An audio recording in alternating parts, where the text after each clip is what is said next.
Don007 say there is always a calm before the storm.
JukiDB14 say some place flood out already bro ja ja.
Live on Fox Weather, and we're giving you a live look into Kingston Harbor, Jamaica. We're right by near mid-tide this morning. Of course, the rain has been falling for several hours now, and we've already seen reports at the Norman Manley International Airport of sustained tropical storm force winds. We've seen some gusts approach 60 miles an hour, so those winds will likely increase. But we're also going to see the rain become so much more intense. We also have to pay attention to that storm surge as Melissa's getting closer and closer to the island. We want to bring in Fox Weather hurricane specialist Brian Norcross now. Brian, so Melissa is about to make landfall. I'm wondering, since we're talking to you finally this morning, any big changes that you saw that maybe caught your eye with the latest advisory or perhaps overnight trends? Well, nothing with the new advisory so much, but we are seeing on the satellite, I think, that the system, the eye may be expanding, maybe a sign that it's trying to finally do that eye wall replacement, make a bigger eye, which would lower the top winds but expand the storm, and that's not good. You actually make more storm surge with an expanded storm, and you cut a bigger corridor through the country where this thing goes, from southwest to kind of the north central part of Jamaica. Here is the 8 a.m. advisory with 175 mile an hour winds. There's that incredibly low pressure number at 901. Now, hurricane hunters just got into the eye, just on the report that is coming in right now. I'm seeing them flying right through the eye. That's the Air Force Reserve hurricane hunters. So we'll get kind of an understanding of exactly what's happening with the pressure and the winds here very shortly from them. Let's look at it close up here with the track. And if you were watching last night, I was on last night with Ari, and we saw this thing kind of go like this, and then it kind of turned around and got back on track to the National Hurricane Center track. What was happening there is it was being driven by a flow, a very light flow this way, and then it was going to get taken over by a stronger flow going this way. And it was just kind of in the midst of getting handed off, so to speak, in that spot right there, and it made that sort of loop. But you can make out I'm glad. the eye, A new you follower. see it kind of expanding. Look at the dark part of it, and watch here as it very tight there, and then here it comes wider now. So I think that's probably what's happening, is trying to form a Y wall, but it's probably not going to have time to do that. Maybe we'll end up with a slightly weaker top wind. I don't know. We'll see what the hurricane hunters say. It's an extremely impressive looking hurricane on that satellite. Here are the winds now as modeled, and you can see that over here, this is the Kingston area over here, the winds are blowing onshore here, blowing right toward the Spanish Town part of the metropolitan Kingston area. So in these bays over here, the water is piling up. Over here, where it looks like landfall is going to be, in the Treasure Beach, Black River area, right now the wind is kind of pushing the water off, but that's going to switch absolutely incredibly dramatically in the next few hours as the core of the storm, you can see where the strongest winds are. They're just down here. They're just offshore. So this is going to all really go downhill here just in the next few minutes. And this is the area where just a lot of bad things are going to happen. It really depends on where this center comes ashore. It's going to be so close to Black River, somewhere in there. This is a vulnerable coastal area for two reasons. One is the town of Black River, most of it is elevated, but it has all this coastal section and then resort and kind of homes right on the water all the way down to Treasure Beach, which is kind of a resort town. And from everything we're seeing here, this is going to be the end of that for quite some time. There's where the analysis is of the wind, and you can see here Kingston right now reporting sustained at 38 from the east, which is interesting. I think that we were losing data there. We just lost Montego Bay. Both have been reporting, as you said, winds, tropical storm force gusting up near 60 miles an hour. And you can see that it makes a huge difference whether the wind is coming off the water here or up here, and you can see the kind of packing of the lines together. But over here, where you have these mountains, you don't see much wind. because it's getting blocked by the mountains there. So it makes a I'm big glad. difference A new on the follower. island, whether you're right near the coast or somehow you're getting blocked by the huge mountains there that really will affect how people are affected by this hurricane. All right, so here's the forecast from the Hurricane Center, reminding you that the yellow areas are tropical storm force winds over 40 miles an hour, maybe gusting up to 60 or 70 there. Then these are the hurricane force gusts here, and you see they occupy from Maypen, which is a significant town in Jamaica, up to Mandeville, which is about the third biggest town, if you count all of metropolitan Kingston. So Maypen and Mandeville are quite large. And then all this area here under the hurricane force gusts right now, but we don't have any reports out of there. Then here are the hurricane force sustained winds just offshore. You see them right now. So remember now, the winds are coming in like this. So wherever the center is, let's say the center is right there, the winds are coming in like that. So they're going. This is where all the storm surge and all the serious impacts at the coast are going to be, and then it goes on across the country. Okay, so let's go forward in time. So estimating 11 a.m. Eastern time, 10 a.m. local in Jamaica. Time for a Category 5 hurricane to make landfall somewhere around Black River, which was a former very important city in Jamaica, second only to Kingston before Montego Bay was built. And as I said, it's kind of elevated, but the Black River is drainage from all those mountains that are all around it, and you'll see that in just a second. So very, very vulnerable area, bad day here for them. And then just look at this, Mandeville, pretty significant city at 2,000 feet, and the winds get stronger as you go aloft. So this is going to be a very bad day, we think, in Mandeville, all the way in this corridor going north. Hurricane Center continuing with a Category 5 over the mountains. So they're just thinking this is such a formidable vortex that it's going to survive significantly over those mountains. And then the hurricane force gusts departing the north coast at about 8 p.m. In the east and 7 p.m. in Jamaica, and then the whole thing gone overnight in terms of the tropical storm force winds. And then tomorrow morning they'll be able to evaluate what exactly has happened with this storm.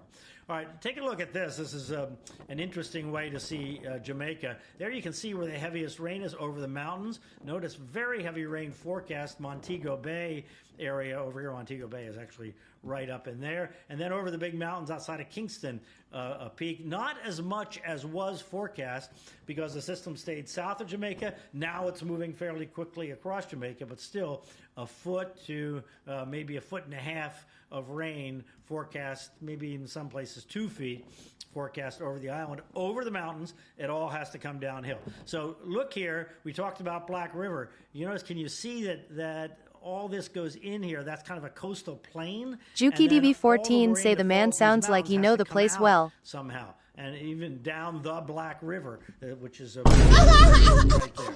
And you can imagine all that rain funneling into rivers and then coming out. And that's not going to happen immediately today. That takes time. Over in the Kingston area, again, you see Kingston and Portmore and Spanish Town kind of in this coastal plain here. All the rain that falls in these mountains has to come down and through Kingston, and that comes out right there. This is kind of the exit area here. It's a low area. Actually, I drew that wrong. It's actually over here. Between Portmore and Kingston is where the drainage is, and it comes through Kingston. So this is going to take time for all that water to get down, maybe even days, maybe even a week before all that water clears out. And then we have the storm surge issue we talked about here. There's the line for the National Hurricane Center track. The wind is coming this way, up to 13 feet in here somewhere, looks like the highest part. But Kingston Harbor and this bay here trap the water that's pushed in there, so they get an enhanced storm surge as well. I don't think it'd be 13 feet, but significant there. And also, this water being pushed this way is holding that rainwater that's trying to come out from getting out into the Caribbean.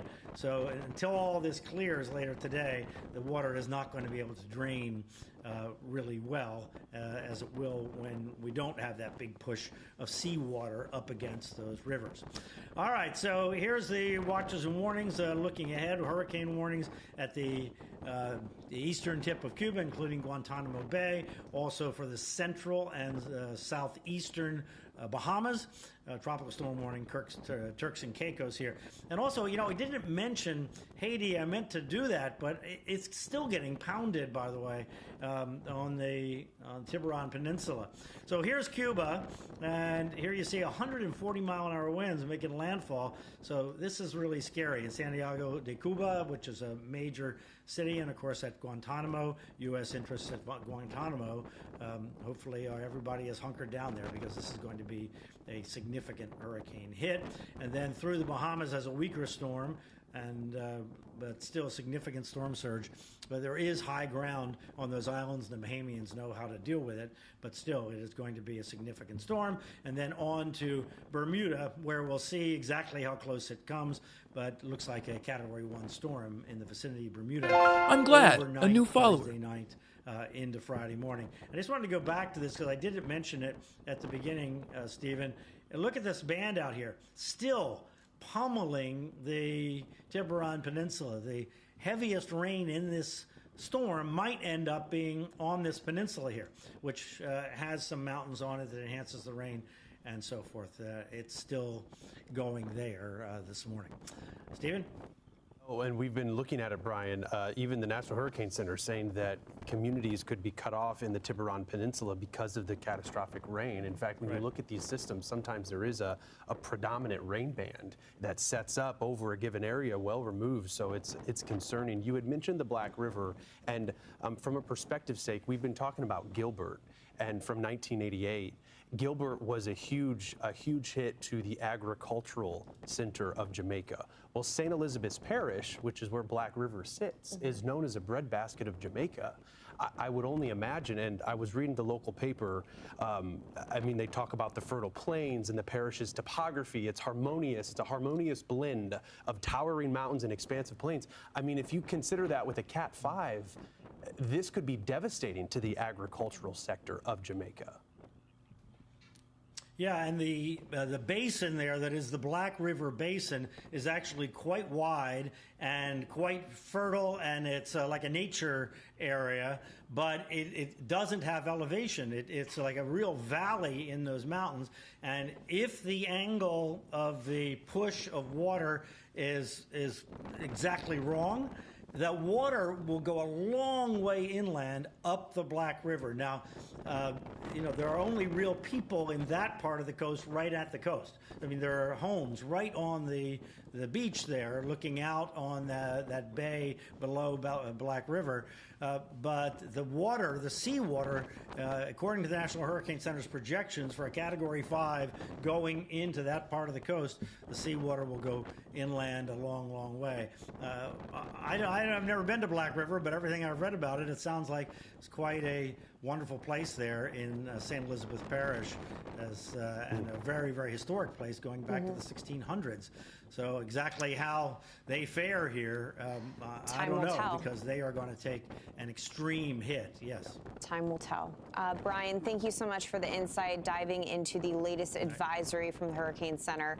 We'll check in with you Juki soon, DB14 as say same thing. We're approaching the time frame where we will get updates hourly from NHC. Yeah, and we do have to take a quick break, but as Brian had been mentioning, the hurricane hunters, they are currently flying through the center of Melissa, getting some really crucial data as we're talking about a landfall in just maybe a few hours. Might be less than that. Hurricane Melissa continues to lash Jamaica. We're looking at Kingston Harbor. The wind is certainly up. This camera wasn't shaky yesterday, but it is today.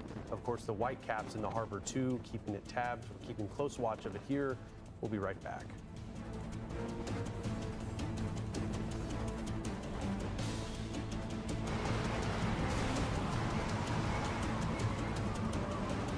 Hi, my name is Damian Clark.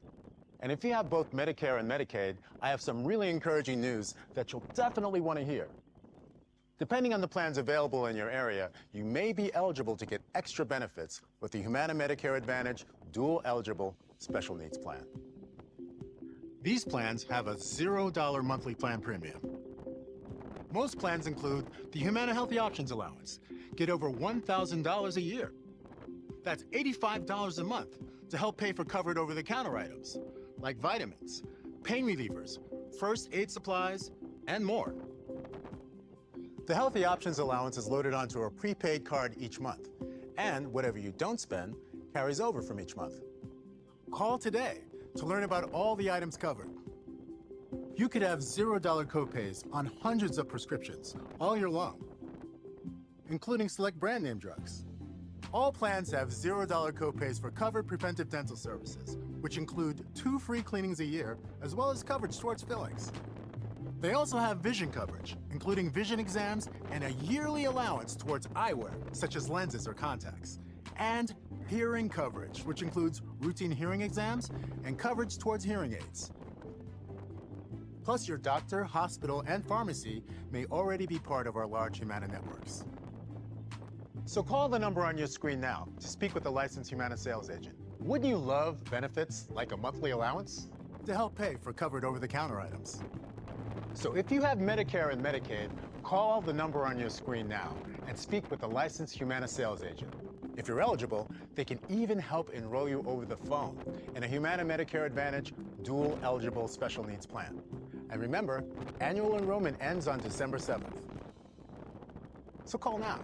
Humana, a more human way to healthcare. I'm glad. A new follower. Is your shower trying to tell you something? Is getting in and out of the bathtub becoming a safety concern? Are you worried about the cost of a bathroom remodel that could go on for weeks and weeks? Well, now you can have a gorgeous new bath or shower with a one-day jacuzzi bath remodel that's safer at a price you can afford.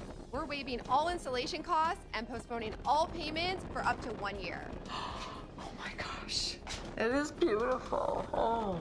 From soft close shower doors and adjustable shower heads to features like grab bars and custom seats that combine safety and style, it's never been easier. Get your free design consultation, schedule your one-day installation, and start loving your new bath or shower right away.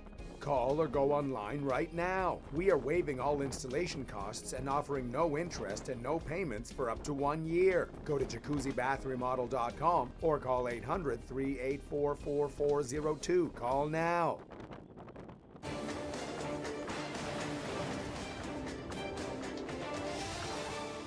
Hello, it's a brand new hour here on Fox Weather. You're watching NFCP4 say it, Rissa. And I'm Britta Merwin in for Marissa Torres. Thanks for staying with us. It is Tuesday, October 28th, awaiting landfall. Melissa is heading right for Jamaica. What a powerful storm. It strengthened from just 24 hours ago, now up to 175 mile-per-hour winds. We have the hurricane hunters, which are currently in the storm, and there have been evidence. Look at this, Britta.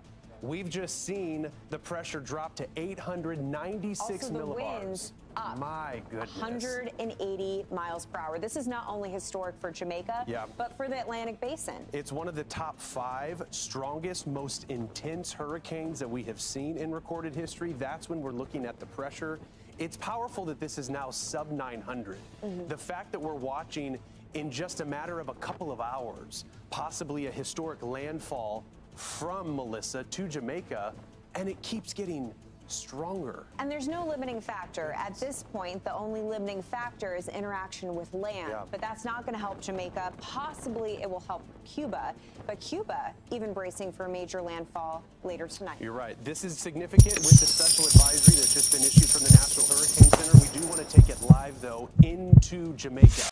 We have views from the west coast to the east coast of the island. This is Spanish Town, the capital of Kingston's not too far away from Spanish Town. There was a bridge there, which last night was dry. Now it's not under, anymore. More than 5 feet of water. Right, and we have also Kingston Harbor, which is mid-tide. They're heading toward a high tide cycle at about 3:30. The National Hurricane saying that within this eye wall, total structural failure is likely. In addition to the catastrophic winds, storm surge and flooding will be destructive as well. Fox Weather correspondent Robert Ray is joining us live from St. Ann Parish, Jamaica. That is on the north shore of Jamaica. Robert, we just got a special announcement from the National Hurricane Center. Internal pressure now sub 900 millibars. The winds up to 180 miles per hour. Unbelievable, unbelievable. And I'm going to bring Jared Maloney, a meteorologist and producer, in here, and we're going to talk about that new update. He's a scientist, and it's remarkable. But before we do that, guys, I just want you to see the secondary camera. You notice I'm holding an iPhone here, and we are streaming, and I want to give you a look into the ocean, the Caribbean Sea, actually in the distance, about a quarter mile. So I'm going to just kind of move my camera, and you're going to see part of our compound that we're at that's going to keep us safe. And look at that as I zoom in there, and you see some of the activity, the winds and the ocean just getting churned up out there with those rains. It's interesting to see because these are outer bands, you know, that we're experiencing. We have not even had landfall, and yet this is the beginning of hours upon hours of fury coming in to Jamaica. We are in the north central pocket of Jamaica right now, and we made the move from Kingston yesterday because we knew that we would be in heavy winds here, not winds like what they're going to experience in the southwest part of Jamaica. Those potentially, well, they are unsurvivable if you are on that shore. We did not want to put ourselves in that position, but I do want to show you in the distance here before I bring Jared in. You see some of the mountain sides here with the fog and the clouds moving over and some of the rain, and the biggest concerns here is the flooding and also the debris when the winds start. All of this that's on the ground down here will be flying debris, projectiles, and then you have the 2-lane roads with the power outages that are going to happen because the poles will go down, and we will likely lose cell phone data, and the airports will be compromised. And how will that work for the aftermath with aid getting in here? Jared Maloney, please come on over here, and you can see Jared walking over. Jared, I want to ask you about the latest update right now from the National Hurricane Center and what we're dealing with. So right now, if we do not strengthen even a little bit further, this is the second strongest landfall on record in the Atlantic. The only one that is stronger, the 1935 Labor Day hurricane, hit the Florida Keys. There was a railroad that connected the entire Florida Keys that was very well built and strong. It stood up to the sea for decades. That railroad was ripped apart and destroyed by the winds. In Jamaica, a lot of homes are really well built with reinforced concrete. Like the one we're in right now, and if we can take the second shot as Jared continues to talk, I'll show you. Go ahead, Jared. So, a lot of people are very confident in those homes standing up. In the landfall location, through experience and past history, a lot of those homes will fail. Even the most well-built structures are at risk with these winds. You can look at the footage and destruction of that storm to see that. And this is comparable to the strongest storms worldwide. Typhoon Haiyan, Typhoon Megi, Typhoon Meranti. This is as high end of a landfall event you can get pretty much worldwide, and we are still not done strengthening. Jared, how did we get here? It is October, and this has been meandering. Melissa's been meandering for well over a week. How did we get here?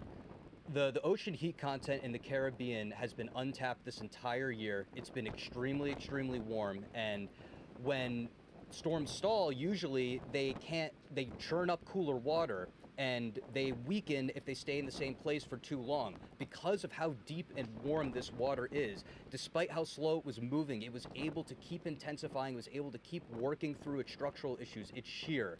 And that has made this absolute monster this morning. I can tell you, I have never seen a satellite image as impressive as this. This is as impressive as Hurricane Patricia's at peak, as impressive as Haiyan's at peak, that satellite loop.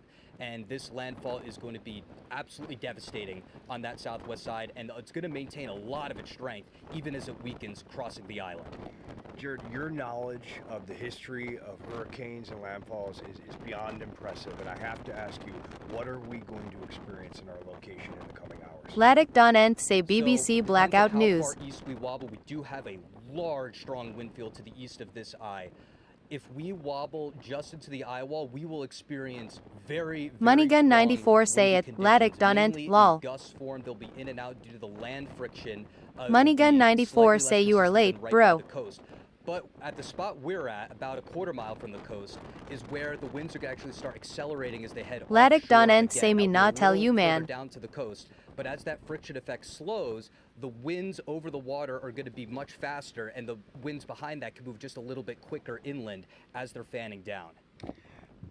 What do you expect in the aftermath here? MoneyGun94 say, bro, this has been going on from like 3 o'clock this morning. Here in the distance. So for our viewers, go ahead and tell our viewers what we should be expecting. MoneyGun94 say, try and tell me if you can access my YouTube link in my bio. There will be massive tree destruction, like a tornado. If you saw the London tornado scar satellite images earlier this year, you can imagine even something like that over a wider area. The roads will be completely unpassable on that portion of the island. Now, granted, the other portion of the island isn't out of it. With all this heavy rain we're getting, the orographic lift off those high mountains to the east is that we're going to be dealing with flooding and blocked out roads, and the wind field will still take down power lines there too on that side of the island. The entire island will be incapacitated, and travel will be very, very limited in the immediate aftermath. Getting these roads cleared is the first priority to establish these supply lines.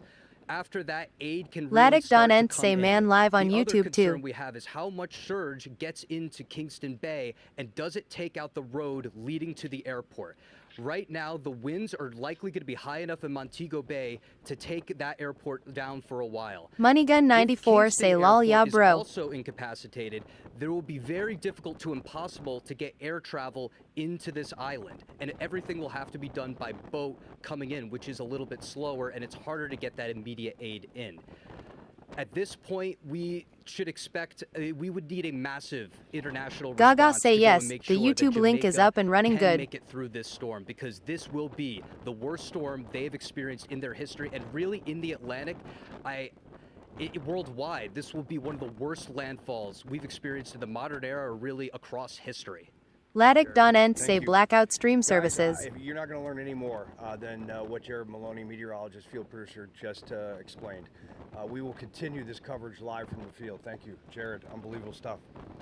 Yeah, and Robert, to you as well, getting the different shots. We know that MoneyGun94 say please, everyone go on subscribe to the YouTube.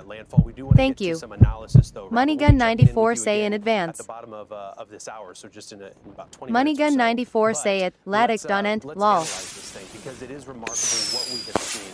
Spanish Town, Jamaica, we've seen that live camera. We've been watching that. We also need to pay attention to what's going to be happening in Montego Bay. Montego Bay, we've already had reports of some sporadic power outages there. That's on the northwestern side and of the we haven't island. even gotten a taste of the stronger winds at this point Not for yet. Montego Bay. And this has been a camera we've been able to use. It does look like that water is rising just a little bit. Just a remarkable storm when you look at the winds. 180 miles an hour, that north-northeast movement at 7 miles an hour. Jared had mentioned that it might do a little bit of a jog. The National Hurricane Center explicitly saying that this might take a slightly more northeastward jog, which would be in theory a little closer to Kingston, but still not going to have the eye wall move over Kingston, which is some good news. Yeah, when we're talking about jog, we're talking about slight deviations, distance. Yeah, just a little bit. 896 pressure, though, is a remarkable sub 900 pressure reading that we've had. And looking at where we're getting some of the data, Britta, this is so important too, because we've got NOAA. It was the P3 yesterday that researchers pilot on that flight. They encountered some severe turbulence in the MoneyGun94 say it Gaga thank you. Eyewall. They had to go back to Lakeland. But the Air Force, the C-130s, they're the ones that just made that pass through the center. That's where the data is coming from, 180 mile per hour winds. And you look at what we've seen, it's obvious and evident that we've got the eye wall. This was their inbound flight winds. They are going to be heading out, and so you're going to see the outbound winds. That's also going to skyrocket, but it's right around here. You can clearly see where that eye is. I mean, plummets. It's quiet. Very, very evident. Yeah. Also, when you're talking about an eye of this size, there's going to be a very say Jesus. At least 45-minute, and you have to estimate, because again, the forward motion of this storm is trending faster, which is actually a good trend. We're already in a really tough situation. We don't need this to be drawn out any longer than it does. But can you imagine 45 minutes-ish of complete calm when you just had what felt like an EF3 or EF4 tornado rip through for hours on end. Gaga say it, MoneyGun94, you're welcome. Very rarely captured, especially during daylight. we're going to have some images come in that are just incredible. Where Robert's team is set up, if you can sort of put, it's kind of by Ocho Rios. It's just to the west of there. Yep. So they're not going to have interaction with the eye or the eye wall, but they will have that ferocious east dirty side of the storm. Black River to Treasure Money Gun Beach, 94 that's going say to it. be the Rua, good impact morning. zone, and where we will have infrastructure likely fail completely. And that is what is expected. We have the eye, which has remained roughly 10 nautical miles. That's a little less than 12 miles in diameter. And looking at the size of this eye and how, I know Brian had even mentioned how it maybe if you track Rua it from say it. Money overnight, Gun it has 94, tried good to morning. maybe appear like it's expanding. Maybe it is going to be going through an eye wall replacement cycle, but it still looks very healthy from this perspective. And there's not enough time if perhaps we are entering that ability for an eye wall replacement cycle for it to complete before landfall. And I think that when we're looking at just maybe a few hours, the special update that we got from the National Hurricane Center saying that it will be making landfall in just a few hours. If it's moving, I can pause it here, if it's moving to the north-northeast at 7 miles an hour, when you look at landfall, it's when half of the eye is over. Let's assume that Treasure Beach is going to be the epicenter and where we have that eye move over. We're about 30 miles away or so. So it's got 30 miles to go. It's going 7 miles an hour. You're talking about 4 hours or so. It's possible that we'll begin to see, I mean, that eye wall, which you're looking at from yesterday, that's imminent. We're going to feel those winds reach Treasure Beach that will be exceptional. We talk about 180 mile an hour winds. This, I don't want to relate it to a tornado because I know it's different, but the magnitude, if you think of what 180 mile an hour winds will do, it's an EF4 tornado. Well-built homes are leveled. It's catastrophic And to your damage. point, how the human brain works is by comparison. That's how our brain can relate experiences. And in a comparison to a tornado, that is a very short duration event. But if you can think about a tornado that lasts for hours upon hours upon hours, that's the type of damage that you end up with. And that's why they're saying from the National Hurricane Center that they're expecting infrastructure to fail. These images of the eye taken yesterday, by the way, it almost looks like an atmospheric version of Mount Everest. Doesn't it? I know. It is incredible and terrifying at the same time. It is very rare to get images like this, and also very rare to have a storm like this. If you were to talk to a meteorologist about this type of an area of low pressure, that dramatic drop behind and under 900 millibars, I think most of us would say you're talking about a typhoon. It's true. Which again is the same thing. It's a tropical cyclone, but it's the basin. You would guess something that's not in the Atlantic basin. We've witnessed too past storms where that stadium effect is on full display, but the air specifically with Melissa is so dry in the center that people that are going to be living through this, there will be that moment where you can look up. I was talking to my family yesterday about these storms making landfall, and we talked about Hurricane Idalia, because as that eye made landfall, there were flamingos, there were birds that got caught up in the eye, and they landed and were found in Ohio, in the United States. Flamingos were. It's Money Gun 94 remarkable say thing thank you to for the witness. support. It's spectacular, but when you're looking at what Jamaica's going to endure, this is a historic hurricane for them. You've got 180 mile per hour winds. We look at Gilbert, while Gilbert's pressure, to not get too technical, but Gilbert's pressure was 888 millibars, but that was at its peak. It made landfall in Jamaica as a Cat 4. It briefly strengthened right before, and it was devastating to Kingston. It's the costliest, a multi-billion-dollar storm for Jamaica back in 1988. The track of Gilbert was very different. It literally went from the east side of the island completely over to the right. If you don't, do you mind if I lean over? Yeah, no, go ahead. So this is what they saw with Gilbert, a track like this. What we're experiencing with this particular hurricane is highlighted in orange. That makes a big difference for who gets the wind impact, who gets the surge impact. Yep. It's true, and it's one of those storms that we watch it move over Jamaica. We have to also eventually, and we will throughout the hour, talk about the impacts to Cuba, to the Bahamas, into Turks and Caicos, which is the topography. Once you get into the Bahamas, much different, and storm surge is going to be a much greater concern. But this is going to be an extreme wind event for Jamaica, and we will Rua see say that not happen seeing just the within reporters next again. hours.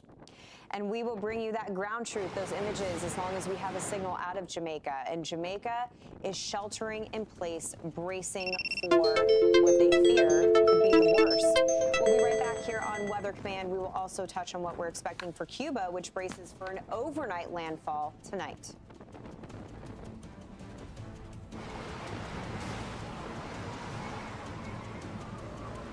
I'm Jonathan Lawson, here to tell you about life insurance through the Colonial Penn program. If you're age 50 to 85 and looking to buy life insurance on a fixed budget,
Goddess Kim say good morning.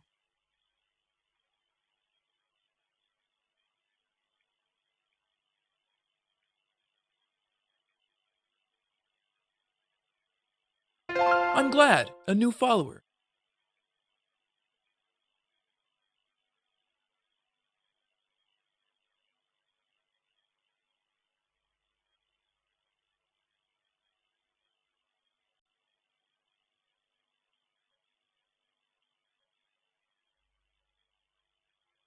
Melissa, is going to be re-exposed to that warm water. We're expecting it to get off the north shore of Jamaica.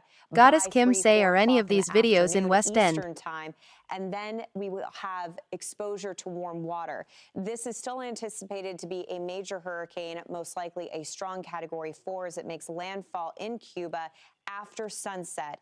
It is going to plow through eastern Cuba during the overnight hours, moving north of Cuba before sunrise. So this is going to be a wild 6-hour experience in the dark of night. Yeah, while we have daylight landfall for Jamaica, it's going to be darkness over eastern Cuba. And you look at what the island could endure with a Goddess Kim, say yes, thank you. 140-mile-an-hour hurricane, because it's solidly going to be a Category 4, according to the NHC, and that with Jamaica and yes, the rugged terrain, that core will be disrupted somewhat, but that's not going to affect the amount of rain that we're going to see in eastern Cuba. In fact, that's been the key message from the NHC regarding what we'll get and what we'll deal with in eastern Cuba. I mean, we're looking at the potential of possibly 2 feet of rain, and this is very mountainous terrain, not unlike some of the conditions that we're discussing for Jamaica. Cuba will also be faced with the fact that we're working this intense moisture and rainfall up mountainsides, and it's a stark climb. We go from sea level to 6,000 feet, more than 6,000 feet.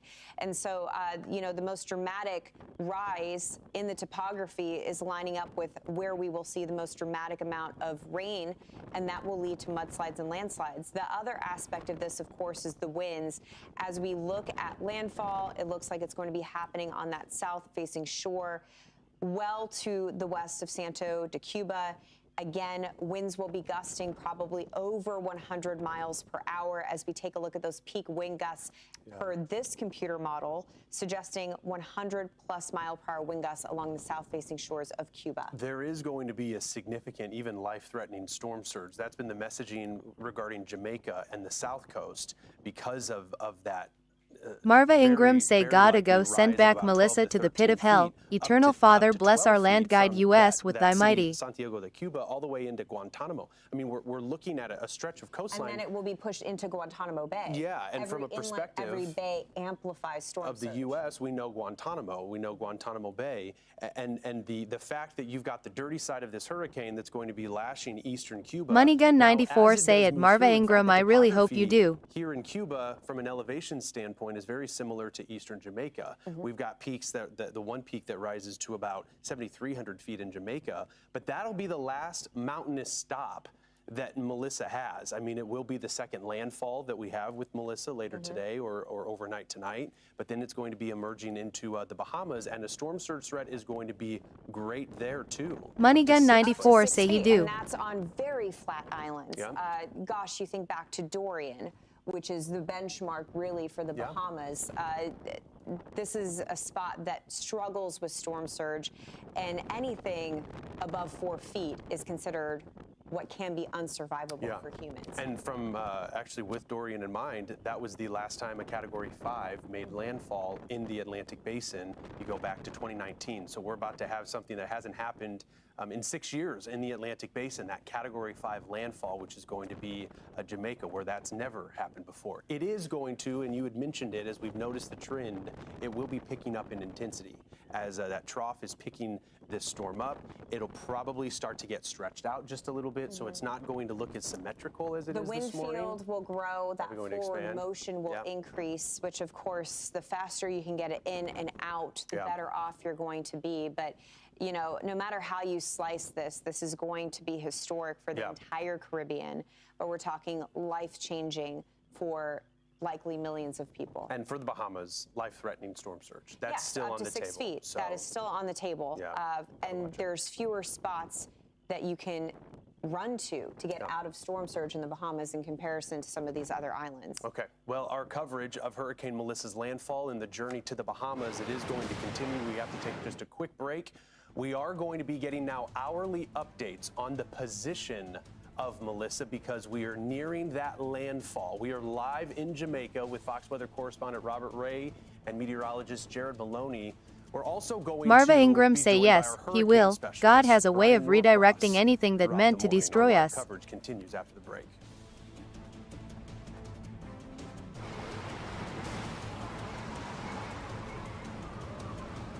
Humanity.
Marva Ingram say, Eternal Father, bless our land, guide us with thy mighty hands.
The landslides, but then you think about the infrastructure challenges upon landfall. Sure, yeah. I mean, you're talking about as if a bomb has gone off. That's the intensity of the damage that we will see somewhere between Black River and Treasure Beach. And we're going to be getting out live to Robert Ray in a minute, but because we are getting close, just a few hours away from landfall, we do want to focus on the analysis element of this. With winds of 180 miles an hour, it is a very powerful hurricane. And you had mentioned some of the names that we use when we talk about intense hurricanes. Wilma, the most intense, 882 millibars. Gilbert, 1988. Rita, 2005. Think about Wilma and Rita. Yeah, I mean, hey, if you're following of hurricanes, you look at these numbers and a sub 900 one, and this is the latest advisory, and there are indications that it might be even lower. I think Hurricane Hunters made another pass, and they recorded a pressure reading of 892. Not that that's what the Hurricane Center will go with, but it's a powerful storm. It's moving to the north-northeast. And there's nothing that is weakening the storm.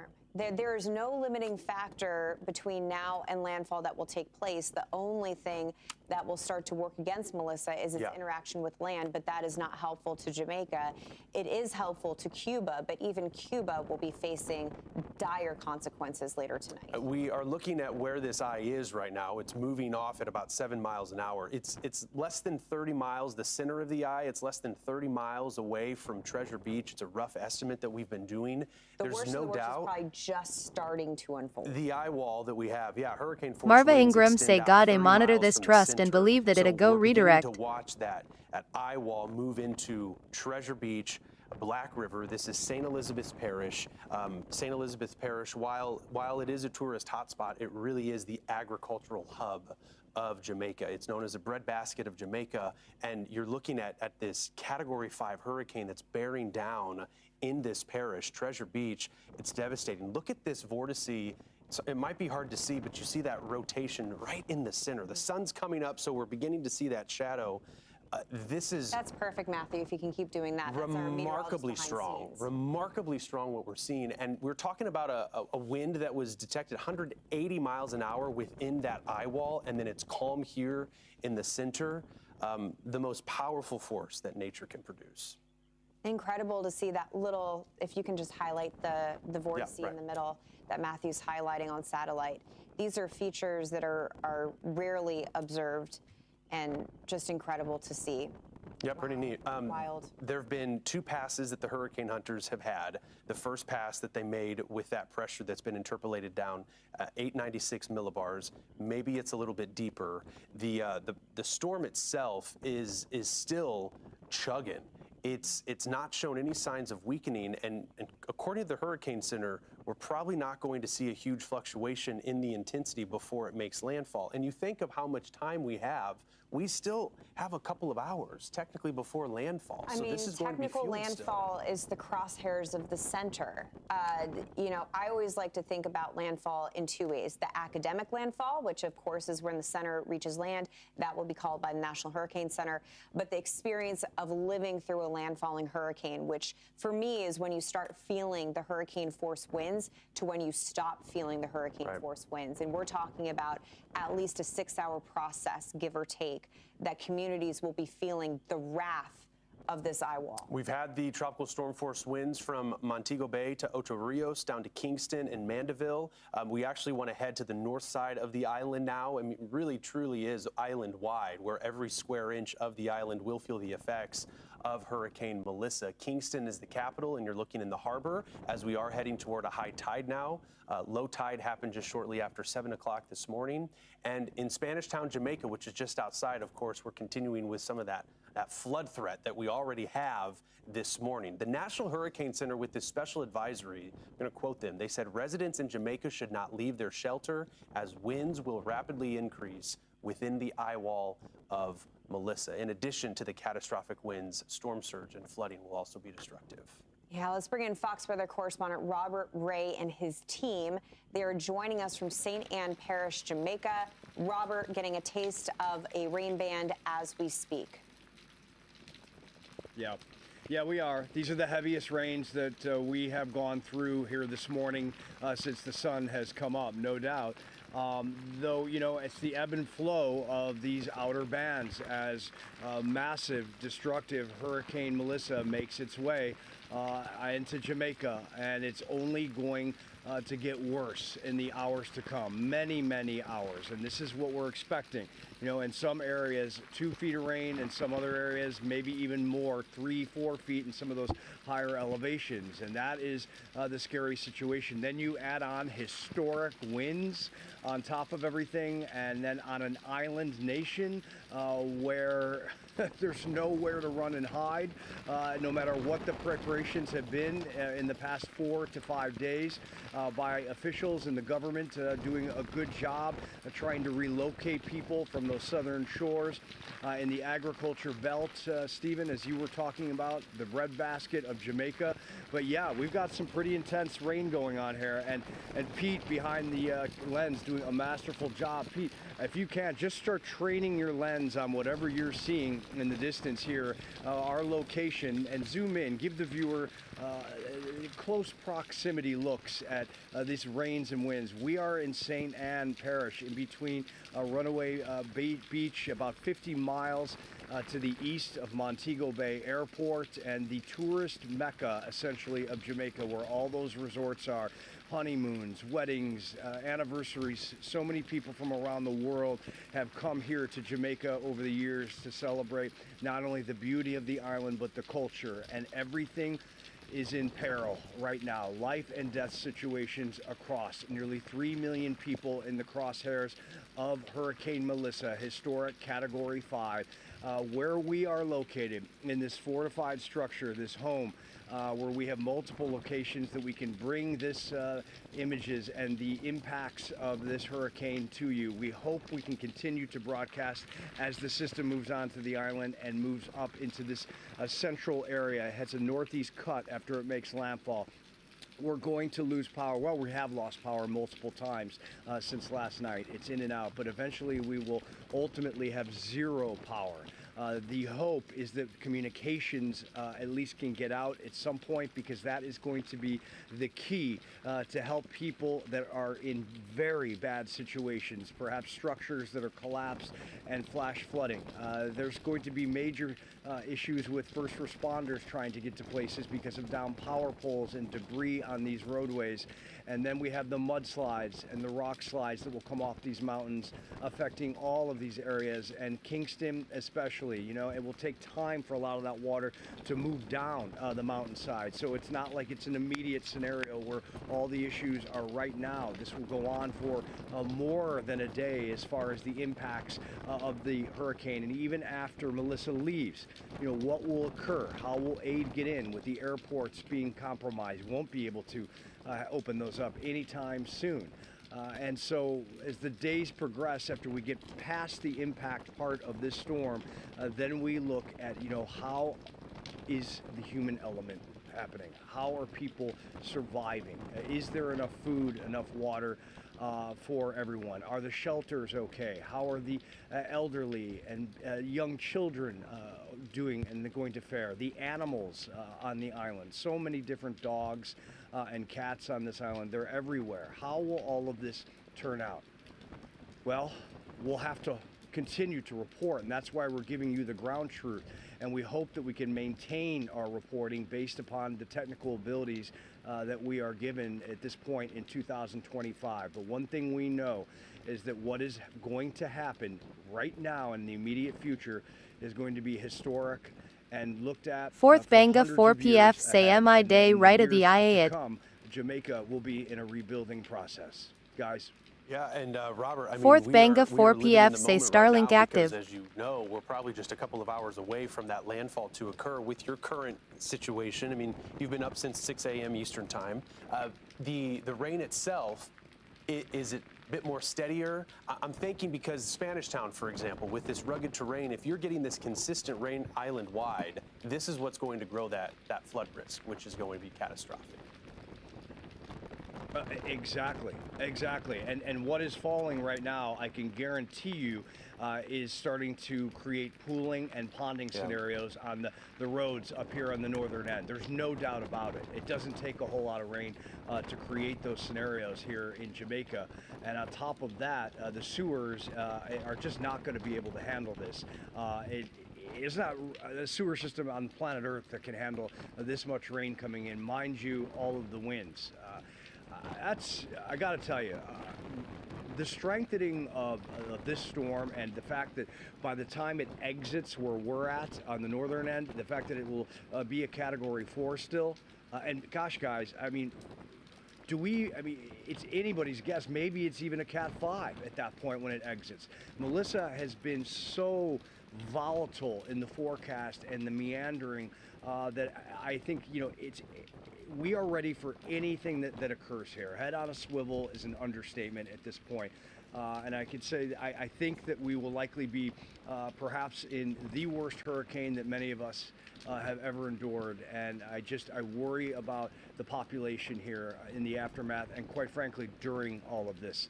A lot of the structures here are not as fortified as where we're at right now. We're at a beautiful neighborhood, and thank God our logistics are top notch at this point. But there are many people that don't have the ability to be in those situations. Yeah, and and officials even in the capital of Kingston, there were evacuation orders that were mandated, and one of the evacuation routes into the mountains, into those sturdy structures, which that's the place to be, ones that won't flood. But given the power of this hurricane and how we've seen it increase, Robert, we're talking about a 180-mile-an-hour hurricane. It's really hard. I know Jared had mentioned when we look at actual landfall systems, we don't have much of a sample group from the magnitude of this hurricane with 180-mile-an-hour winds. He had talked about that scarred landscape. Looking behind you, a lot of trees. Those trees under winds that intense will be gone. And you consider the mountains, as you know, Hurricane Center is saying that the winds will be 30% stronger than what they are right now observed. I mean, this is a lush island. When you fly in and you see it from above, you realize how much vegetation is here, and you realize how hilly and mountainous the landscape is. And indeed, I mean, just look at the palms in the distance. In fact, right behind me, Pete, if you could just train in. I mean, and by the way, guys, this is nothing compared to what we're going to see in the coming hours. I mean, what you're looking at right now, I'm not even sure those trees will be there by the time the system makes its way up here, and let alone what the southern southwest coast is going to look like. I mean, nothing can survive 180-mile-an-hour winds. It's just a fact. It's very scary. Really is. And watching as those outer rain bands continue to move in, and we're talking about a landfall which could happen here within just the next few hours. All right, Fox weather correspondent Robert Ray for us along the coastline in St. Ann Parish on the north side of Jamaica. We appreciate the report. We'll see you again at the top of the hour or close to it. Stay with us. We are closely watching as Hurricane Melissa, a powerful and exceptionally strong hurricane, is bearing down on Jamaica as that eye now moving the storm at 7 miles an hour, picking up a little bit of pace. All the while, it's strengthening. Breaking news, too, the eye wall moving ashore now. We're receiving an update from the National Hurricane Center. Is that the case? Our special coverage continues after the break.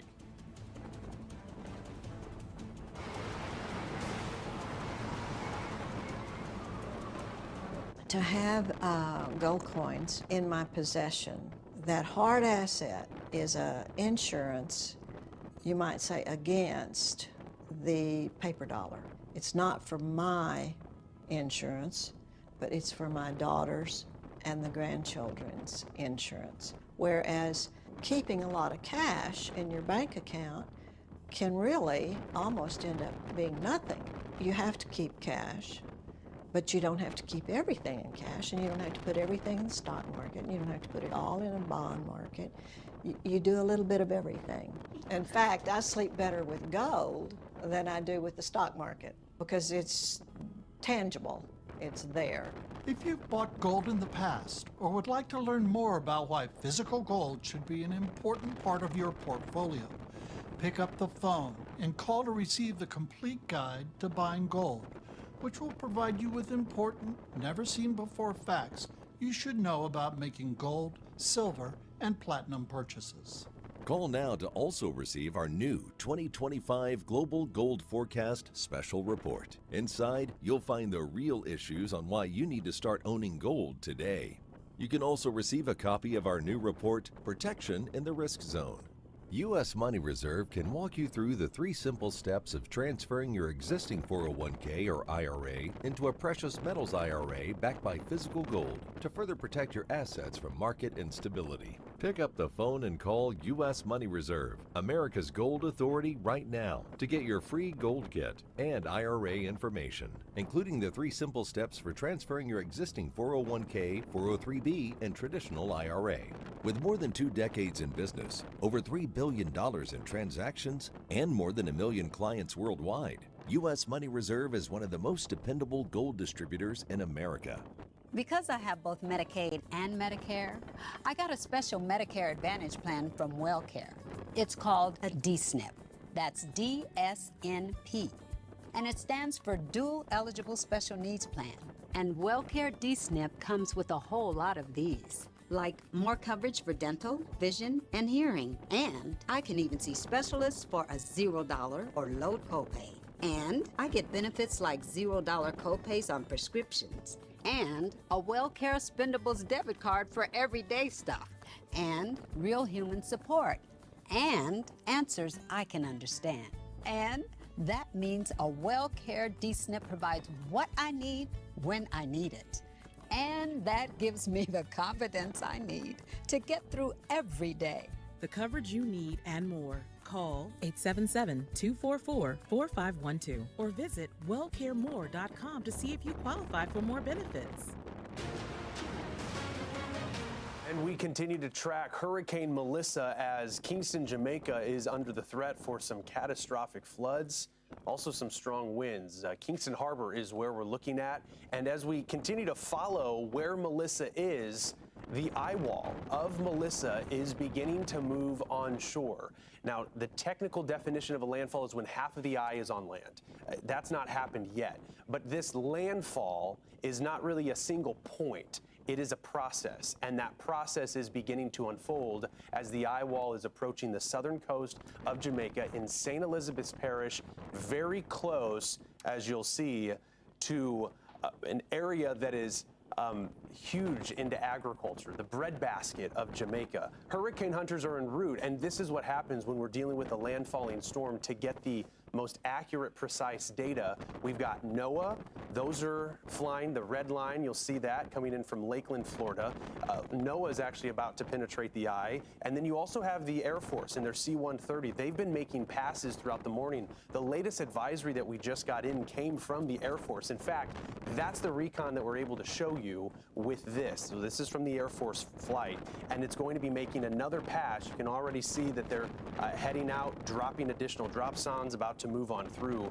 The remarkable eye wall that we're seeing, once again, this is inbound and outbound, and how we've seen that wind just increase in intensity. The latest pressure that we have, as it's well removed, you can see what it is, pressure of 1,000 millibars. That number was down to 892.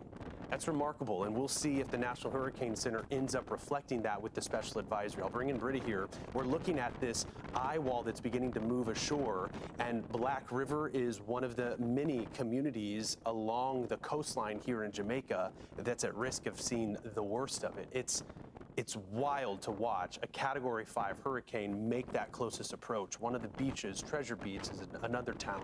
If this thing jogs just a little farther to the east, it's very possible that we could see the eye wall move over Treasure Beach. It's going to be somewhere between Black River and Treasure Beach, it seems.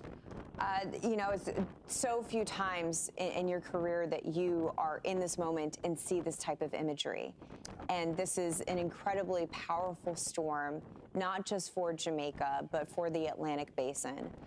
When you look at what is going to be unfolding over the next 6 to 8 hours for Jamaica, we are going to see everything. I think the wind damage is going to obviously be heavily weighted on the western side of the island. We'll have the initial impact zone, which is what you're looking at between Black River and Treasure Beach. Yep. But again, as that eye continues to go all the way to the North Shore, roughly about a 50-mile, stretch here, you're just going to see prolific damage. I mean, we're talking about the removal of vegetation. Infrastructure is anticipated to fail. That's what the National Hurricane Center has put in their messaging since early this morning, and they do not use those words lightly. Now you have to take into account what we'll see on the other half of the island, because this storm is approaching from the south to the north, very heavily weighted wind-wise for the impacts that is on the eastern side or the western side of the island. The eastern side of the island, we not only will see gusty winds, but I think the biggest impact for folks in Kingston, it's going to be the floodwater. Yeah, floods. And the storm surge. And it's possible, that's according to our Fox model, that some of those peak wind gusts could certainly approach hurricane force, maybe get close to 90, 100 miles an hour.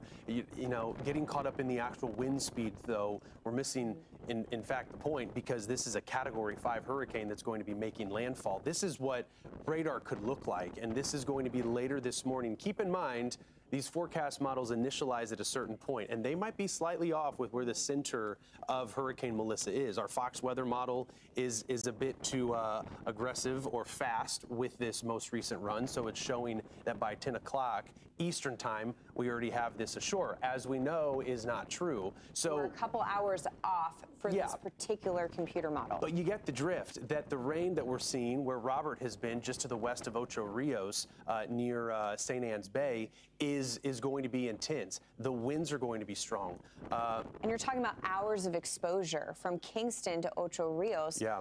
You're talking about hours of being under strong winds, heavy rain. Yeah. It's going to lead to mudslides and landslides. We already have images of bridges that are washed over in Spanish Town. And so these infrastructure problems are going to be more prolific and common as we work our way through the afternoon. Montego Bay, wanted to point this out, into the afternoon, we are going to have an onshore push too. Yeah. So the we storm will surge be on the north side of the island will be an issue and threat. Dealing with it, yeah. It really depends on where you're at. This is eventually going to lift off to the north, and as it does lift north, the rain will move on with it, but the damage will be done.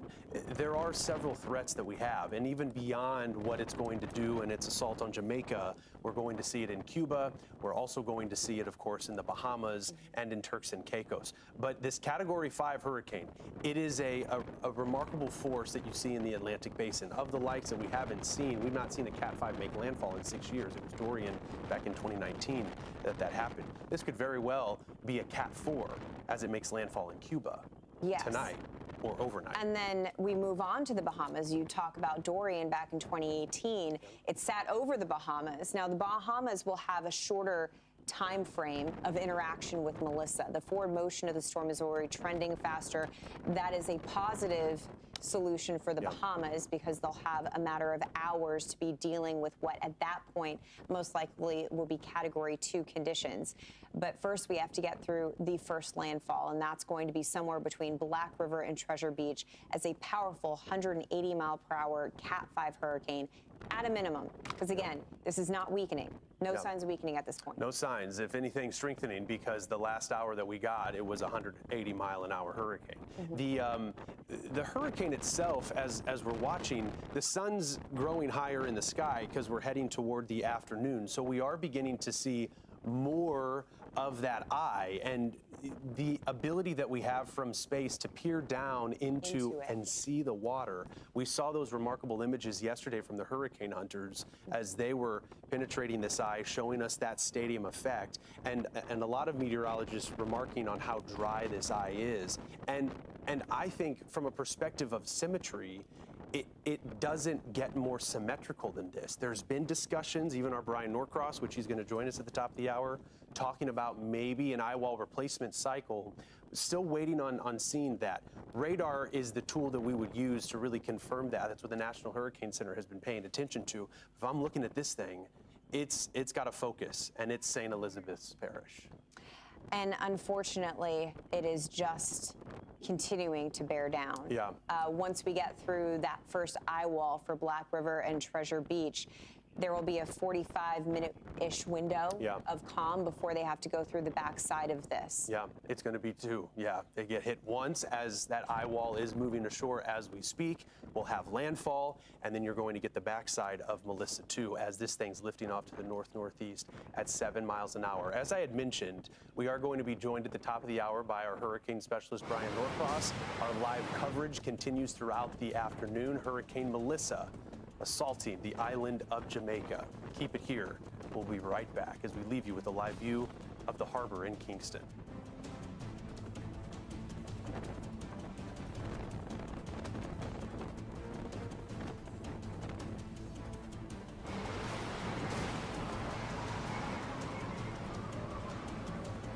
It's been since 2011 that I've really started getting into precious metals.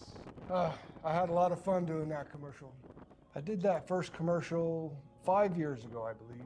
I had a belief back then that precious metals were something stable to be in, and I still believe in that today. I'm a crane operator by trade. I have only a few more months left.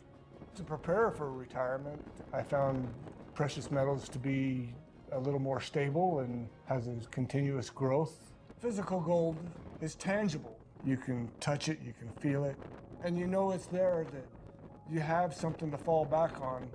Call to get your free copy of my new special report, The Global Gold Forecast. Inside, you'll find the key factors I've covered on gold ownership and why you may need to start owning gold today. Pick up the phone and call America's Gold Authority right now. Start protecting your hard-earned money today. Call now to receive exclusive information on how you can begin protecting your assets with physical gold, silver, platinum, and palladium.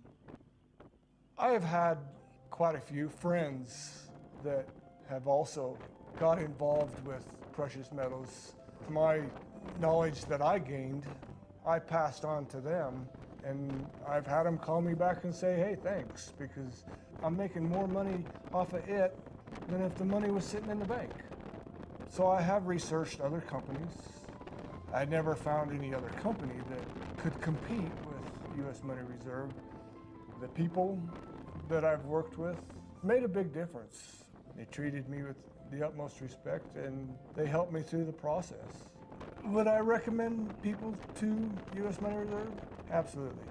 I have, and I still will today. Dexcom G7 is one of the easiest ways to take better control of your diabetes. This small wearable replaces finger sticks, lowers A1C, and it's covered by Medicare. Not managing your diabetes really affects your health for the future. The older you get, the more complications you're going to see. I knew I couldn't ignore my diabetes anymore because it was causing my eyesight to go bad. For my patients, getting on Dexcom G7 is the biggest eye-opener they've ever had. I couldn't believe how easy it was. This small wearable sends my glucose numbers right to my phone or my receiver. With just a glance, I can see if I'm going high, low, or steady, so I can make quick decisions in the moment. Now I'm a superstar. My A1C is 5.7. My A1C has never been lower. No other CGM system is more affordable for Medicare patients than Dexcom G7. Don't wait. Call now and talk to a real person.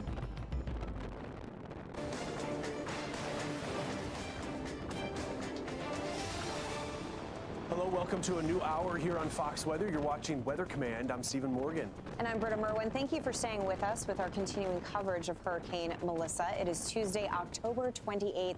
We are still awaiting the 10 a.m. advisory, kind of looking behind our shoulder because it's in any minute. Yeah, the 9 a.m. was quite surprising as we saw that pressure drop below 900 millibars, sitting at 896 millibars. The movement of Melissa, which is a Category 5 monster, heading directly toward Jamaica. A landfall there is a certainty, and we're going to see that within the next few hours. In fact, the eye wall already beginning to move ashore. Yeah, the process being felt for sure as those most powerful winds on the northeast eye wall starting to work on shore between Black River and Treasure Beach, where likely we will see winds that are strong enough to take out infrastructure. Those are the aggressive words being used by the National Hurricane Center this morning. If we do have any changes with the numbers, we'll of course be bringing it to you. It's not been dropped yet, but we want to go live into Jamaica. We've been taking a look at Spanish Town and Kingston. We're going to go ahead and take Kingston's camera right now as the harbor. We've seen this since really yesterday, white capping, right? The harbor, which is generally speaking a slightly quieter part of the bay. It's surrounded mostly by land, but unfortunately, even the winds that we have with Melissa, while the core of Melissa is going to miss Kingston, which is some good news for Kingston, it's bad news for their friends and neighbors farther west in the parish of St. Elizabeth. The eye wall of Melissa is a sight to behold on satellite, and those are the tools that we have at our disposal. We also have the hurricane hunters, which continue to fly through this storm. Tropical storm force winds have already been reported at the International Airport in Kingston, which is Norman Manley. A 39-mile-per-hour sustained wind there. It gusted upwards of 60 miles an hour, 58 miles is technical. The advisory, still waiting on it, still showing the 9 o'clock numbers, but the storm's still moving. Melissa's not going to stop, and it will be approaching Black River, the eye wall itself moving ashore now, but the center probably around the noontime hour. I mean, we're just a couple of hours away from that center moving ashore, and as we watch just Remarkable how this storm has been able to maintain its intensity since really 2 days ago when it became a major hurricane. I'm distracted because we just got the new numbers in, Britta. Okay, so let's go ahead and bring up the new numbers again. Even stronger. Happening in real time. 185 mile per hour winds, pressure down to 892. So it's even stronger. It is now as strong as the 1935 Labor Day hurricane, which dropped down to 892 millibars. This thing is still strengthening. The third most intense hurricane on record. We only have two that were stronger. We've got Wilma from 2005, and we have Gilbert from 1988. That's a remarkable stat that we have, and the winds also being ticked up because that pressure was dropping. Of course. To be talking about a storm that finds itself in the ranks of the Labor Day hurricane of 1935, if you're familiar with the Florida Keys, there is a tremendously famous railroad that is in shambles. Beautiful bridge by Bahia Honda cut in half. Actually, I have a photo of me and my husband right by it. It is a classic staple of the Keys. That railroad was demolished and taken out by the Labor Day hurricane. You're talking about forces of nature that are rarely seen on the globe. So this is a historic moment, not just for Jamaica, but for the Atlantic Basin in regards to tropical weather. Here's a look at the brave men and women that are getting the data for us. That's how we're getting these updates of this internal pressure dropping so dramatically low. We just had the NOAA hurricane hunters. They went through the center deriving some of that data. It was interesting because the Air Force, I can actually show you their recon. We're able to show it to you graphically. Of course, they're outside of the center. Pay attention to where that's at. They'll be making another pass, and they'll punch that core twice, right? They go through the eye wall twice. It was that second punch as they were moving out of it where the pressure dropped to 892 millibars, and that's what we're seeing reflected in this latest advisory. So because of the hurricane hunters, we're able to see it. I wanted to look back on infrared though, because it does look like, I might be splitting hairs here, but it looks like maybe around the eye, we're beginning to see some warming take place, and that might be an indication of this eye wall trying to go through that process of replacing itself. There's been multiple hints of an eye wall replacement cycle trying to get itself going, but these hints end up just kind of staying as hints. And at this point, time is limited. I mean, the landfall, the process is occurring right now. That northerly eye wall is starting to work its way on shore. The technical landfall, of course, probably 2 hours away at this point. Yeah. Hard to get data out of St. Elizabeth's Parish here when we're talking about wind speeds, how much rain has fallen so far. But notably, with this part of the hurricane, it is about the winds. I mean, we're talking winds that are 185 miles an hour, and you're looking at damage that would be unthinkable. I think back to Hurricane Helene and the widespread wind damage that we endured through Georgia. This storm is stronger than Helene, and we've got trees, mountainous terrain in Jamaica, in the breadbasket of the island, St. Elizabeth's Parish, and it's going to be in probably ways unrecognizable if these winds do verify at the surface. And we have reason to believe they could even be stronger because of the mountains, that increase. And when you think about where people are seeking shelter, it is in the mountains. You have to get away from the storm surge because that's a guarantee life ender. You cannot survive at the coast with 12 feet of water coming in, so you go up to the hills and the mountaintops, but that's where you have the exposure to these winds, and so the hope is that you picked a strong enough structure to withstand the winds. Yep, and we want to leave you because we are going to be heading out live to Robert, but with this latest advisory, Matthew just being able to update the numbers here, remarkable that this is tied for the lowest pressure that we had with the Labor Day hurricane of 1935. As it said, only two other storms have been stronger, Gilbert and Wilma. Gilbert, of course, hitting Jamaica as a Category 4. It wasn't at its peak intensity, though. But also, it is worth mentioning there's a difference between breaking records with a storm that is over water and breaking records with a storm that is making landfall. And when you take a look at a storm making landfall, making those records, Labor Day kind of holds, you know, the benchmark. Yeah. So we are watching. I know that when we're looking at the landfall component, this could be the strongest landfall we've seen in the Atlantic Basin on record, because that goes back to the Labor Day storm of 1935. We're having those conversations with our meteorologists just 5 feet from us. I mean, I think all of us in this room and also our meteorologists on staff, you know, a floor from now are also thinking the same. Let's head out to Jamaica because we have our Robert Ray, which is standing by. We know every square inch of Jamaica going to feel the effects as Spanish Town as well as Kingston Harbor.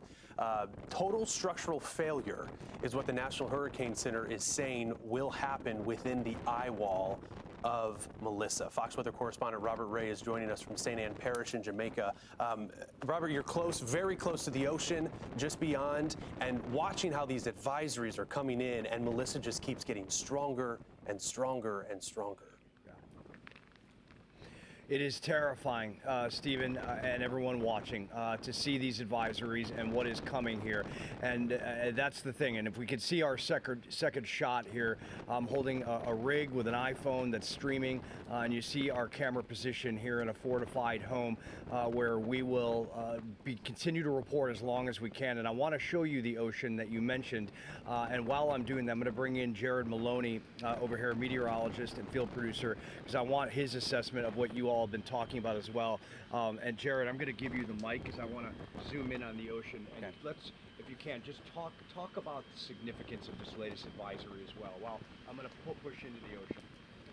So at this point, we have tied the Great Labor Day Hurricane of 1935 with an 892 millibar pressure as confirmed by the reconnaissance planes and 185 mile per hour sustained winds. At the time, we did not have planes flying into hurricanes quite like that. Today, these observations that we are seeing in the dropsondes that are measuring winds dropped from the plane falling down to the surface of the ocean are unbelievable. They are stronger than Dorian's were in 2019. The flight level winds are higher. The central pressure is the record strongest that will be making landfall anywhere in the Atlantic basin and worldwide. You can only compare it to the worst of the worst. Thankfully, it is on the west side of the island where you will see these winds. The east side, while lower winds will be felt in the major population centers around Kingston, that flooding will continue to make this just an incredibly difficult situation to recover from. The humanitarian response needs to be absolutely massive, as it will be overwhelming to go and get the roads back online, to clear the power lines, to clear the downed trees, to clear the flooded out roads that get destroyed. Just the island as a whole, even if people do wake up okay tomorrow, power will be out for like who knows how long at this point. On the west side of the island, it may be over a year with how much infrastructure is going to be destroyed. It will be suffering on an unimaginable level in the modern day on the western side of Jamaica, and it is all about how can we get the routes and the supply chains back online as fast as possible as soon as the storm passes. Yeah, Jared, you know what, I'm going to give you this rig real quick, and I'm just going to zoom out and put it like this for our viewers to look at what we're doing here and how we're staying safe. Incredible analysis by Jared, a scientist, a meteorologist out of University of Miami, has been with Fox Gaga Weather say now ja for ja. almost the entirety of our 4 years, and we are bracing for what is to come. Tenement It's yard not, billionaires say a going to flat be bridge dat. Situation that is going to be easy during the impacts. I'm of the glad. landfall A new follower. as it makes its way up here into the north, makes that northeast cut. We're in the central part of Jamaica, essentially, 50 or so miles from Montego Bay Airport, which will likely take very bad destruction, as well as the Kingston. I'm glad. A new Jared follower. was referring to. The humanitarian effort that's going to ensue after this, with lack of power, lack of modern resources, and the inability to get aid in very quickly. That is going to be major issues. As the rain falls and the wind picks up on these outer bands, this is only going to get worse, and conditions will deteriorate on the mountains with mudslides, with down power lines, debris flying, and all this beautiful vegetation behind us. Much of it can be ripped apart. One of the strongest hurricane landfalls in world history is what we're about to experience. Guys, back to you. Yeah, we're just a couple of hours away as that eye wall is moving ashore. Okay, Robert, we know you got to go, so we will let you be. We'll be talking again, though, throughout the hour. Robert Ray for us in St. Anne's Parish, Jamaica. Thanks, Robert. So that's what it looked like on the north side of Jamaica. This is a look from space via satellite. The latest info as of the 10 a.m. advisory showing a strengthening Melissa.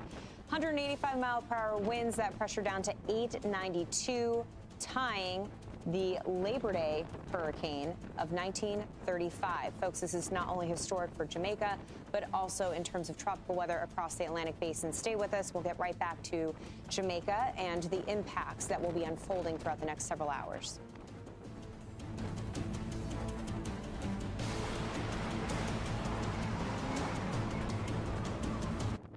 I'm happy. I'm happy that I have gold. I have gold as a hedge against inflation.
for joining us. I want to make sure you guys are in Montego Bay, Dawn. Is that correct? Just give us an update of what you've been dealing with over the past, 12 hours or so. Yes, well, yes, we are in Montego Bay. It has been pretty much a drastic change. Earlier, everyone wanted to make sure people stay calm, don't, panic, but we didn't really have an evacuation plan. We knew that they were turning the convention center that you saw before boarded into the evacuation center. We were informed, you would be in this space, this area, but once it was time to evacuate, people were supposed to leave at 9:30. They were showing up at 6 o'clock, standing in the rain, panicking, people being turned away. Trying to push through the door. Of course, all plans change. You have people here with children, elderly. And so there's actually where this convention center is as an upstairs area, but downstairs there's a movie theater, and they have people, imagine a movie theater, they're in there. And the panic for them, and the lady was yelling out, I was in Katrina, I don't want to experience that again. Oh, no. And so you have mindsets, and so we're upstairs. So the flooding.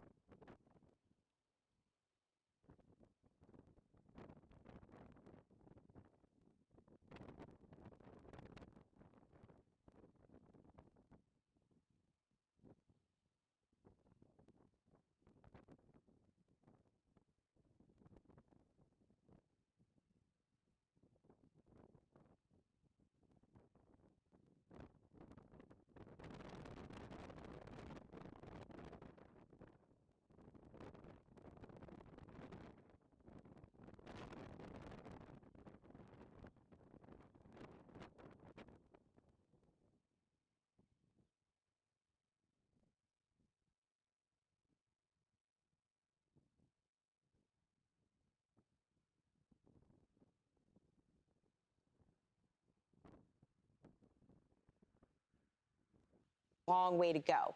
You guys haven't even gotten to the worst of the storm, and then sometimes the aftermath can be very troublesome. So what efforts are being made to sort of keep the temperature low in this moment? Well, right now they've notified us. Everyone kind of first got into the building. They said, listen, we're going to do numerous announcements. So try and stay calm, bear with us. There's a big projectors in each room. So imagine a big ballroom, and there are partitions, four ballrooms, where the big partition is about 80 people in each room. So they have projectors in there. So they're going in, pulling up the map, kind of showing people where it is right now, when it's projected to hit. You're going to be okay, stay safe. They're letting us know they have plenty of food and water, they said. And obviously we'll deal with the day as it kind of comes, and they said they've never experienced anything like this, so they're like, bear with them. That's their main comment. And the cool and calmness of Jamaicans is also what's keeping us calm, because as we were getting closer and closer to the evacuation, all they played was reggae music, and it was real soothing and calm.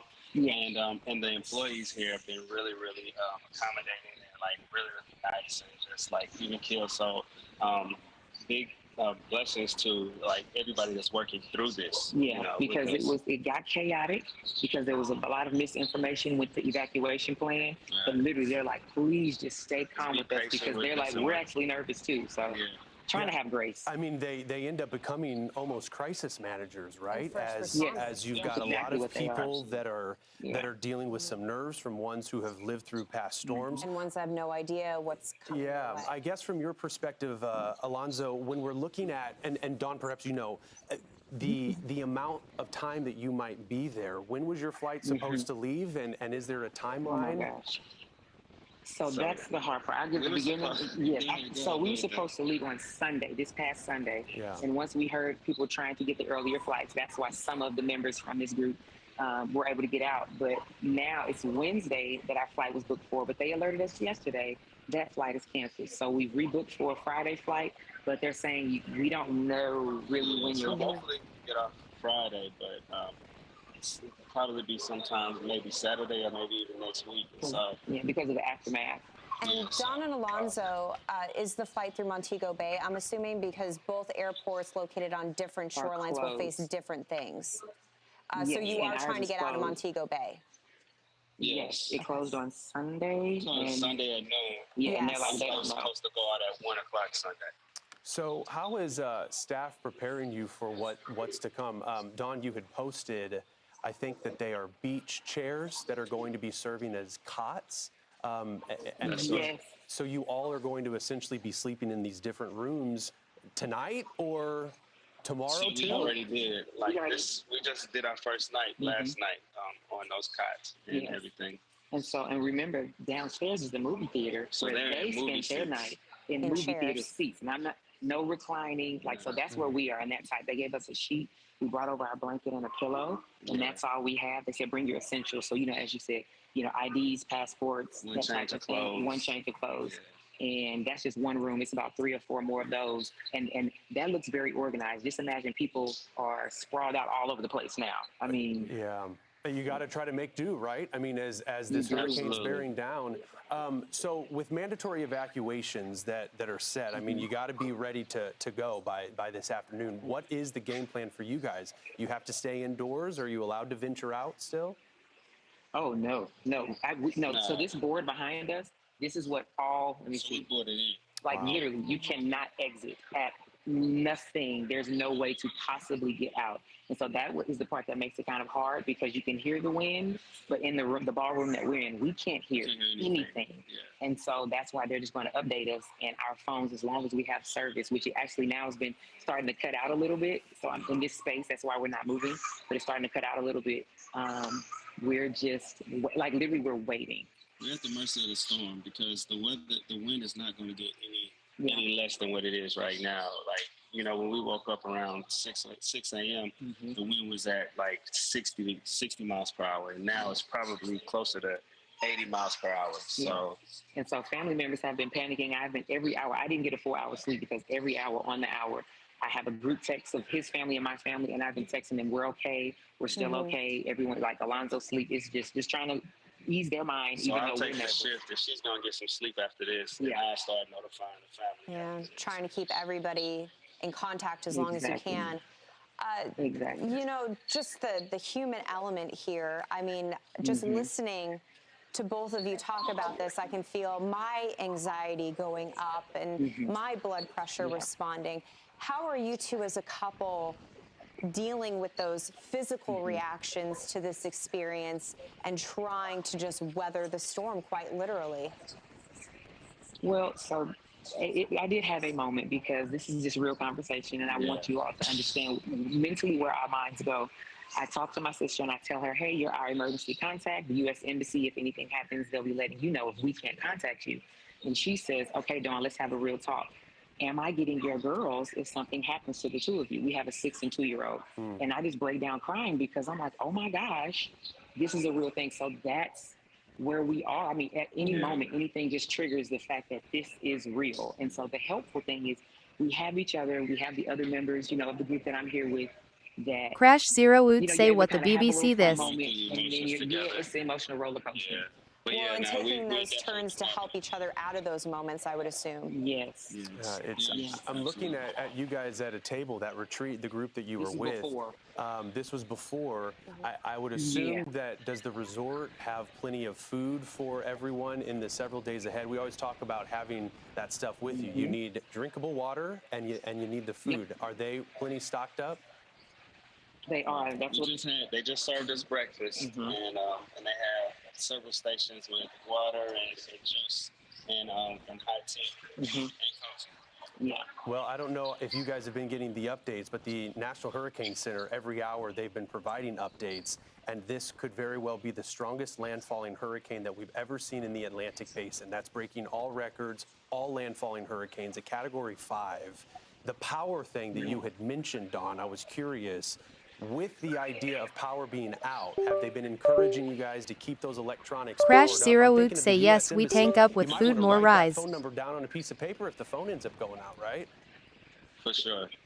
We have it down. Yeah, literally everything you just said, that's exactly what we're going through. When I finish this interview, like, we're not using his phone, we're going to keep it fully charged. We have our portable Crash charger. Zero Woot say Our rice. group has portable chargers. They have charging stations, because everyone's fighting for a socket, a wall socket. And so that's where you want to be. But they have stations that they've set up for you to charge. And so after I get off of this, I'm charging my phone and I'm not using it again. It's just, do not use it unless you have to. Yeah, that's the advice. That's well taken. I'm curious, do you have a head count about how many people? I know within your group, am I correct? It's you both and then 14 others. How many are at the resort? Yes. It says 650. 650? Wow. 50 people. Wow. And how many rooms? You have a couple of floors that you guys are all in. So, yes, the convention center, we have the front room. So I'm gonna do a quick span. Yeah. Thank you for the perspective. So that was right, because I don't want to, put people out there in a vulnerable space. And we want to respect their privacy as well. Right. So that's an example of what's in the front of the convention center. Then you have the ballrooms. Then downstairs, they said they were putting people in the bowling alley area, and then there's another room that they're putting. So they're just squeezing us in. Yeah. My word. So up here, it should be somewhere around 450 people. Well, we are certainly thinking about you guys and hoping you can get back to the kids, Dawn. I know that it becomes unnerving, especially when you're away for so long. So we're thinking about you guys. Please stay safe, and let's keep tabs too, because this is an all-day event and it's only going to be going downhill. So we'll be keeping tabs on it. Dawn Harper Nelson and Alonzo Nelson, thanks for joining us. We're praying for both of you and your families and every one of you that are in this situation. Thank you so much. All right, take care. Our coverage here of Melissa, it is going to continue. We are watching as the eye wall of Hurricane Melissa moving onshore. Hard to get reliable data as far as how strong those winds are, but certainly hurricane force, if not felt yet, imminently will be felt. That 185-mile-an-hour Category 5 hurricane. Pressure at 892. We're back after a quick break.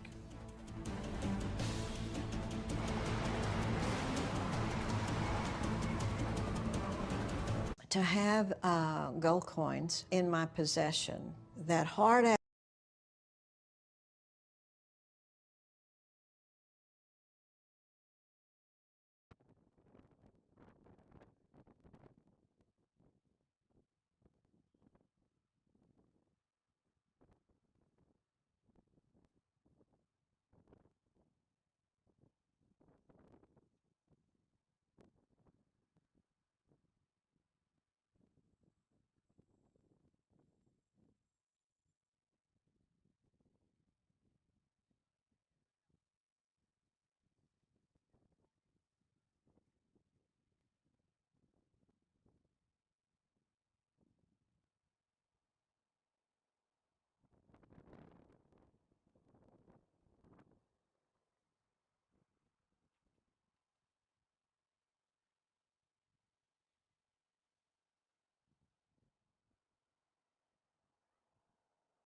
DJ Sponge say weatherman blackout a keep we updated.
correspondent Robert Ray. Him and his team are riding out, Melissa, on the north shore of Jamaica in St. Ann Parish.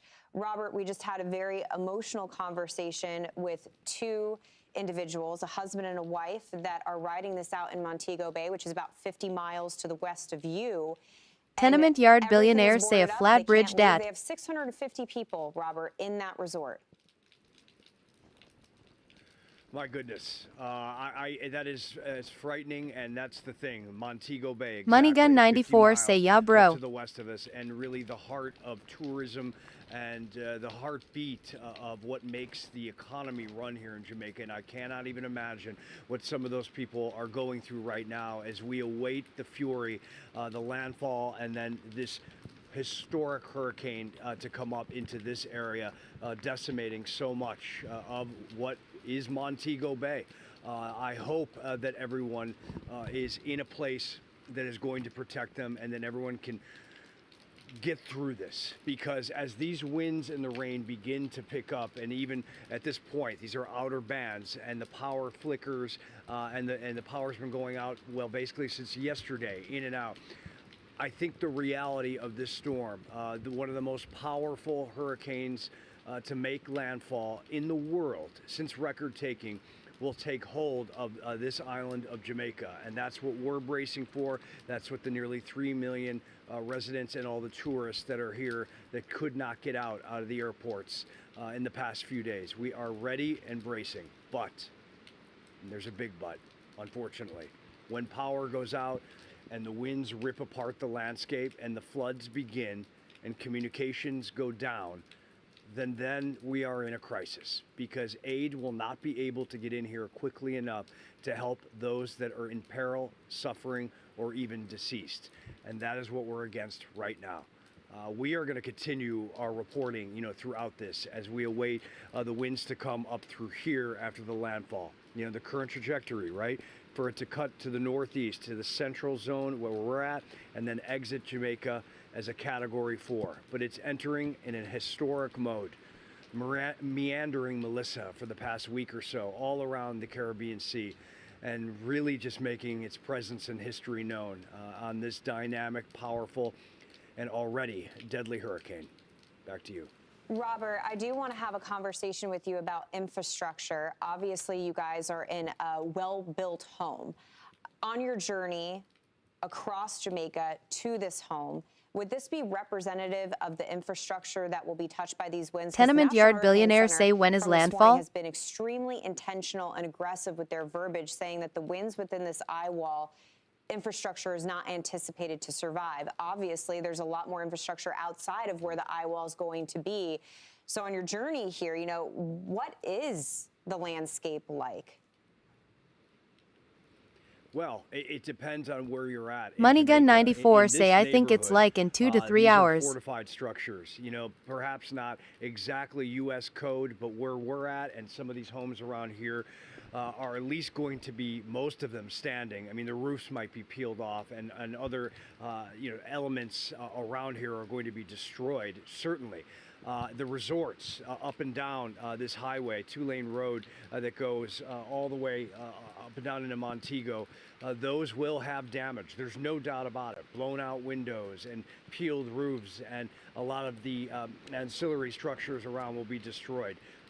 But those buildings. Tenement yard billionaires say if what they saying true, MI bound fi crash TF out. Is that up and down these roads are other neighborhoods that are not fortified structures, and businesses right on the sides of the roads, whether it be a little store, convenience store, or a gas station, or a restaurant.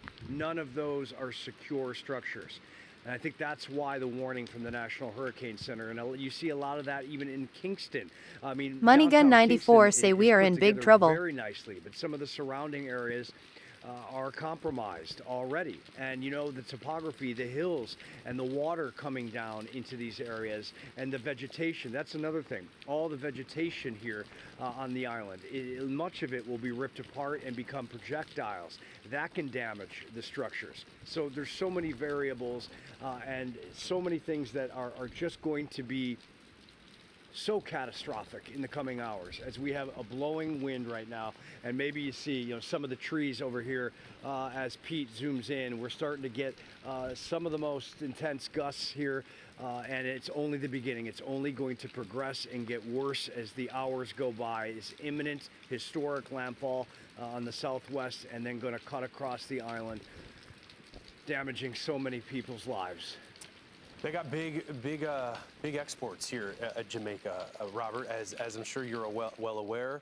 Tomatoes among the crops, yams, sugarcane, those are all grown in what is affectionately known as the breadbasket of Jamaica, St. Elizabeth's Parish.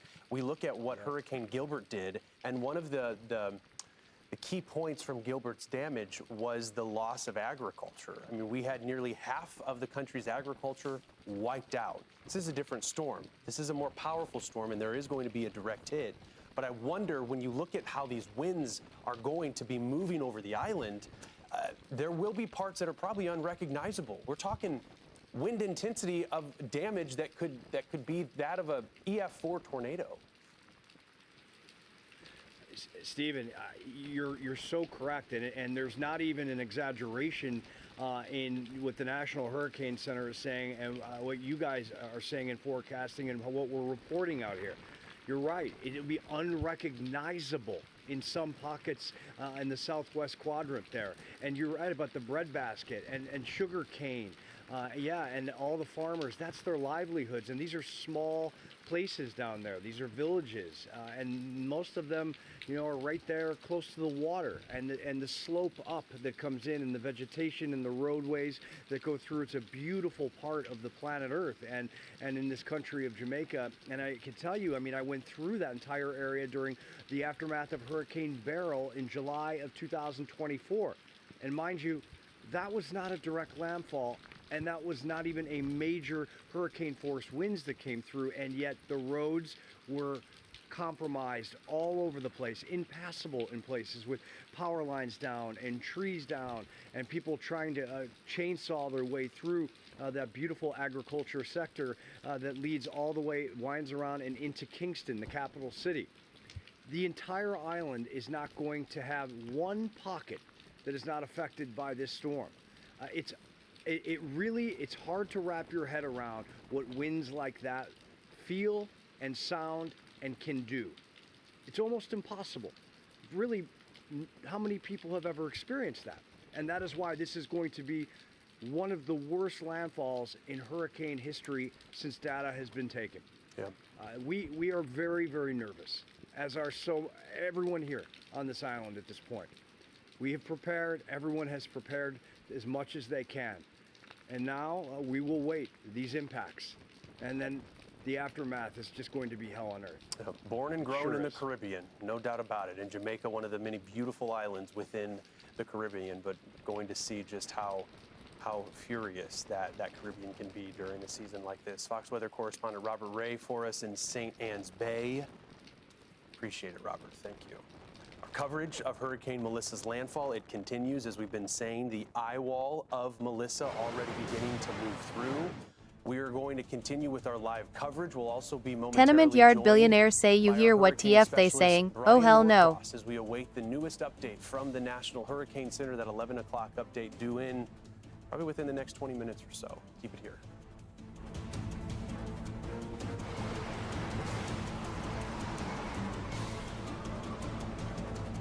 It's been since 2011 that I've really started getting into pressure.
across the island, but we do want to bring in Fox Weather Hurricane Specialist Brian Norcross.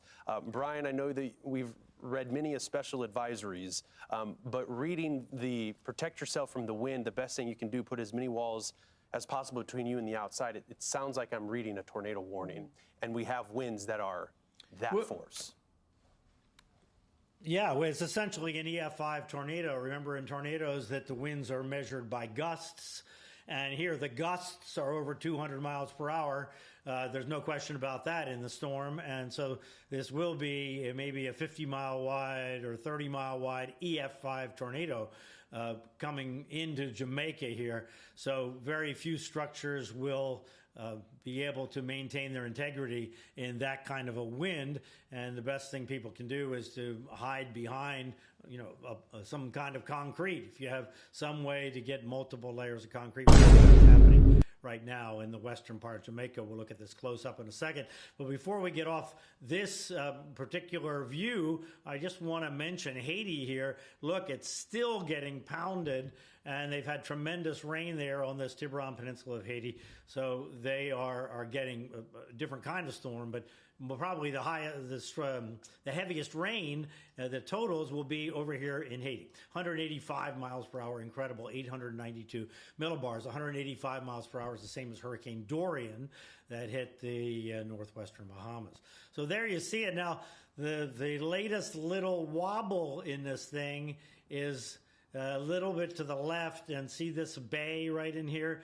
That's Black River, and boy, this is extremely concerning there. That's a real viable town. There you see on the super close-up, we look into the eye. Notice the stadium effect. Notice it slopes out in both directions. That's because the force of the wind is spinning faster as you go up, but also the pressure inside is higher than the pressure outside, so it pushes out as you go higher in the atmosphere, and it creates that stadium effect. But you can see that this is right now, the strongest winds are right around here, right now, coming ashore from Treasure Beach up to Black River here. And this town here is a significant town. It's a very historic town, and we'll just see what is left of it. Mandeville, a significant city in the mountains, they are 2,000 feet up, is going to be on the right side of this as well. So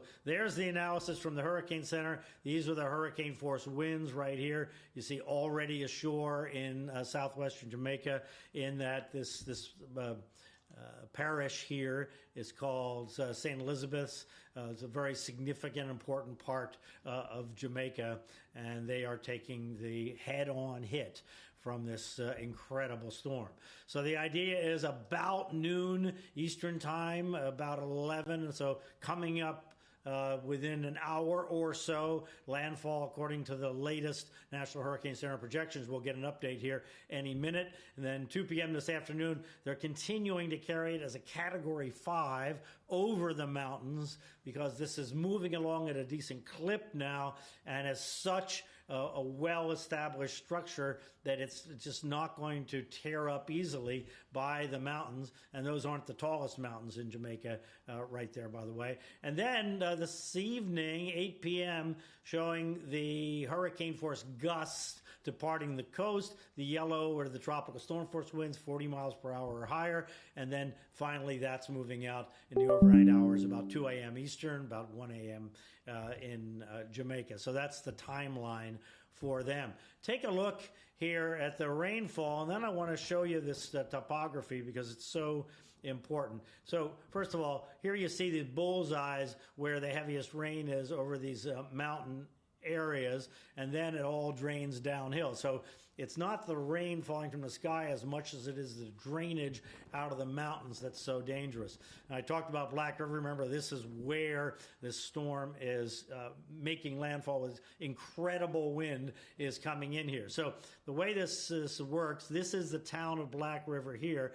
And I think you can see the higher elevation there.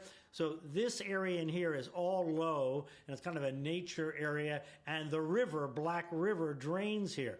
So all the rain that falls on these mountains up here comes down in various kind of tributaries into the Black River and comes down. There are other rivers that come in there, but this area here is a lower area. And remember, the storm surge is coming the other way. So the storm surge is coming in this way, and it can go way inland in this low drainage area there just to the east of the town of Black River. And we're very fearful for what's going to happen all along this coast here, Resort Coast and down to Treasure Beach.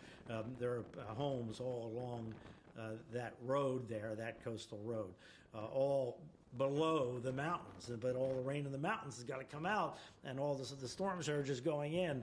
So this is all bad. Over in Kingston, obviously we're not going to get the same storm surge because it's displaced and the wind is not pushing as much, but it is pushing into this harbor. And here you can see right in there, that's where all the water has got to drain out of Kingston right there.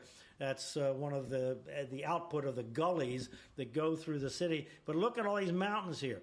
Rain falling in the mountains, it's going to come down these canyons here into the city and then through gullies. You've seen up in Spanish Town, again, rain in the mountains coming down, and it's got to get eventually down to the Caribbean. So that's what they're facing there on those coastal plains where the cities are. This whole thing here is metropolitan Kingston, including Spanish Town and Portmore, that all together makes up something near 1 million people in that area. So here's the storm surge up to 13 feet above normal high tide, and you can see there's where it's going ashore. This is where that 13 feet is going to happen. But all along here, everywhere you see a bay, you're going to have enhanced storm surge. Every scallop in the coast going to have more storm surge than on the flat part of the coast, or if the coast were flat, you would get less. So looking downstream, we have the hurricane warnings up for eastern Cuba and the central and southeastern Bahamas. Tropical storm warnings up in Haiti and the Turks and Caicos. So here's Cuba and Guantanamo, Santiago de Cuba, very bad there. Holguin, that's a big city there. They may very well be in it as well. Then up into the Bahamas, you see there through the central and southeastern Bahamas. Exuma is kind of the dividing line. Exuma looks okay, but then we get down to Long Island and Crooked Island, and then down Turks and Caicos on the fringe. So this is the corridor where this is going to happen, and it's going to be a Category 2-ish, 2 to 3-ish hurricane moving through the Bahamas, and then a Category 1 to 2-ish hurricane here in Bermuda. Looks like that's going to be late Thursday into Friday. We just got the new advisory from the Hurricane Center. Let's see, 185 mile an hour winds. They're still have the same pressure, 892 millibars there. If Cody is updating the track, so we'll take a look at that here in just a moment, but I'm sure it's not going to be anything significantly different. The government of Cuba has issued a hurricane warning for the province of Las Tunas and a tropical storm warning for the province of Camagüey. So they've just expanded the area in Cuba that is under the warnings. The Bahamas has discontinued the hurricane watch for the Turks and Caicos, so just a tropical storm warning now in the Turks and Caicos is the idea. The eye of Melissa moving toward the north-northeast at 9, and let me see, what's the location of it? It's 40 miles southeast of Negril. So let's go close up here again and look at this, and there you see. So this is the point they're anchoring on here, and they say 40 miles down there. Extremely dangerous, Category 5 Melissa about to make landfall in Jamaica. Catastrophic winds, flash flooding, and storm surge occurring on the island as we speak right here, right now. All right, guys, so here, let me see. We have the new cone, so let's take a look at it here in terms of the timing. I don't know that we have anything significantly different. There's where it is right now, and we go forward in time. There you see just, moving across the island, no significant change. The timing here, you can see 2 p.m. there, Category 5. Looks like, remember, Robert Ray is right up in here in St. Anne's. This is St. Anne's Parish over here. So he's going to be on the edge of this core as it comes across the island this afternoon. And then moving on out. Same timing, 8 p.m., hurricane force gusts, and then overnight the storm moves away. So guys, this is one of those, it's the same feeling I remember working during Dorian, and my friends in the Bahamas were under that, and it was just just a horrendous feeling. Say to it now, know Reach. that they were going to be facing this 185 mile an hour hurricane, essentially as strong as a hurricane can be in the Atlantic Basin. It's the top of the scale. Rua say it's Dealing with moving so mountains slow. here in Jamaica, which will only enhance some of those winds as well. It's worst case scenario for Jamaica. Brian, we know we have to take a quick break, but we're going to be joined by you again at the top of Say next about hour. 3 So miles that we will moving. talk to you in a little bit. Of course, our coverage, as Brian had mentioned, Robert Ray is in St. Anne's Bay. That's located within St. Anne's Parish. We're going to get a live report from him as well. Keep it here. Fox Weather will be joining. Say building more strength.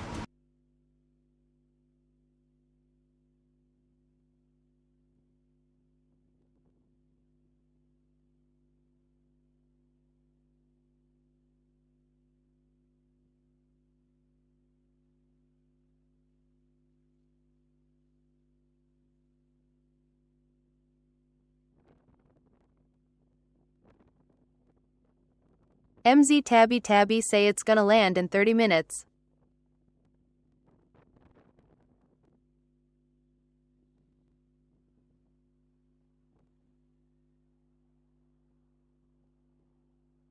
MZ Tabby say yes.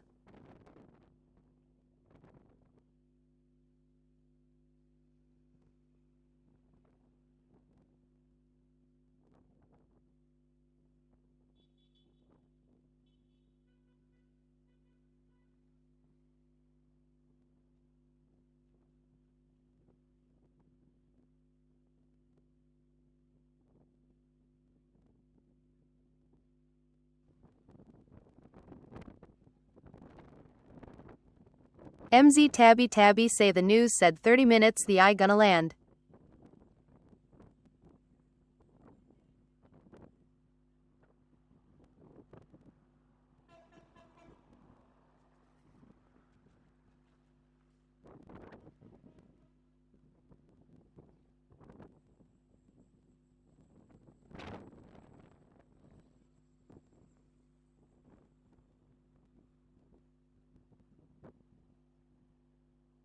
Say it MZTABBYTABBYYH, but that only the eye it still got more to the hurricane.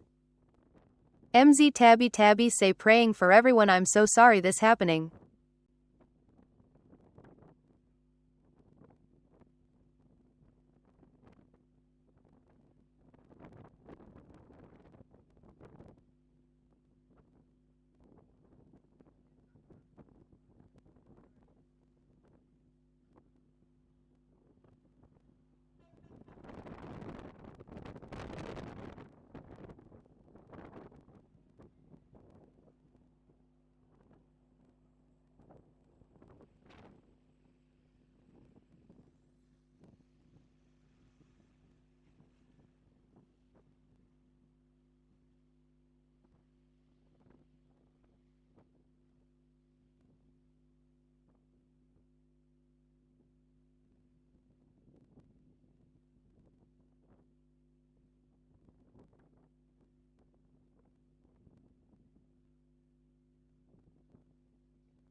MZ Tabby say at Hard Hands, may God be with Jamaica.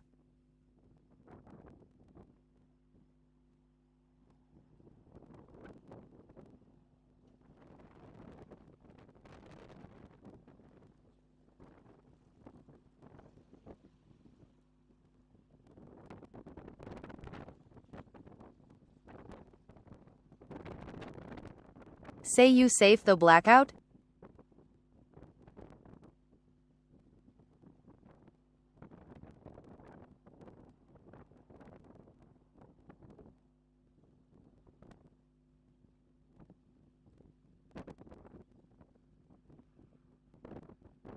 Say mentor family.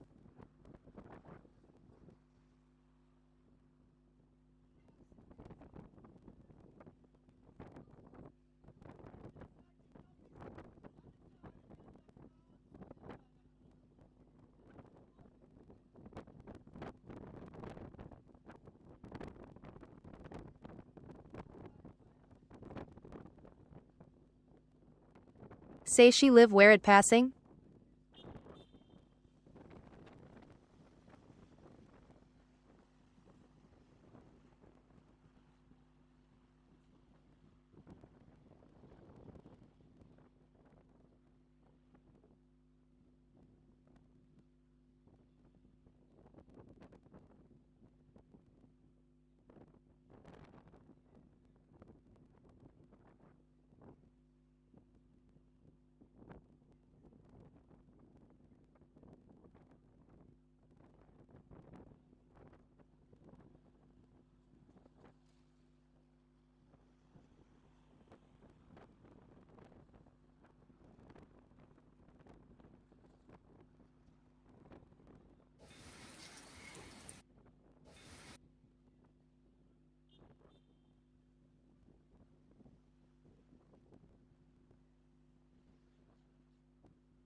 NFIYAH officials say this is not a natural disaster, no lightning nor thunder.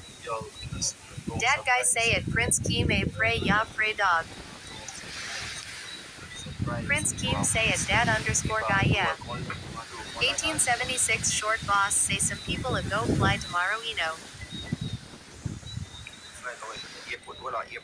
Andrew Ouch say Melissa wants some wood.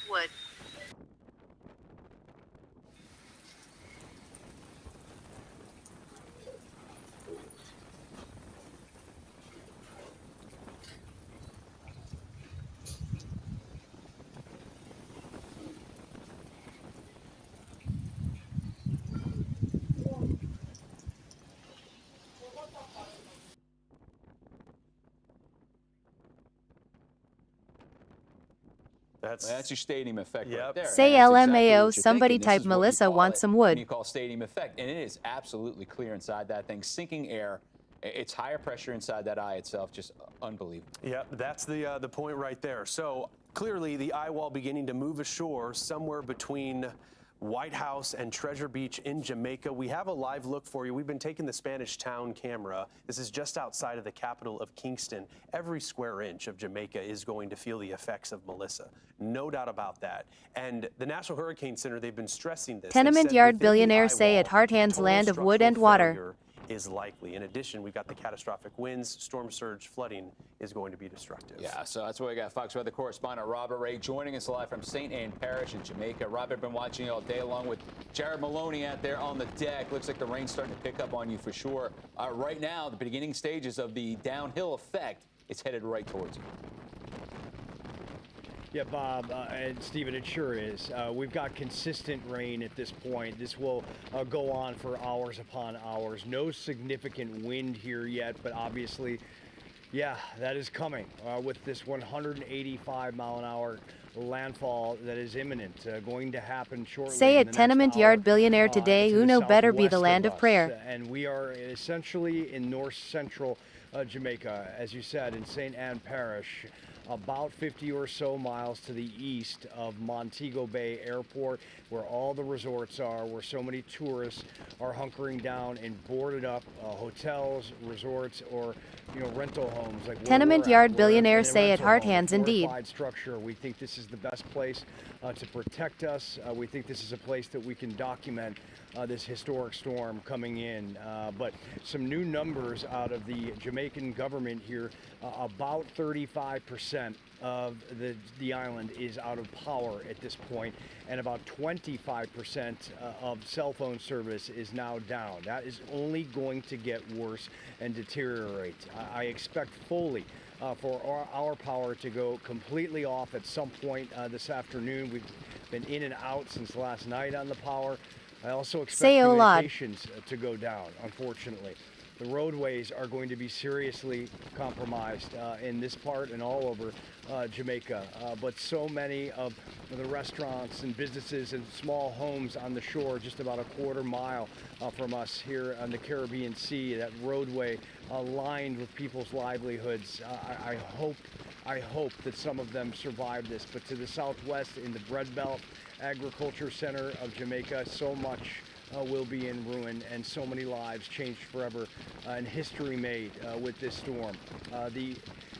The anticipation has been overwhelming for the nearly 3 million residents of Jamaica over the past 4 to 5 days. The government has opened up shelters on high ground. They've removed people from the shorelines in the southern area, and with the hope that everybody did evacuate. If they did not, I don't know how you survive it in the area where landfall occurs. We expect a complete degradation of the landscape here at some point later today, with flying debris and power outages and anything of hell that you can possibly think of at this point. I just had a discussion with the crew moments ago, my photographer, Jared, and then our security team here, and I asked everybody to please call or send your loved ones messages now. Tenement yard billionaires say man say wa, Jesus fada. We could lose communication. We will survive this. Many people will survive this, but it is going to be perhaps the most difficult period of anyone's life here in Jamaica. And the aftermath could be as catastrophic and devastating as the impacts of Hurricane Melissa. Guys? The concerning thing too, Robert, because as we look at these winds and we're seeing how this thing has maintained its strength, the fact that the NHC Tenement yard billionaires say why he keeps saying people want survive. Stronger. You've covered your fair share of tornadic damage. It is going to look like a tornado. Brian Norcross mentioning that when you account for the gusts, this is like an EF5 tornado. Absolutely, and to consider that verbiage is scary. I can't tell you guys.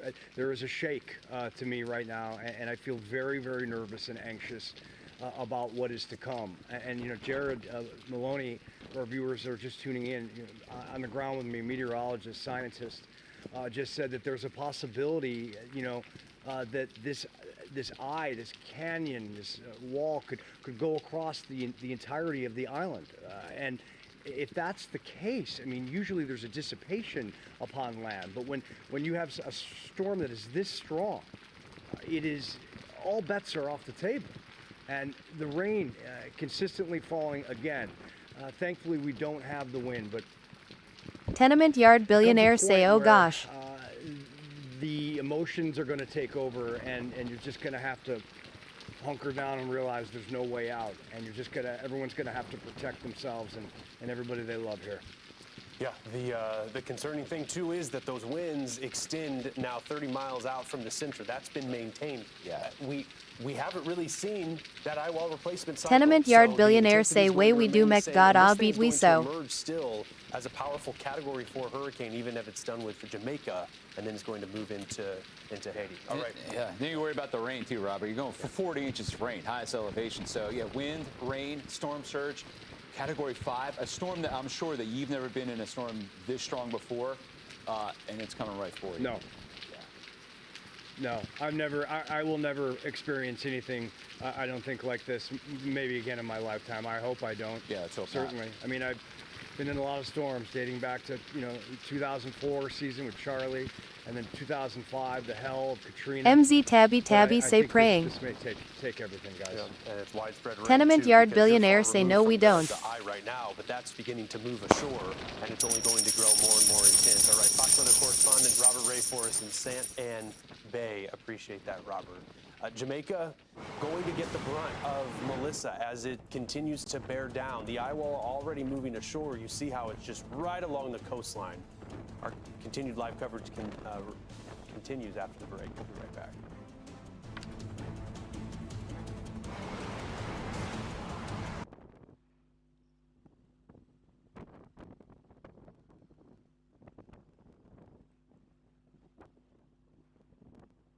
Kimmy say morning blackout. I'll be still even at work lol. Tenement yard billionaires say the news the devil.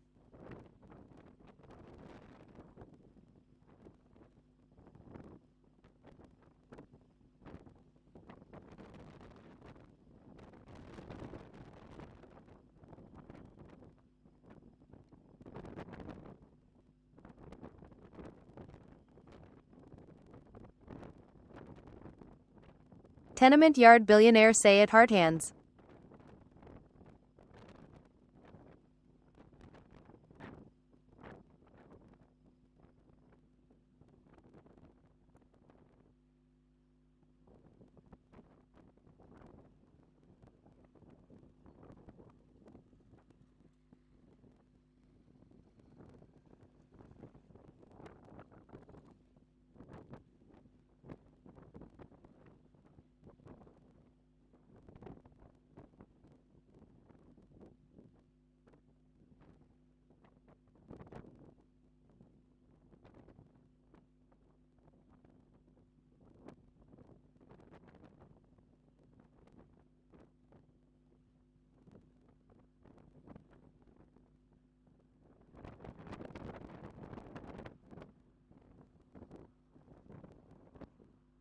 I'm glad, a new follower.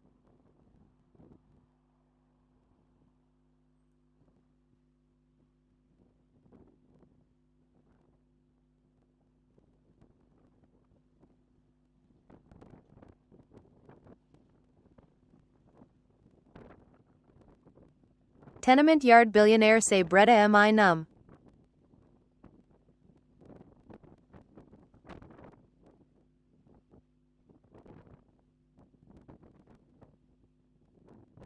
Tenement yard billionaires say stress TF out.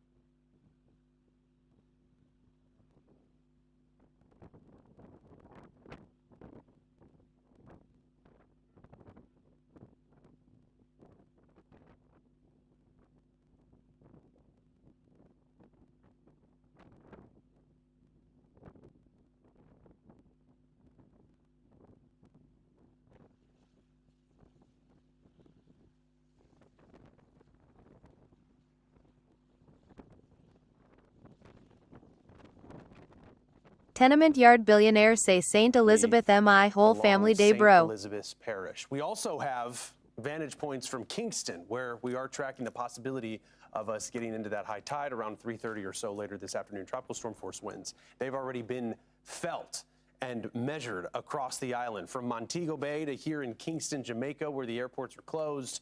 But we've had those wind gusts reported up to Tenement 60 yard miles billionaires an hour. say am I But numb. with that eye now moving ashore, we know that those winds are going to skyrocket.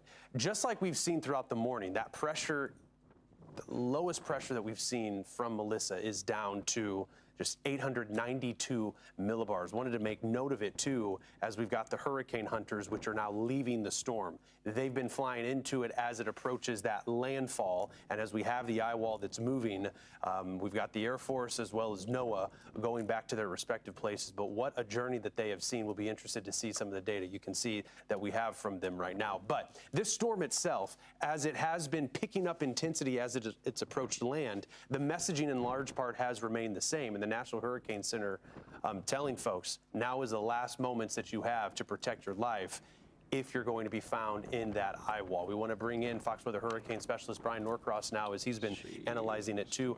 Brian, we got to go back to Dorian. The last time that Category 5 made landfall, that was 6 years ago. And as you had brought up, the winds, the exact same with Dorian, 185. Yeah, and it was Tall MN say MK them call African now about MI name wa MI name. I mean, I hesitate to say at least this one is moving, but the big difference between Dorian, as horrendous as that was, and this one is in Jamaica, you have these tall mountains. And so the mountains exaggerate the wind and they create so much more rainfall that all runs downhill into Tall MN the say him them towns praise. that are near the coast. And by the way, they drops on what it's called an instrument package dropped out of the aircraft. Tall MN say everybody wa go see African. Winds, something less than 1,000 feet above the ground, which is relevant in an island where you have mountains. So this is just a spectacular meteorological phenomenon that we're witnessing here. The official wind speed at the surface of the Caribbean Sea and at the surface of the land there, 185 miles per hour, spectacularly low pressure, third lowest pressure ever measured, actually, and north-northeast in an Atlantic hurricane, north-northeast at 9 miles an hour. So you can see here Tall MN say all them MI know sorry fa about chopped rice. Is jogged a little bit since the 11 o'clock advisory, a little bit to the left, which is really terrible for the town of Black River. Let's look at that close up. And there you see this spectacular satellite. As the 11 o'clock position would be about here, and it's kind of going a little bit due north. Well, what's bad about that for Black River is that Scrumptious TikTok say, can we hear what he's saying? And so the wind is coming ashore here, and so it's just pushing the Caribbean water into that kind of bay where Black River is. The farther left it gets within reason, the worse it is, because you get that onshore, continuous onshore wind pushing water into that town. We're very fearful about what's going on in the city there. The good part of the town is elevated a bit, so away from the storm surge, but right along the coast, obviously that's going to get just obliterated with up to 13 feet of storm surge in this area right in here, where the worst of it will be. You also have storm surge in these bays over in here, and then this is Kingston way over here, but this is the core of it, coming ashore right in there.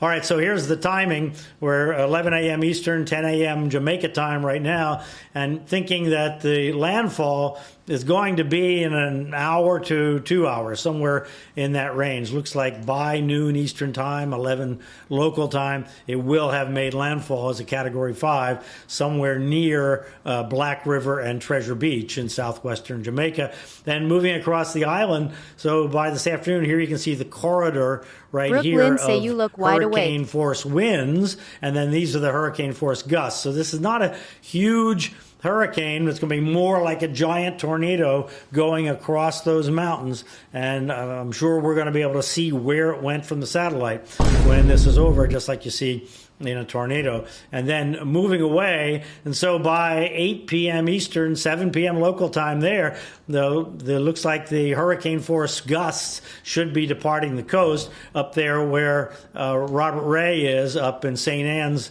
Parish, up on the northern coast near Ocho Rios, and then it moves away. So by 2 a.m. the winds are dying down, and people can begin to recover, although it's likely there will be no power in Jamaica overnight tonight, so probably not until tomorrow morning will people be able to go out and look. And here, this tells you the real threat there in the Black River area. You see this bullseye up in here in the couple of foot range, so a foot and a half to 2 feet. Another one over here. We have another one sort of over the Kingston area. So the rain falls in the mountains. It all has to come downhill. Either has to go north or it has to go south, one or the other. And this is not called Black River for nothing over here. Let's look at that. And here you can see, look, see the low area all in there? That includes the river. So this is storm surge going in here, and this is rainfall in these mountains coming out here. And so this is, prone to major storm surge flooding there. How much that affects the town and what part of the town, certainly some of the town, but part of that is indeed elevated there. And then you have this coastal area here, Treasure Beach, where again, the rain is coming down the mountain and the storm surge is going in. So it's all bad. There's absolutely everything is bad there. And then you have in Kingston, here's the drainage coming out of Kingston is right in there. So the rain is going to come down and through the city, and it ends up over here. Same story here in Portmore, rain coming all down into this drainage area right there. But exactly how much that the drainage systems can handle in this case, that's an open question. Fortunately, they're not going to get the worst winds in Kingston, but between the rain and the surge holding the drainage back, we'll have to see how significant the flooding situation is there. So there's the issue with the storm surge. Here's the storm here. There's actually this model is not too good because there's where the hurricane center is. So the storm is actually over here. So the storm surge coming in here into the coast.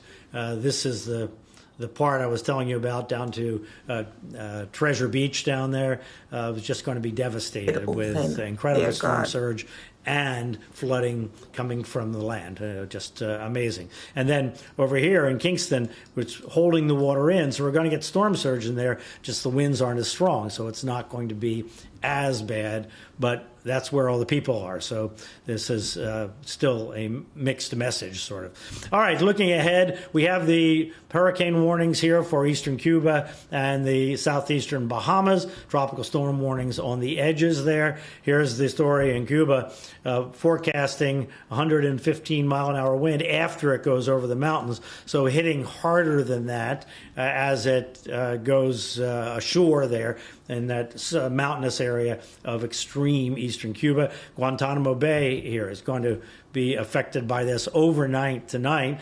And then by tomorrow evening, working through the southeastern Bahamas. Here, this is well south of Nassau Generous up here. vibes, So say Nassau mighty not God. affected. Turks and Caicos on the edge of it. Tropical storm warnings there. It's mostly here in this core southeastern Bahamas. Not too populated, but south of the Exumas, you still have towns there for sure. And 100-mile-an-hour to 90-mile-an-hour hurricane for Bermuda, but it's tough to tell whether the core of it, which would be a fairly small core, is going to hit this small island here. You have to get pretty unlucky to have that happen. But it's really all about Jamaica today. This incredible event that we rarely ever see is happening here right in front of us. That no sign of this storm weakening. As a matter of fact, the eye is growing. You might have seen it's up to about 17 to 18 miles wide now. So that just the whole idea that the bigger the storm, the more storm surge it puts at the coast, because it's like not using your hand, it's like using your arm to push water in the bathtub. You use you push a lot more water with your arm. So the bigger the diameter of the eye, the more storm surge gets pushed in there. And unfortunately, that eye is growing just a bit. Tenement yard billionaires say jaw. That last report. Guys? Yeah, Brian, we're looking at it right now. Relatively speaking, the storm itself is pretty compact. You got hurricane force winds out 30 miles from the center. Kimmy say Jamaica board houses and zinc plus Rast tree house can't handle So, tornado since jaw. it's a smaller storm, is it more susceptible to getting messed up by the mountains of Jamaica before it exits back into the water and goes towards Cuba? Yeah, you would think so, although it's not super small, and it is what's called an annular hurricane, where you don't have big bands coming in and feeding it. It really is more of a disk in and of itself, and those kinds of storms are much harder to disrupt. Say not even Wall Once House, they get no going safe. in that form, they continue and are much less susceptible or subject to Kimmy say all that wind too. shear and other negative factors. So Hurricane Center is thinking that this is going to survive its trek over the mountains, weakening some, but still be a fearsome storm all the way into the Caribbean on the north side of Jamaica. Yeah, it's like a bowling ball with a hollow core as opposed to a big donut. Yeah. Right, the annular hurricane. And I mean, we're only looking at the past 45 minutes or so, but that thing wanting just to hug the coast, it's remarkable to watch as we're approaching that landfall, but it's still half of the eye has to be over land, right, Brian, in order for that landfall to be technically accounted for. We get it in the noon hour, you think, Eastern time? Yeah, I think it'll happen between noon and 1 now because it's taking this wobble to the left, so kind of in some sense parallel to the coast. I mean, it could wobble back to the right, but this, when you get down to these fine details like this, a wobble can make the difference between devastating an area and not, just a slight wobble, because if the full thrust of the storm surge comes in one place, the difference between 10 miles or 20 miles over can be a completely different different thing. Like in Black River, you have the town and the river, and then you have this kind of nature area where nobody lives, and it's a big drainage area. So, if it goes in there, it's sort of who cares as opposed to going right into the town. So just the slightest difference on the width of the river can make a tremendous difference in the effects. It's continuing to maintain its strength, too, as of the latest advisory. All right, Brian Norcross, appreciate, as always, the analysis. A Category 5 hurricane about to make landfall. Our coverage of Hurricane Melissa's landfall and the journey to the Bahamas, as we just highlighted, it continues after the break. We're going to leave you with a live look. Kingston Harbor, Jamaica, where around the harbor we have had mandatory evacuations. Those were instituted earlier this week. Now we're dealing with that landfall, which is imminent just west of Kingston. We're joined again at the bottom of the hour with Fox Weather correspondent Robert Ray. He's on the north side of the island. Stick around for that. We'll be right back.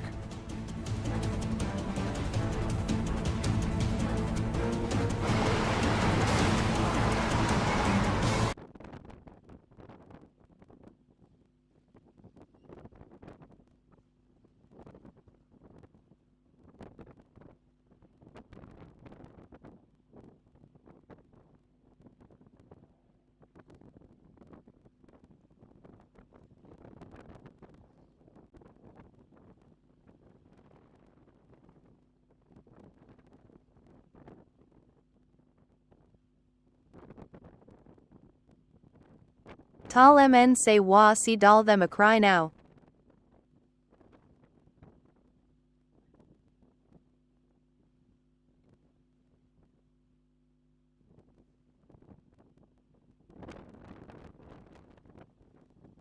Tal mn say lot money send back home now. MZ hips say exactly. One Blackout Junior say Melissa a come fi dem.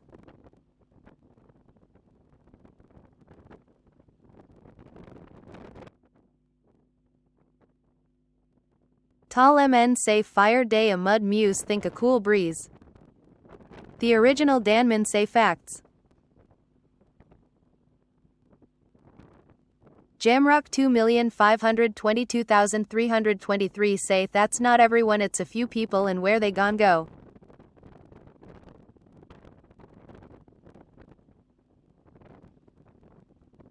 Tal mn say think a did joke. One Blackout Junior say only thing on you breathe a blow way mi day. Kimmy say notice where it's entering from, and the areas the hurricane passing through. Too much bloodshed. One Blackout Junior say breeze. MZ hips say even now is some parts they are drinking and partying.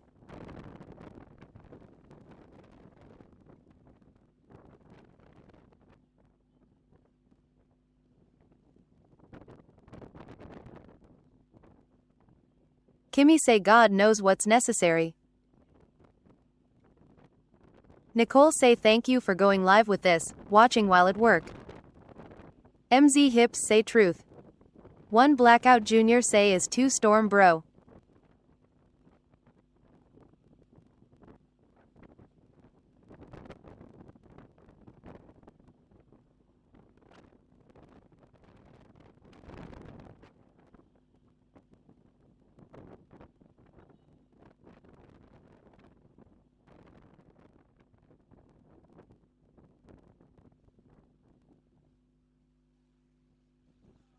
One Blackout Junior say 1 Tropical Melissa a turn in hurricane. MZ Hips say yes it is.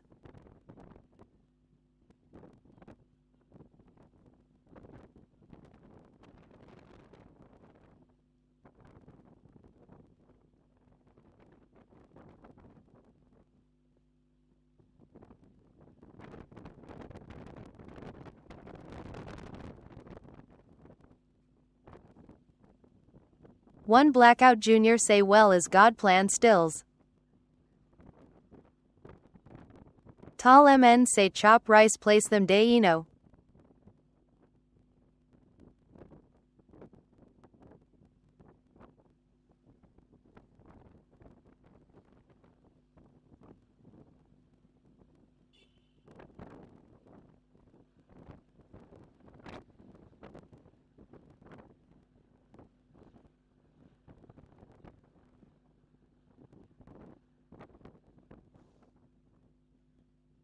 One Blackout Junior say sorry fi ihpll dem who na kn2. Tall MN say them better call them African boss.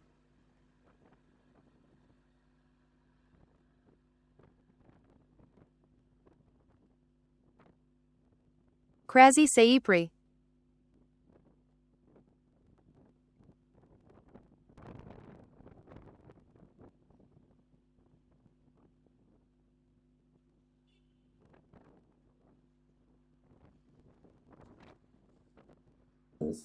Kimmy say imagine wanting to legalize witchcraft in a Christian country.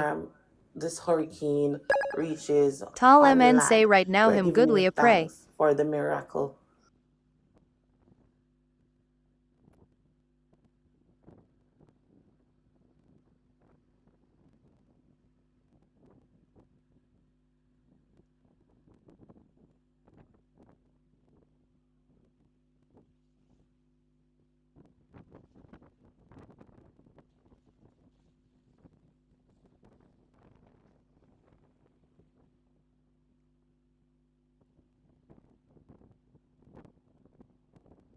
Tall MN say big up all frontline workers.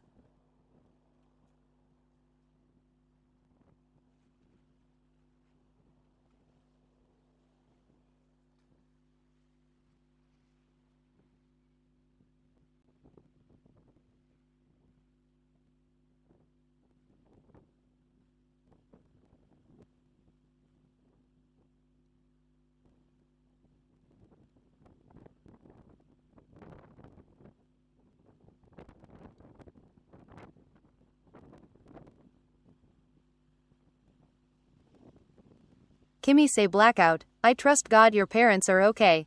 I'm believing and declaring that. One God, one faith.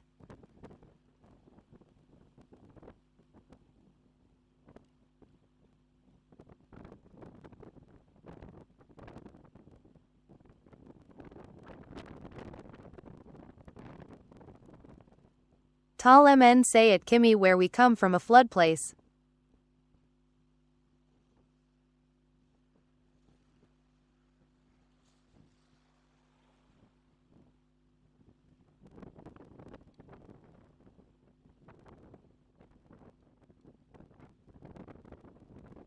Kimmy say understand.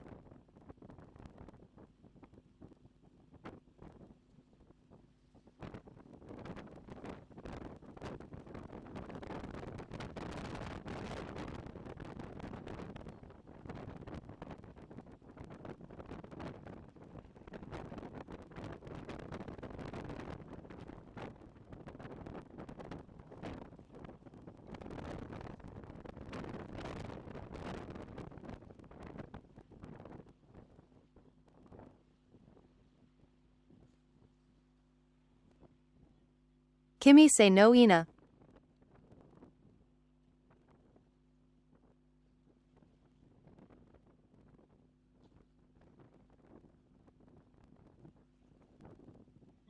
Kimmy say but him a survivor.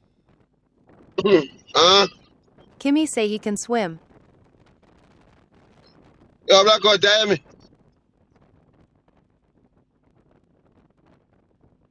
I ain't sleep, dog. I heard this rise up back.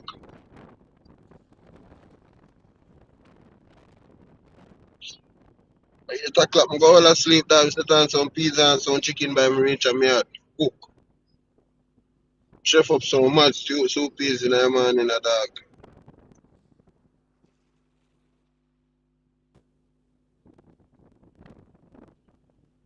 I Jamaica that right now, dog.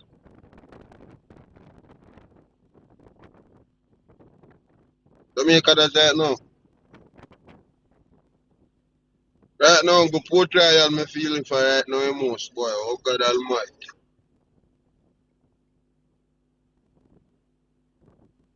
A good thing, so they did mash you up for morning.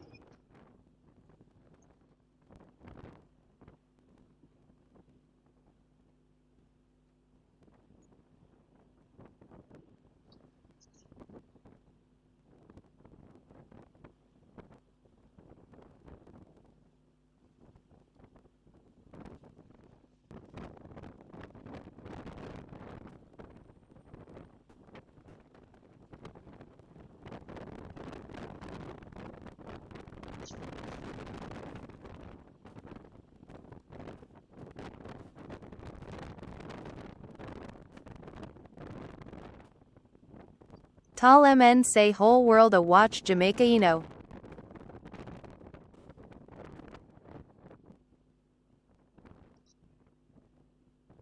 Three miles per hour.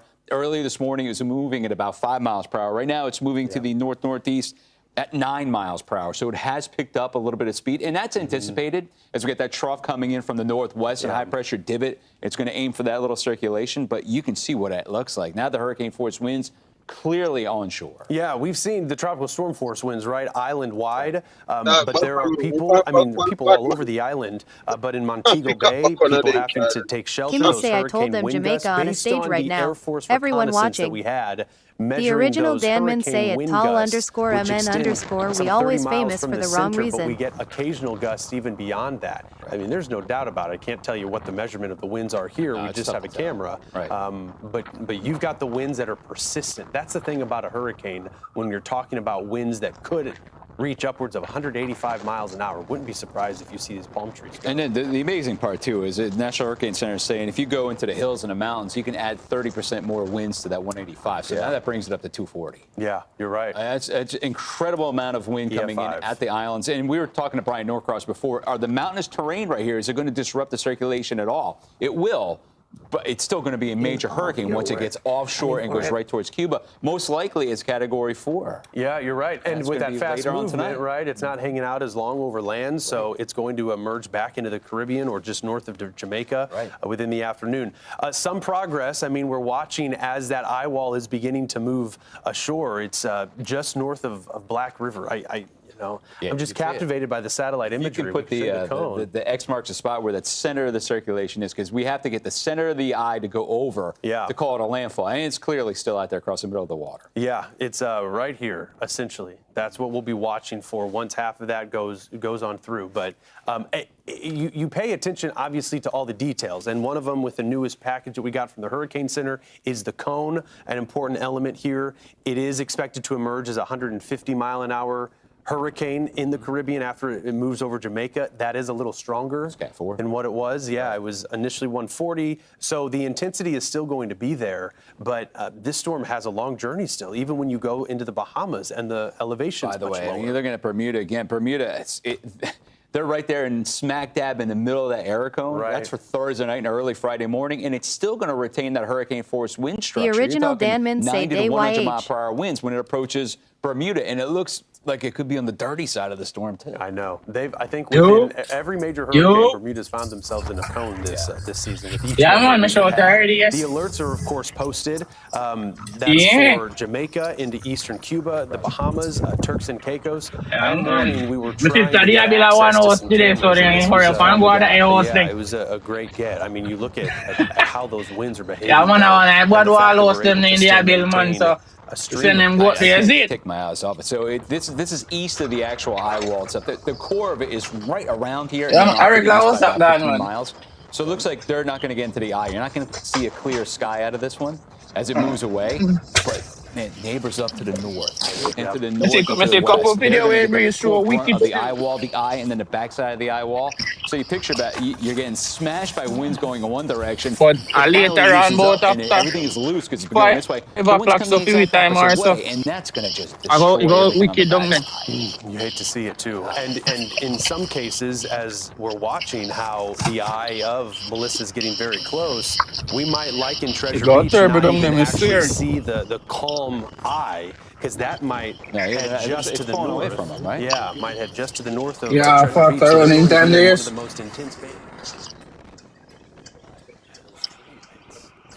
It's in the parish is St. Elizabeth's Parish. We talked a lot about it this morning. It's gone down. Look, now I can barely see that. Yeah. Remember them can just assume certain things, you know. Communities along the southern.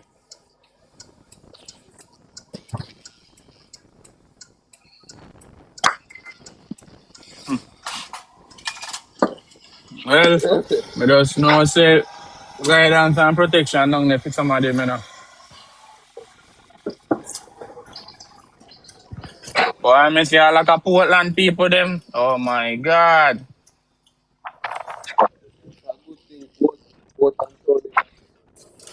I have gold coins in my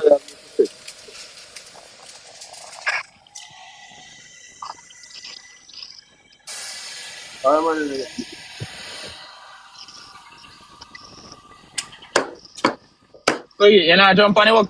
Yeah, that just ask if you not jump on the work today too. Oh yeah, what me there right now go and chip in and listen to it, place, you know? Ah, bro. Shadow Badness say active bro.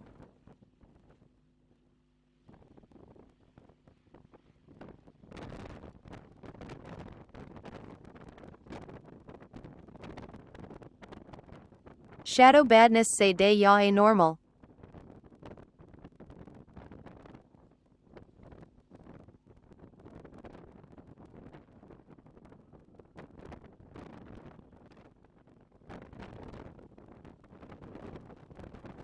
Shadow Badness say cyan do nothing about it. Shadow Badness say bad.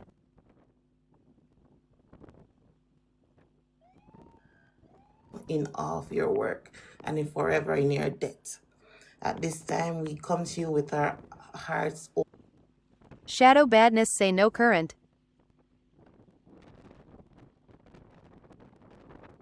At this time, it doesn't matter where we are. Thank you for the prayer. Shadow Badness say breezy YF. See ya. Tall MN say at shadow_badness which part a day. Shadow Badness say in Bay Rain. Be safe out there, please. The oxygen, I'm begging you. Be safe out there, please. And be safe. Get some amen. Shadow Badness say Hanover. The Ambitious Hustler say amen. Alka World say amen. Roan say amen. Marsha's Healthcare Journey say amen. Young G say Tall MN say at shadow_badness my ground dat. Shadow Badness say Brada 90s. N. Brooklyn say 3 more followers chat. Tenement Yard Billionaire say we need it. We need the prayers. Hello. Hello, good morning, good morning. Good morning, good morning. We need the Good prayers. morning, everyone. Just calling from Canada, but I've been keeping.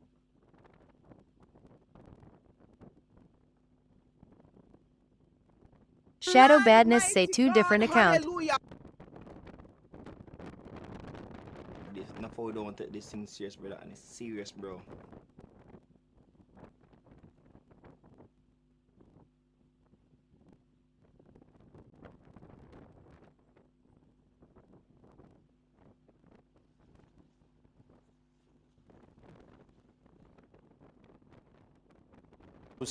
Of Jamaica, the town of Treasure Beach. That beach, it's a known beach, a 6-mile stretch of coral-colored and sometimes black sands, as has been described by the Visitors Bureau out of Jamaica. Local bars, a rich taste of the country's culture, and it is feeling among the most intense portions of Melissa that we have over land as we speak. The latest advisory that we have from the Hurricane Center, this is a Category 5 hurricane. Melissa will be the first Cat 5 to make landfall in the Atlantic Basin in 6 years. We have to go back to Hurricane Dorian, the last time that a Category 5 made landfall. That was in the Bahamas. This is by and far the worst hurricane that Jamaica will ever experience. Those winds, it's the persistence of those winds. The winds that are capable of producing what would be like an EF4, even an EF5 tornado. And the bottom left part of the screen, you're looking at where that camera is, circling Treasure Beach. So that's the perspective. It really is, as you're looking at the eye, as it's beginning to move ashore, even just the faintest sliver of the eye beginning to move ashore, but it's still wanting to essentially hug the Jamaican coastline. It will soon, here within the next hour or two. 1 MATIC say you by The most Kamara. intense part right now being felt from Black River all the way down to Treasure Beach. For perspective, a little farther to the east, well east of there, you'd eventually get in to Kingston. But from this vantage point, as we're going to continue to keep watch of it, visibility continues to drop. That rain essentially moving sideways. What a mess. Ferocious storm. We also want to go up to St. Anne's Parish. Now, that's on the north coast, so that's removed. Tivma but Sigma St. Z say Anne's bro. Bay is within the cone. And it's possible that later this afternoon, we will feel those impacts. We want to bring in Fox Weather 1 correspondent MATIC say Robert lens. Ray, as he's been Shadow watching this. badness Robert, say I don't know boy if you just have, done return, talk if to you've been able Nico. to see what we're seeing in Treasure Beach. What a ferocious storm. I do not have a return, but I just got word from Jared on site here, meteorologist, that yeah, you guys do have a live camera down there, and he tells me it's amazing. I can't imagine what the images are, and you know, we've got a bit of a lull in the rain here, considering that last time we spoke, what, an 1 hour ago, less than an hour MATIC ago, say it was an Kamara absolute lens. downpour. Tivma But Sigma winds Z are say kicking lol up as IDK. those Why it read outer my name bands like move that? through here and trying to give you guys some different looks, but we fully expect when the system makes its way up here, which we should start feeling significant impacts in the 1 o'clock hour is what our prediction is, that we're going to start to see the degradation here. But honestly, Stephen, I cannot even fathom what is happening down to the southwest on Treasure Beach and some of those other areas, the breadbasket of Jamaica. Remarkable and unsurvivable, likely. You, Robert, from the perspective of the rain, we had Brian Norcross on. He's going to be with us throughout the afternoon, describing the characteristic, the nature of the system. It's more annular. It's more like a disc. We often associate hurricanes with these rain bands that spiral in, and certainly we've seen those with Melissa. But in this case, and maybe you can speak to it, the rain has been persistent. And if anything, it's just going to grow more and more intense. We're not looking at so much these bands as much as this is just a solid shield of rain that continues to move over the island, and it's only going to grow more intense as the winds pick up. 1 MATIC say all Melissa Mick. That's what we're going to feel. I mean, we've had the ebb and flow of rain and breezy conditions, at least here in north central Jamaica, throughout the day, and even began last night. But as soon as this landfall occurs and it begins to make its way on that predicted northeasterly track up into the Montego area, and where we're about 50 miles away from Montego Bay. Yeah, we expect consistent downpours, and you know, as predicted, maybe upwards. 1 MATIC say all Melissa Mick. And and that's just gonna, you're gonna have water that is just rushing down the road that SS I'm on Stop right Shop now. say I don't understand why they count and team up with local news instead of sending their own. The camera cannot One move MATIC say all Melissa He can't move out of the MC. garage that he's in right now for protection. But I mean, Stephen, I'm looking actually on the upslope of this road right now, and water going into a sewer, just draining down into the sewer, doing a fine job right now. But I don't think that's going to be the case as the deterioration of the atmosphere continues after this landfall here, and particularly where we're at. And a quarter mile down this road is the Caribbean Sea. And up and down the stretch that leads into Montego Bay, full of restaurants and businesses and homes and structures. And I have to think that there's just going to be a lot of destruction from the wind field, and clearly the flooding is a major issue. The flooding. One princess say blackout me ex-friend. Where we see the most intense winds, there's no doubt that those trees could be uprooted from the ground. They could certainly snap in half. I know you've been reported on the power outages, Robert, throughout Jamaica. Wondering what you would make and what could make of what you've seen in Jamaica, because when you talk about Tivma Sigma Z say Mike. Because you've got flooding, you've One also princess got say the lol wind, can't hear you. and people will board DJ up their Sponge homes say because of weatherman the blackout a wind. keep we updated. And we've made a lot of this One landfall that we're going MATIC to say see on nah the hear South you Coast, fam. but it's very well possible that we could have a Cat 5 go through Jamaica, not just at the shore. So that would include up in St. Anne's Bay. One princess say boarded you up, blackout 4 you to dash 5 me for that away. wind. Right. The resorts are. That is a given. The resorts are. One boarded up, MATIC say and all they've Melissa taken MC. Really big precautions. Like the neighborhood we're in, I mean, I have to be honest with you. There's no boards on windows that I'm seeing. People have put tape on there in case there's a blowout, but I just don't know if that's going to do One the princess trick, say never. As far as what you just said, and isn't it remarkable that indeed we could have a hurricane that crosses 60, 70 miles inland here across the entirety of Jamaica, and it could still be a Cat 5 as it exits the island. And then you've got the backside. This is going to go on, obviously, all day today, but we're going to be feeling effects into tomorrow morning as well.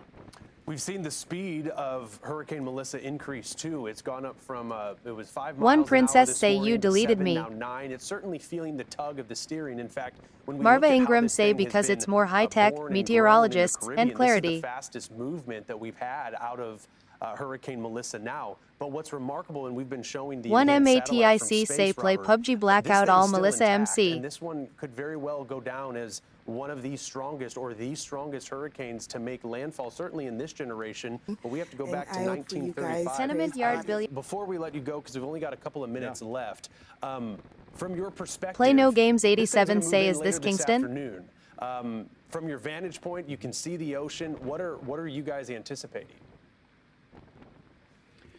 Well, I can tell you, we're SS Stop anticipating Shop full say involve power them. outage. They know the We are interior better than anticipating, anyone else. Losing communication on mobile service. Last update an hour ago from officials. One was that princess say 25% blackout of the U-turn island was weatherman. out of, cell phone coverage, and over 35% was already out of power, and that is before landfall. That's pretty amazing. And indeed, we're up on the hill here. So about a quarter mile is the Caribbean Sea. So we are anticipating the structure that we're in, which is well built and fortified to hold up.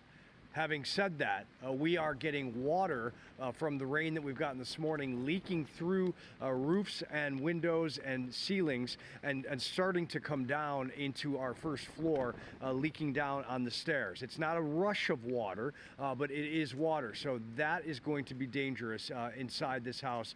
And we're going to hunker down here and cover it. And the second we can leave this compound, we will go out into the streets and try to capture, if we can drive.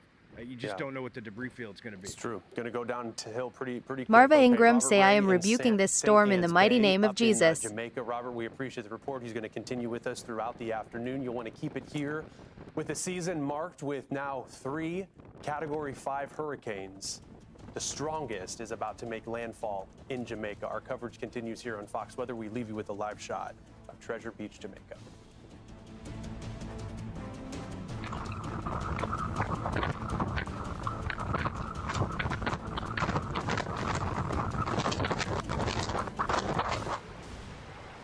I'm Brian Norcross with a Hurricane DJ HQ Sponge Minute say on a the we had reached question. now blackout.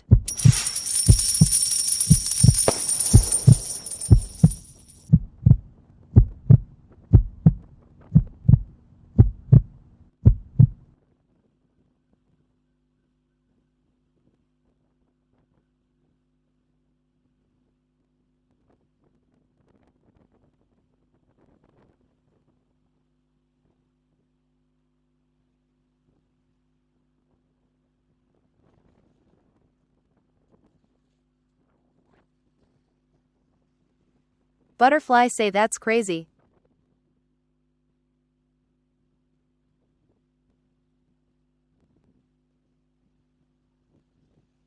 Tenement yard billionaire say rascalot.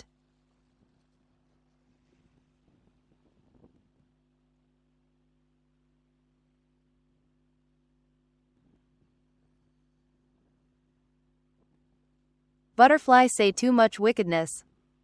DJ Sponge say of the last days bro.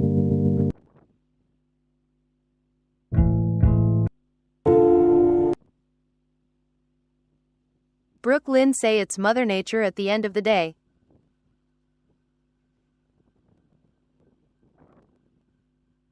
And I out for you guys. Tenement Praise yard God as we billionaire say pray. all we have left is Father, hope we and faith. approach your throne of grace, God. There is none like you. There is none to be compared. Praise God, we are so undone. Hallelujah. And as this storm, God, approaches Jamaica, God, we pray.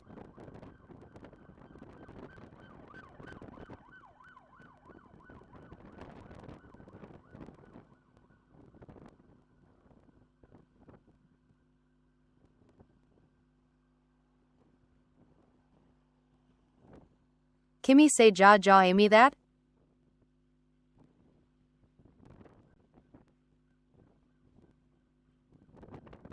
Brooklyn say that's Kimmy? Brooklyn say nice. Kimmy say nah sound too bad. And I out for you guys. Tenement Praise yard God as we billionaire say pray. all we have left is Father, hope we and approach Tenement your yard throne of billionaire say grace, flat God. bridge There is disappear. none like you. There is none to be compared.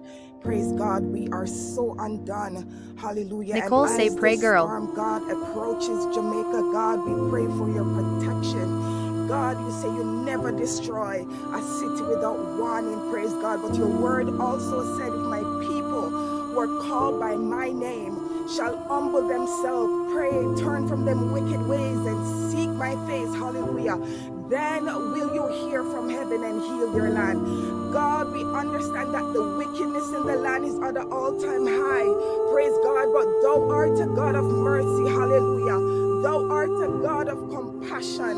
God, we pray, hallelujah, that every voice, my God, that are crying out to you this morning, mighty God, we pray that you will hear their cry. Mighty God, you said none that call on your name, hallelujah, you will never let them be afraid, my God, you will never let them be ashamed, mighty God. So I want you this morning, hallelujah, to show yourself mighty, to show yourself strong, hallelujah, in the midst of the storm. God, we pray for a divine intervention, hallelujah, whether it's a lesson we must learn, mighty God, help us to take everything serious, Marva mighty Ingram God, say you are right, too much wickedness.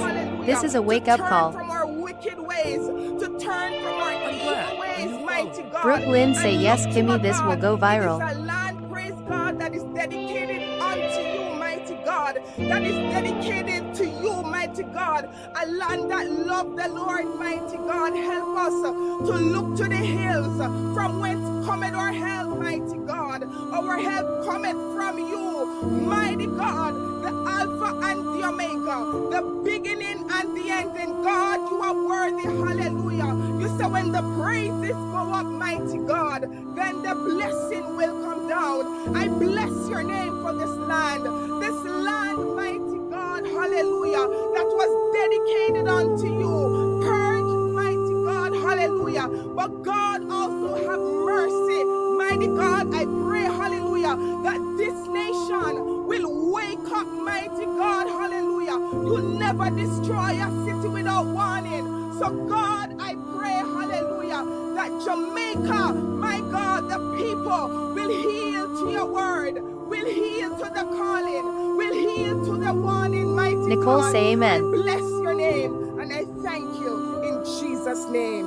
Amen. Praise God. Amen. Thank you for that one. Thank you for that. We need the prayer as well. We need as much prayer as we can get. Thank you for that. Butterfly, say amen. Brooklyn, say amen, amen. Kimmy, say amen.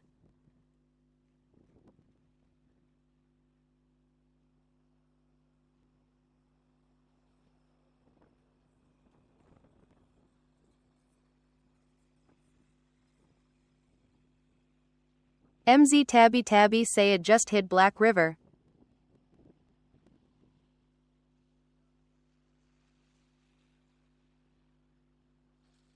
MZ Tabby Tabby, say yes.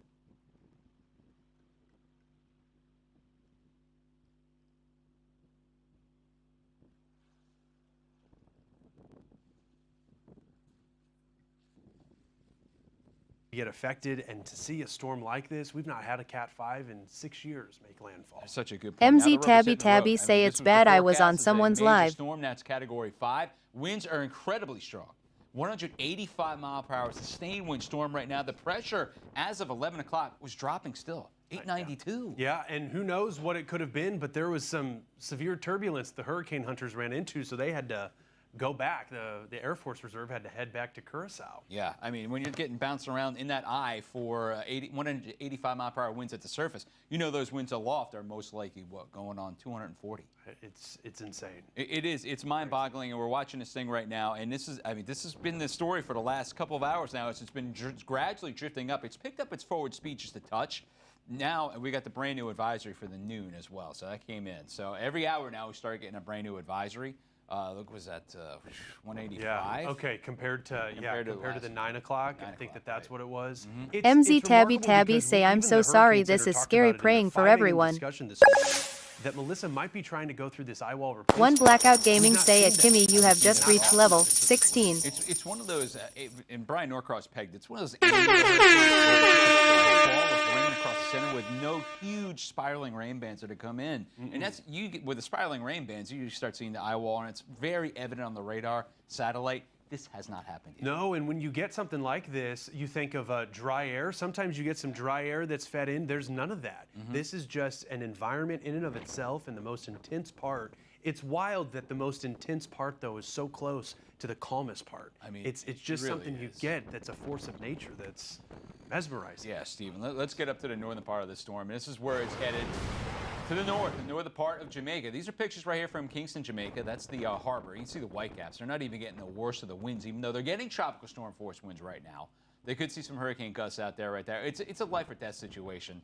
And Robert Ray right now is in St. Anne Kimmy, Parish, say maybe Jamaica. because no cameras. Robert, the rain has picked up over the last few hours. Now we're watching, at least on the leaves, looks like the wind's starting to pick up just a touch as well.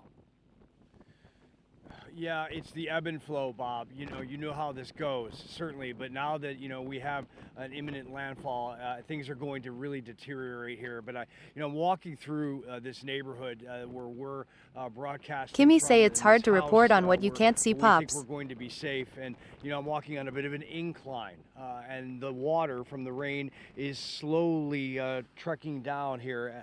It may be tough. Play to No see, Games on the 87, camera, say but, family in I can Kingston see now. it's almost like ripples of water, about quarter of an inch coming down. I'm going to make my way up into this area and just kind of give you a view.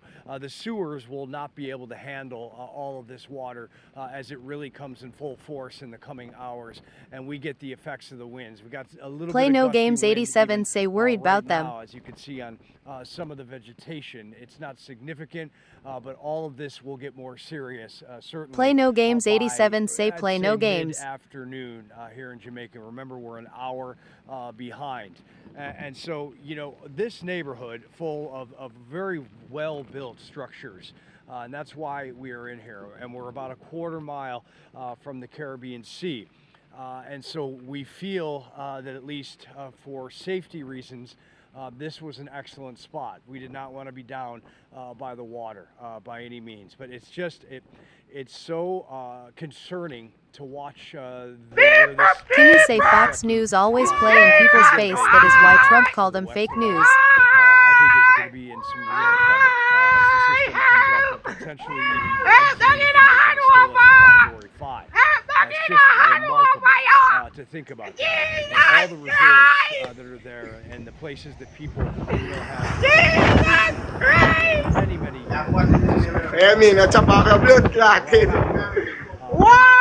major concerns as to what the impacts are going to be in the Montego Bay area in the coming hours and certainly days. We're positioned to not only cover the winds and document and the impacts, as soon as we can move, we are positioned to try and get our way to Montego during the aftermath. Though a lot of the could be compromised. Kimmy say, like, what will it take for them to be serious?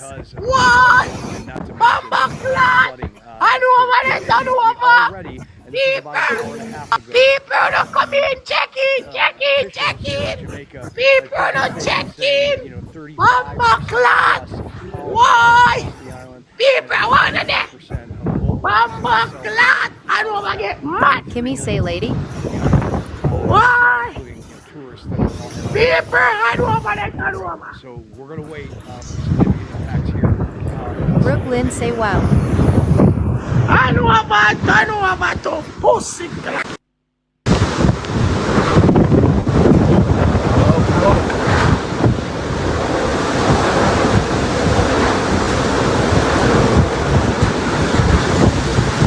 Website news. It's serious, people. It's serious. They're getting Butterfly say the storm didn't even start yet in Himaguanso. Yeah, believe in me. Tenement yard billionaires say holy shish.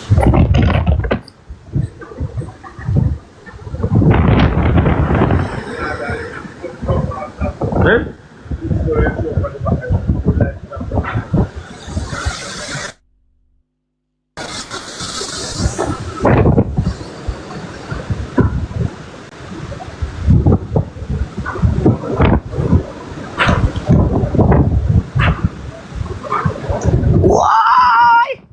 I know about my shop. Help! Why? Help my.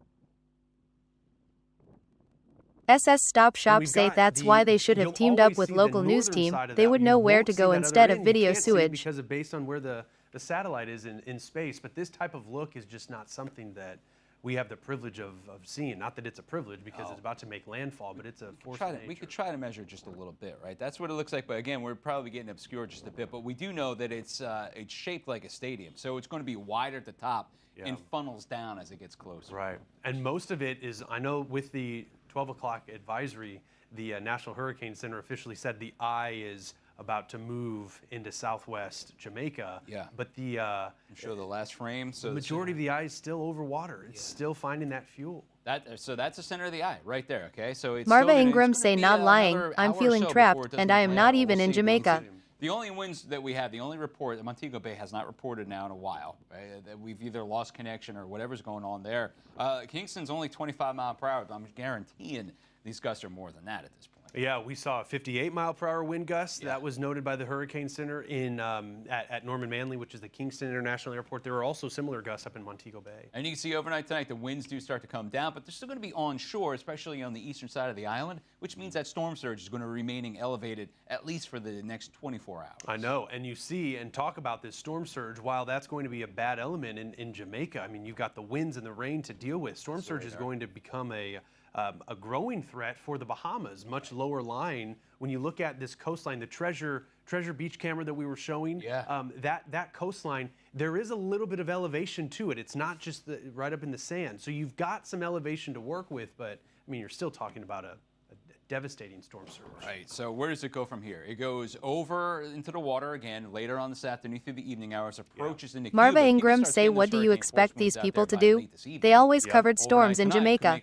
Stop being ignorant. Before midnight, that's 2 major landfalls in less than a day. And it could be a Cat 5 and then a Cat 4. It could be among the strongest landfalls we've seen in Cuba. And this is, I mean, it's a powerful storm. And that forward motion is what's probably going to assist in maintaining its intensity. It's strange. You were talking about this too. The surge right there, potential now. You're talking about 13 feet. Probably not as much when you get towards Kingston, but you still have the storm surge warnings.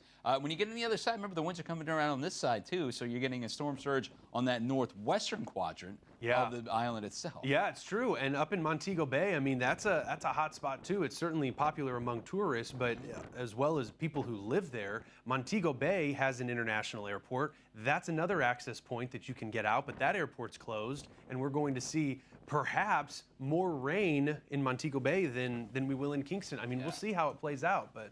And if you're wondering why we can't show radar pictures, because Jamaica's, it's just clogged. Yeah.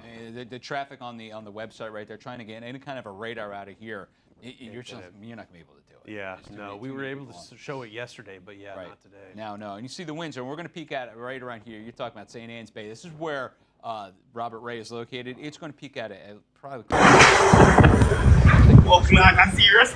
I mean. That's on the northern side of the island. The eye has been. Help! Help! Help! Help! Help! Help! Help! Why? Why? Help! Help me now! Help me now! What am I doing to Jamaica this? Bumbo clot! Brooklyn say Stoops.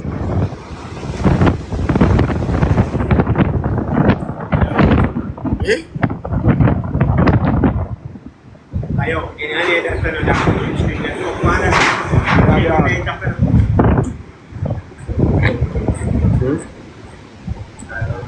Marva Ingram say, remember, Jamaica is surrounded by water. So this storm that is coming can bury most of the islands. One man in there, I saw you there go strong, that's your seat also. When that licky.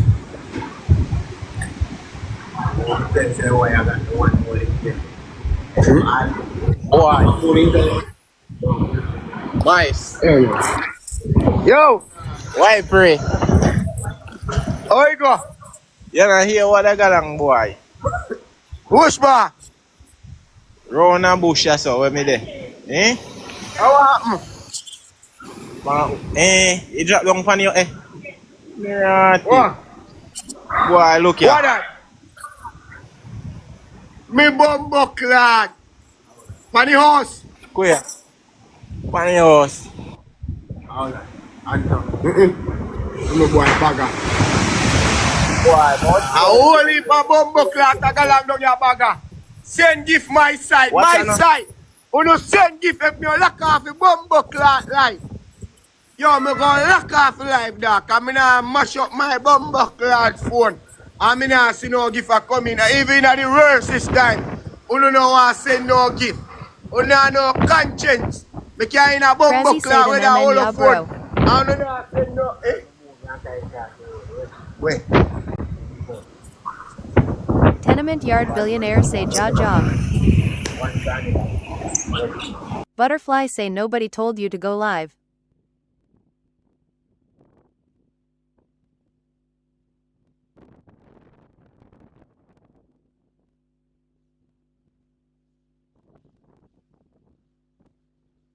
Watch out. Crazy say not a gift money afi keep ina account fi after storm. Watch out.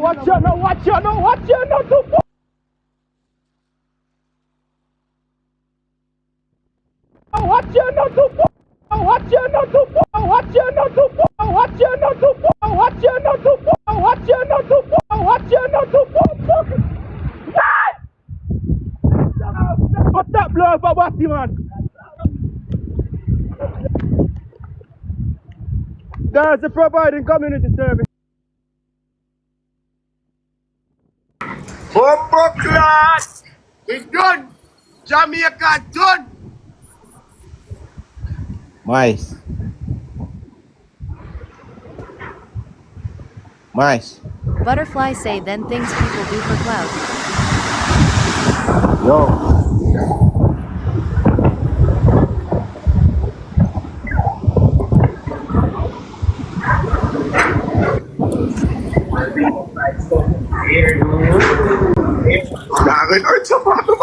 Barba Ingram say we really need international coverage.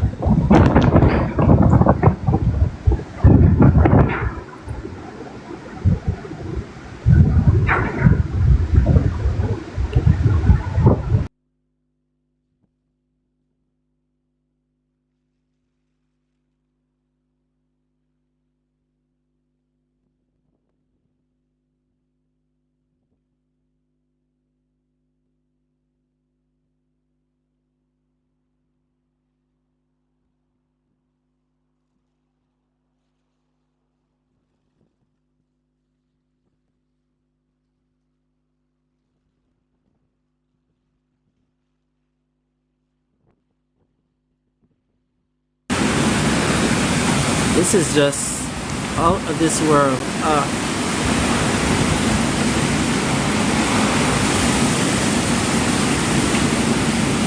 There goes another tree. I heard it, but I just didn't get it on camera.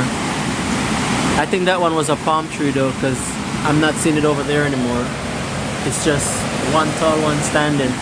So I guess that one is underground now. And palm tree are all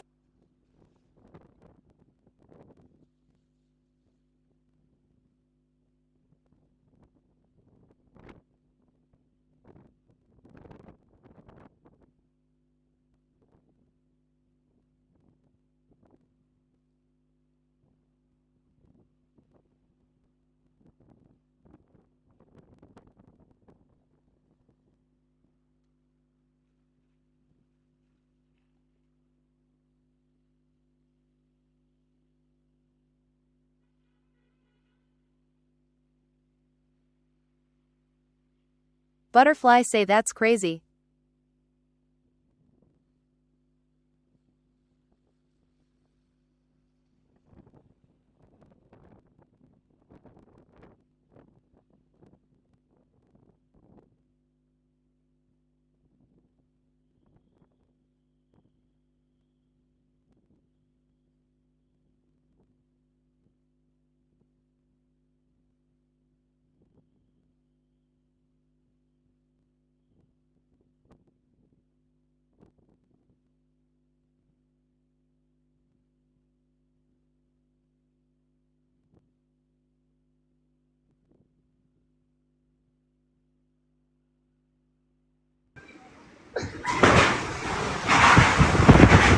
Boy, you got the camera over now, yo, tu es Iket, tu es bacano. I hit me and tell her, look, you go down to kill Mr. Badman. What crack? Where are the play fat done?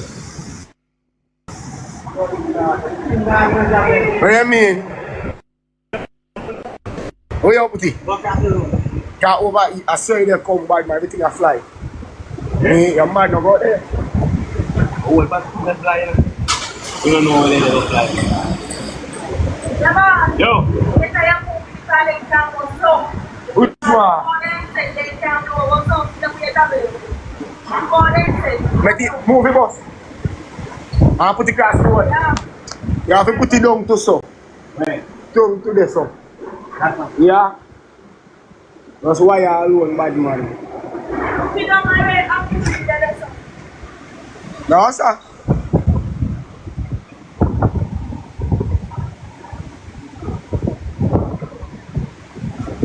Tenement yard billionaires say man better leave the bus TPC. Say they go down to 12.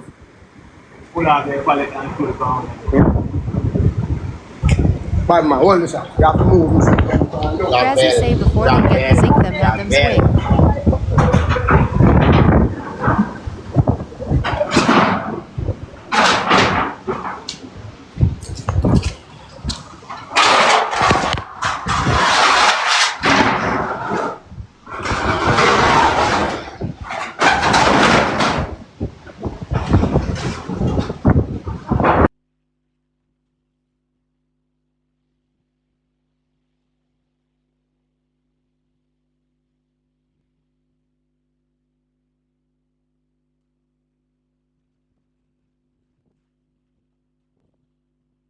Tenement yard billionaires say see now they scared.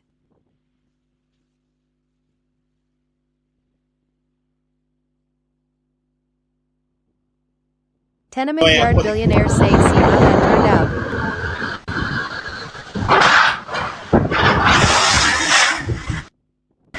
Crazy say run gone in.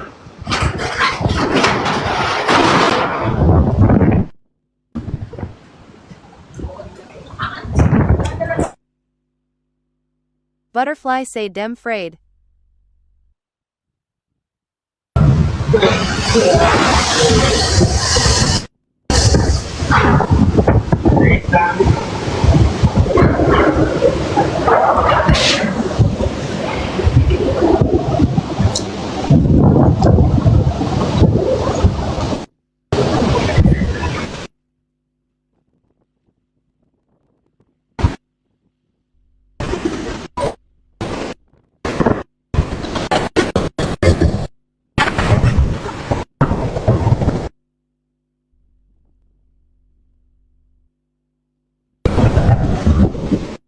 Tenement yard billionaires say it sound like God come bro, here day. I'm not sure what it is, but I know it's nothing good.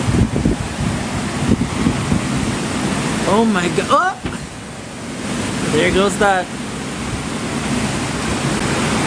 Thank you for the prayers. I'm in.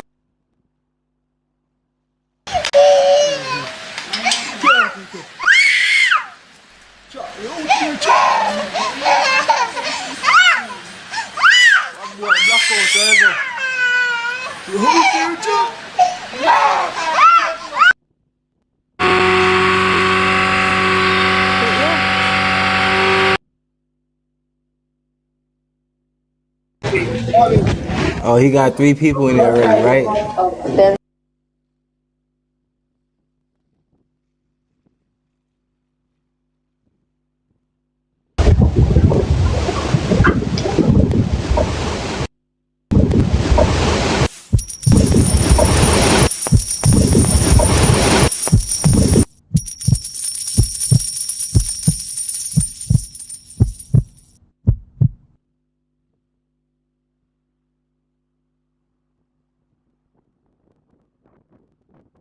Crazy say am I bored up am I window them and Ina am I house. Say bro me here already 7 ppl died.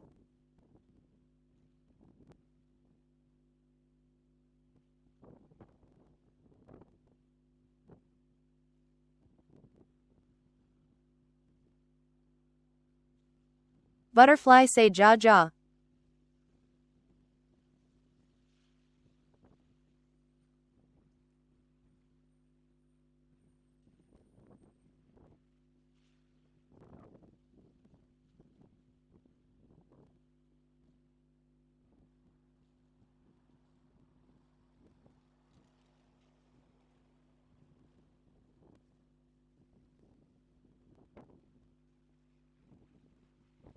Say this is storm of the century, it's stronger than Katrina.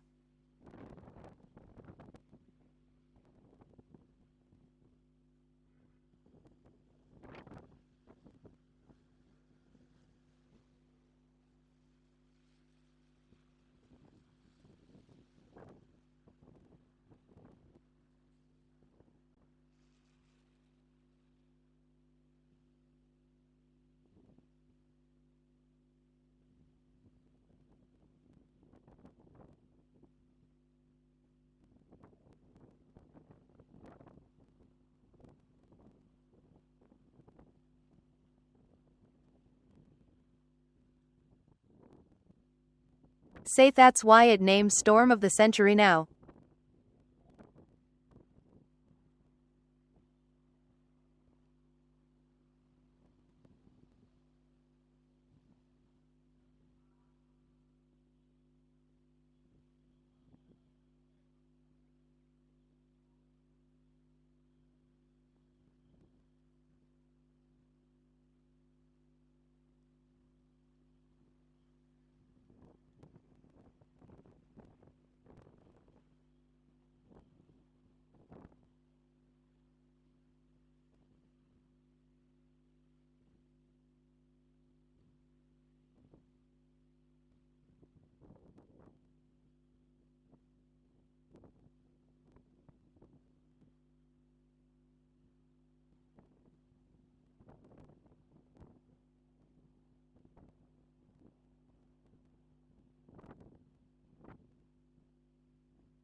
Say Fox Weather on TikTok got another view.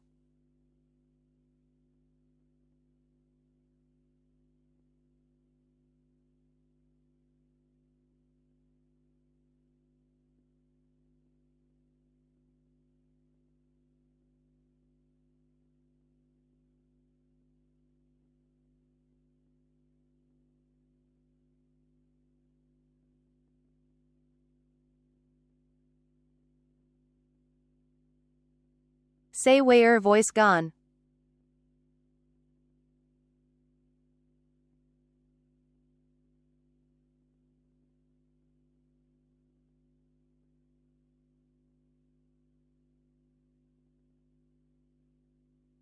But I'll just hold Mike direct. Okay, he's got it right. Bye. Bye.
Say nah the TikTok page they got.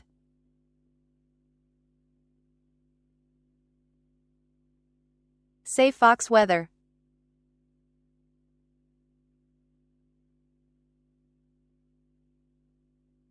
Say OYH me see. And so is your acceptance.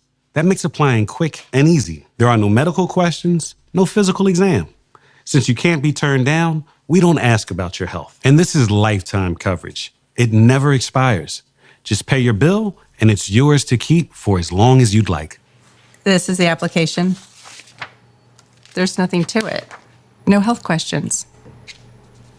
What's this? Free beneficiary planner. Say every Jamaican When we fill it follow out, a show all our outside. important information and final wishes will be in one place.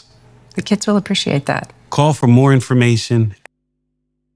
TNYA say ABC on TikTok showing Montego B.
How is on the other side? On the other side. Most trees are blown down. Buildings blowing up. That's it.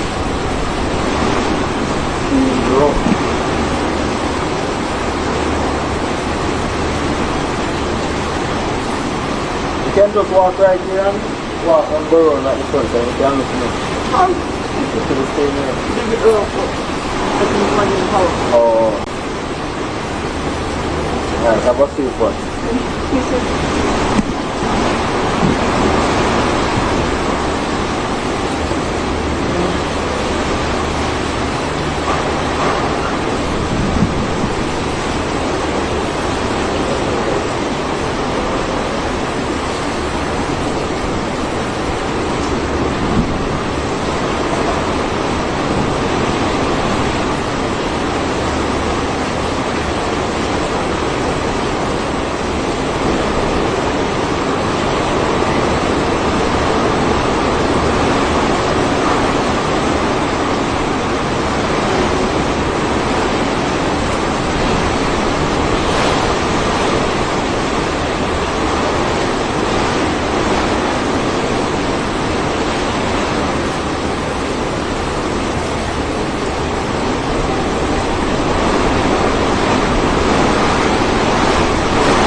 Goddess Kim say whereabout is the top video.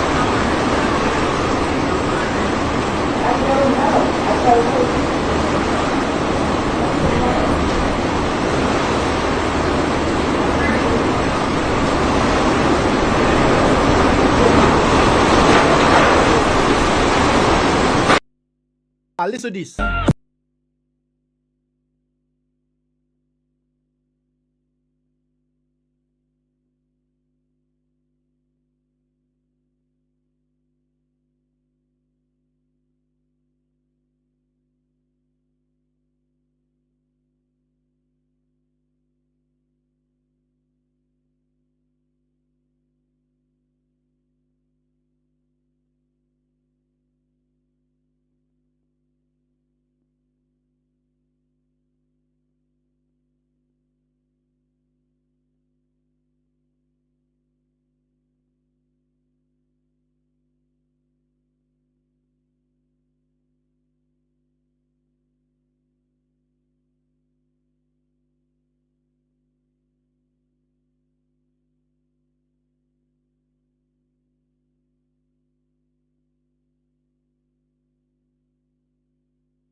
Goddess Kim say were you able to find the live video in Treasure Beach?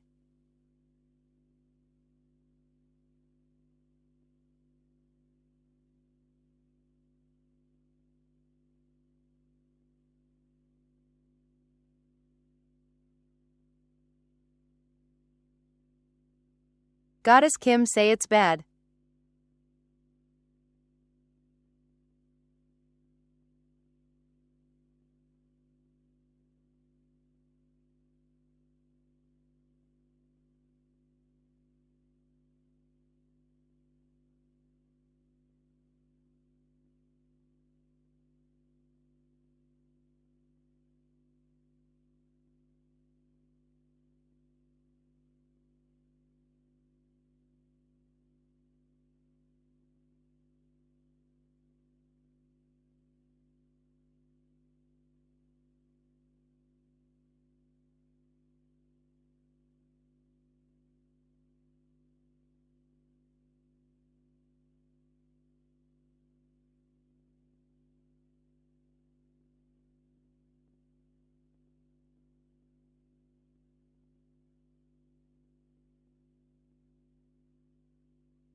I chase storms. I also do live drives. I do exploration stuff.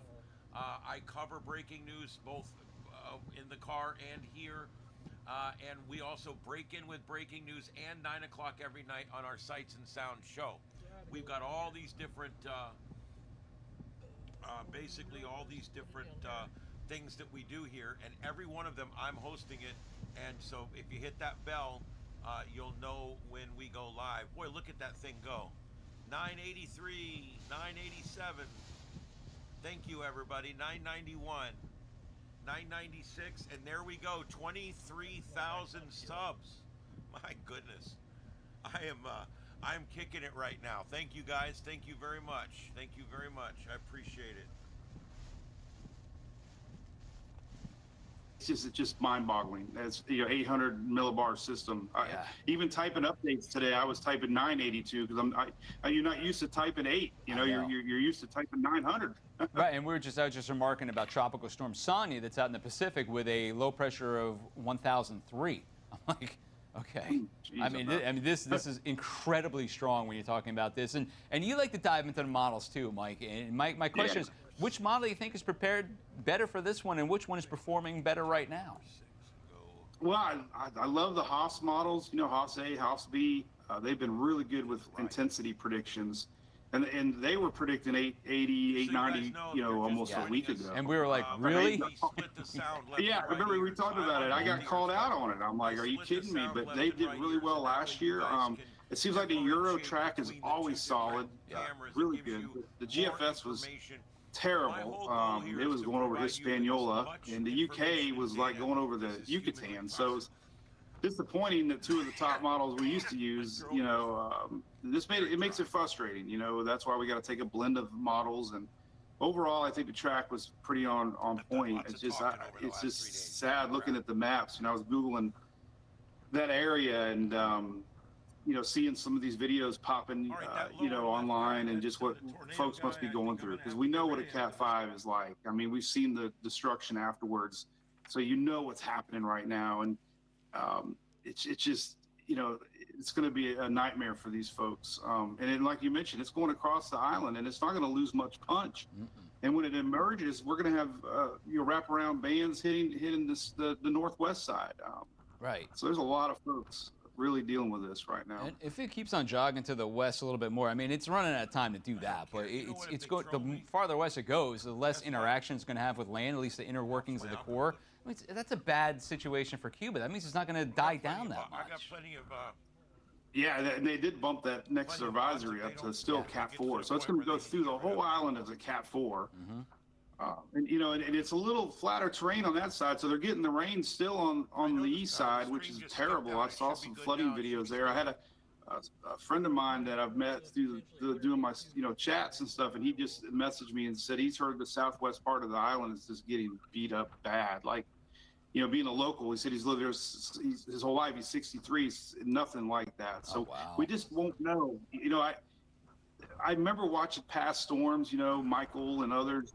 You don't know what's going on right now until tomorrow, let's say.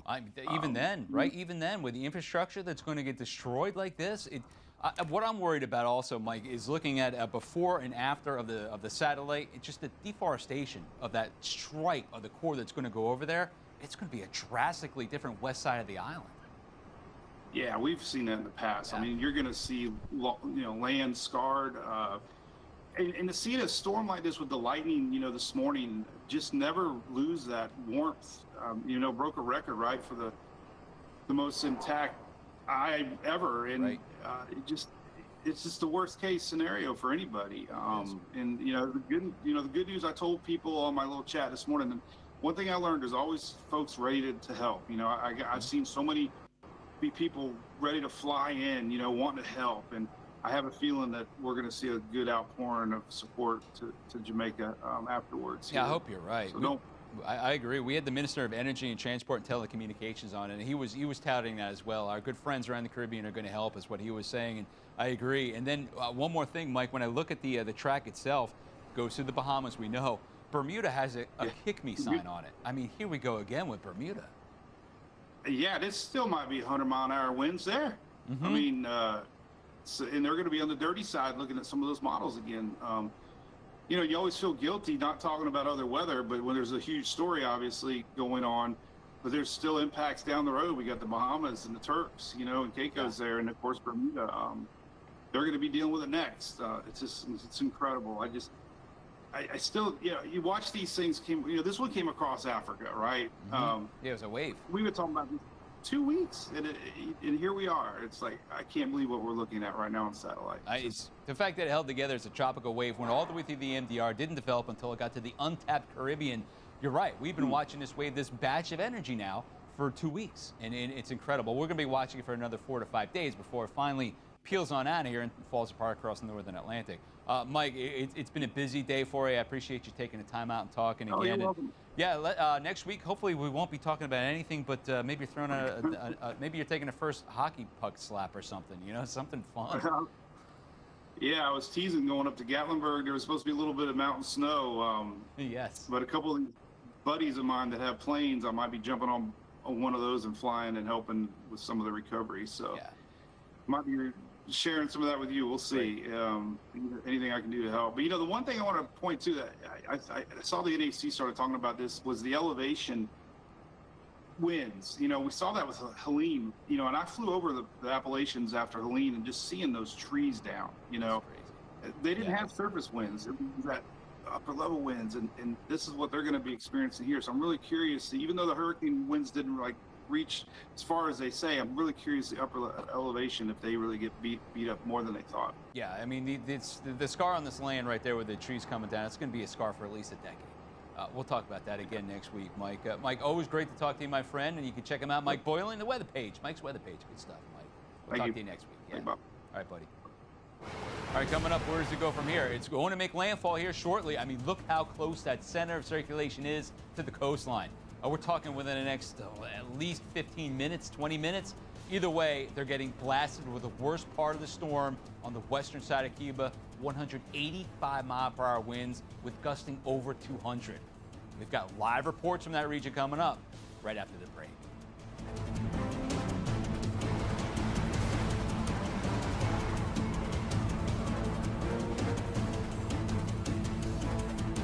I'm Jonathan Lawson, here to tell you about life insurance through the Colonial Penn program. If you're age 50 to 80,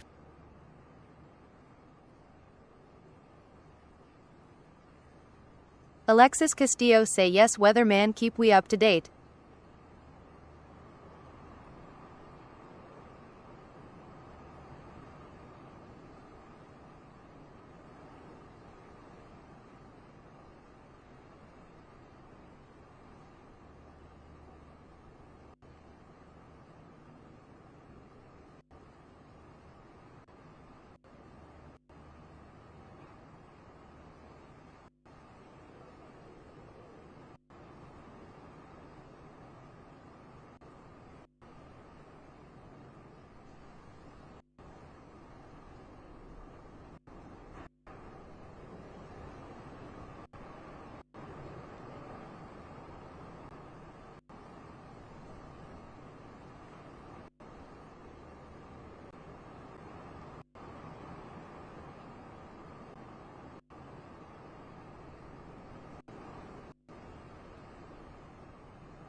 185 and looking.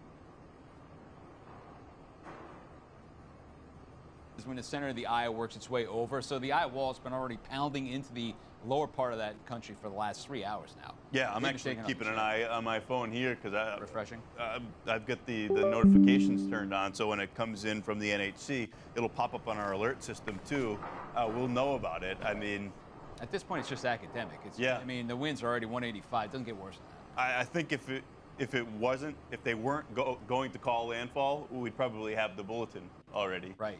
So I'm wondering if that's what's holding things up a second here for the top of the hour. But reading some of these bulletins, discussions they've put out so far today, Bob, it reads like the Storm Prediction Center putting out like a tornado emergency. Exactly. It put as many walls between you and the outside as possible. It's terrifying. Yeah, it really is. And you complete structural failure. Yeah, if you're in that core. Effectively, the messaging is the same because the circumstance is the same.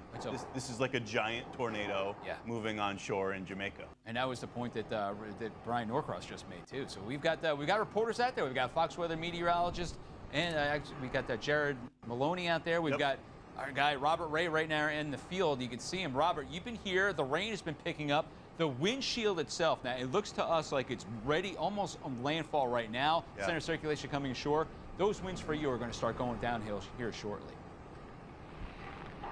Yeah, we were just talking about that as rain, another band comes in here. Breezy conditions, but nothing significant. But yes, you're right about the winds. We have been reporting, since before dawn here, and it's been an ebb and flow, which is the normal standard MO for a hurricane before it does make a landfall. But indeed, I think what we're going to experience here in the coming hours will be nothing short of remarkable, and certainly what folks are experiencing, if there are people that were not able to get out of southwest Jamaica, what they are experiencing right now is probably the scariest thing in their entire life. Excuse me. Pardon me, guys. And so what we are expecting here in the north central part of Jamaica is a lot of wind, heavy winds, well over 100-mile-an-hour wind gusts, and these rains to continue and get worse and more intense as the system does make that landfall and then moves up and comes in. And Jared actually is about to tell me something right now. We do have landfall. Jared just said, you guys can confirm that. I assume we have landfall, according to Jared Maloney behind the camera right now, who just shouted that out. By the way, our team is inside of a very well built structure here in St. Ann Parish, tucked into a garage.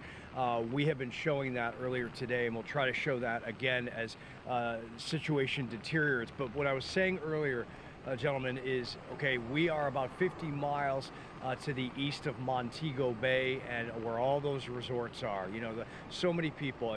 And we got official word, actually, from the tourism minister and his people that there are 25,000 visitors in Jamaica right now. That's a lot of people that couldn't get out of the airports before all of this started to happen this weekend. And so they're very concerned, and they're telling us that they are making sure that the priority is that everyone is safe in those resorts. But certainly with these winds and this activity about to head up into Jamaica and into Montego, there's going to be major Sayo issues. it mute Boy, NVM. This is a pretty good gust that we got here right now with some blowing, driving rain. As a matter of fact, I think it's blowing into the garage that the team is in right now, unfortunately. And so we are expecting mass power outages. We have up to 40% of the island right now with no power and mobile service as far as data. Cell phones, last update 2 hours ago was 25% of comms were already down. So flying debris is going to occur. Roadways that potentially in many areas are impassable because of power poles that fall, or houses or other structures that are ripped apart. And so getting around is going to be difficult. But I can tell you, I mean, we're going to feel the impacts of this for hours and hours to come, well into the dark of night. I just hope that we can keep our communications so we can continue to broadcast and hit the Fox Weather stream and all the Fox Media platforms for all this information. So we've got a degradation already, guys. It's just the beginning. And Jamaica is as prepared as they can be.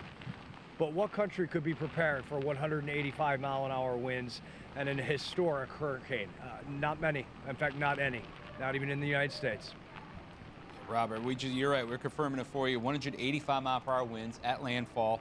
892 millibar, low pressure. That was near New Hope, Jamaica at 1 p.m.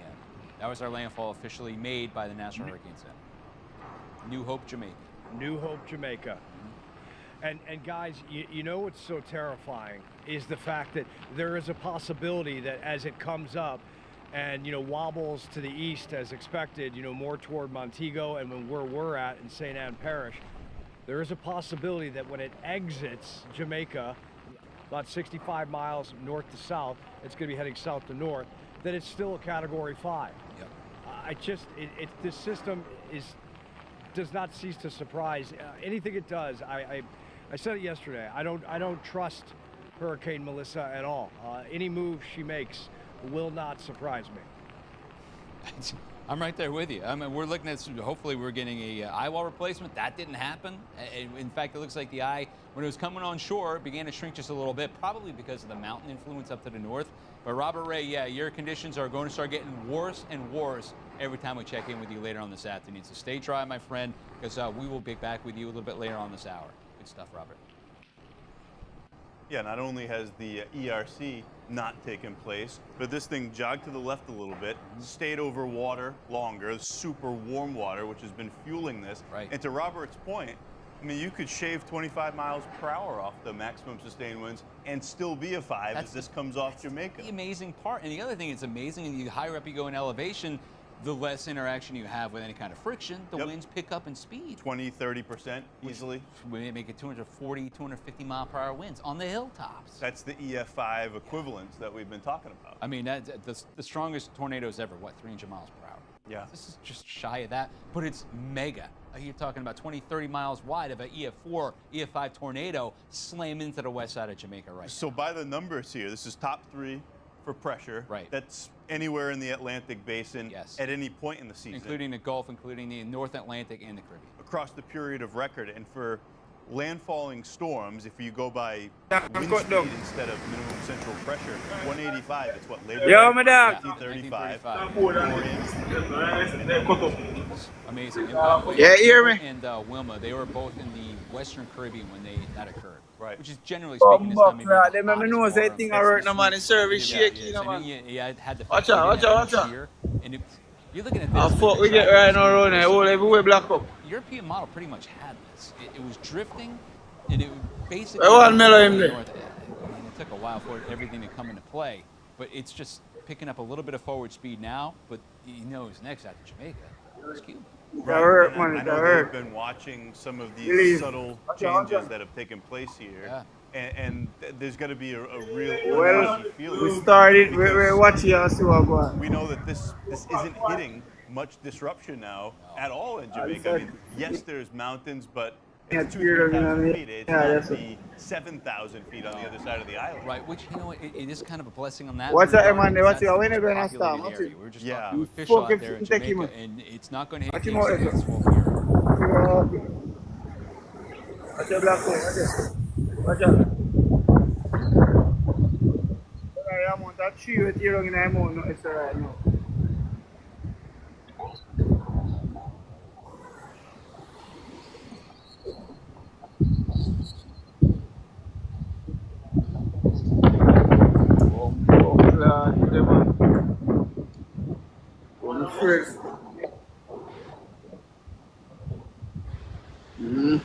And you want to see it, so you may walk away, so make it chip out a while ago, you know, boy.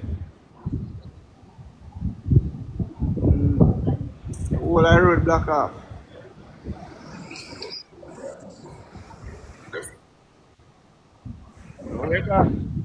Where can safe?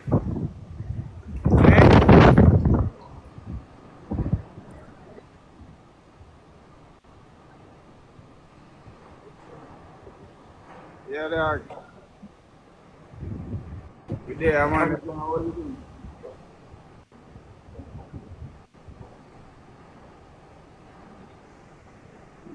God.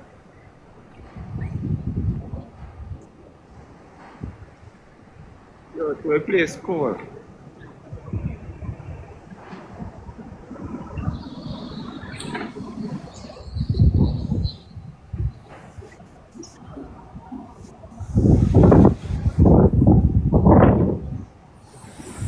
Yeah, man. Watch out. Oh, God.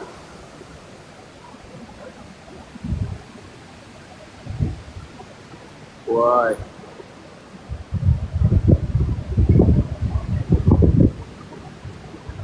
Yeah, man, it's dark at some place, man. All the place I get darker. I mean, whole place I get darker, man.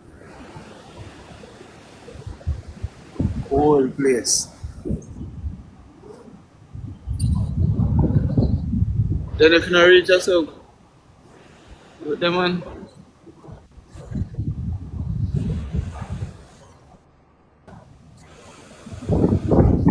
Oh, God.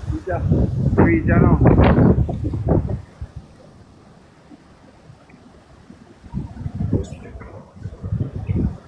Yo, hold on, I'm any live and start about that. Cause remember I see him live resume. I was see Melo I'll come back here. I see dog, tell the dog jump in the box no man, carry people him come back here. I watch what I go on. I mean one day if any line live and start but I'm do that.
It was 888. I remember that one specifically as a kid. I remember Wilma charting that one out. It was such a long season, 2005. We're like, here we go with the W name storm, and that was back in mid-October. Yeah, we talked about that yesterday.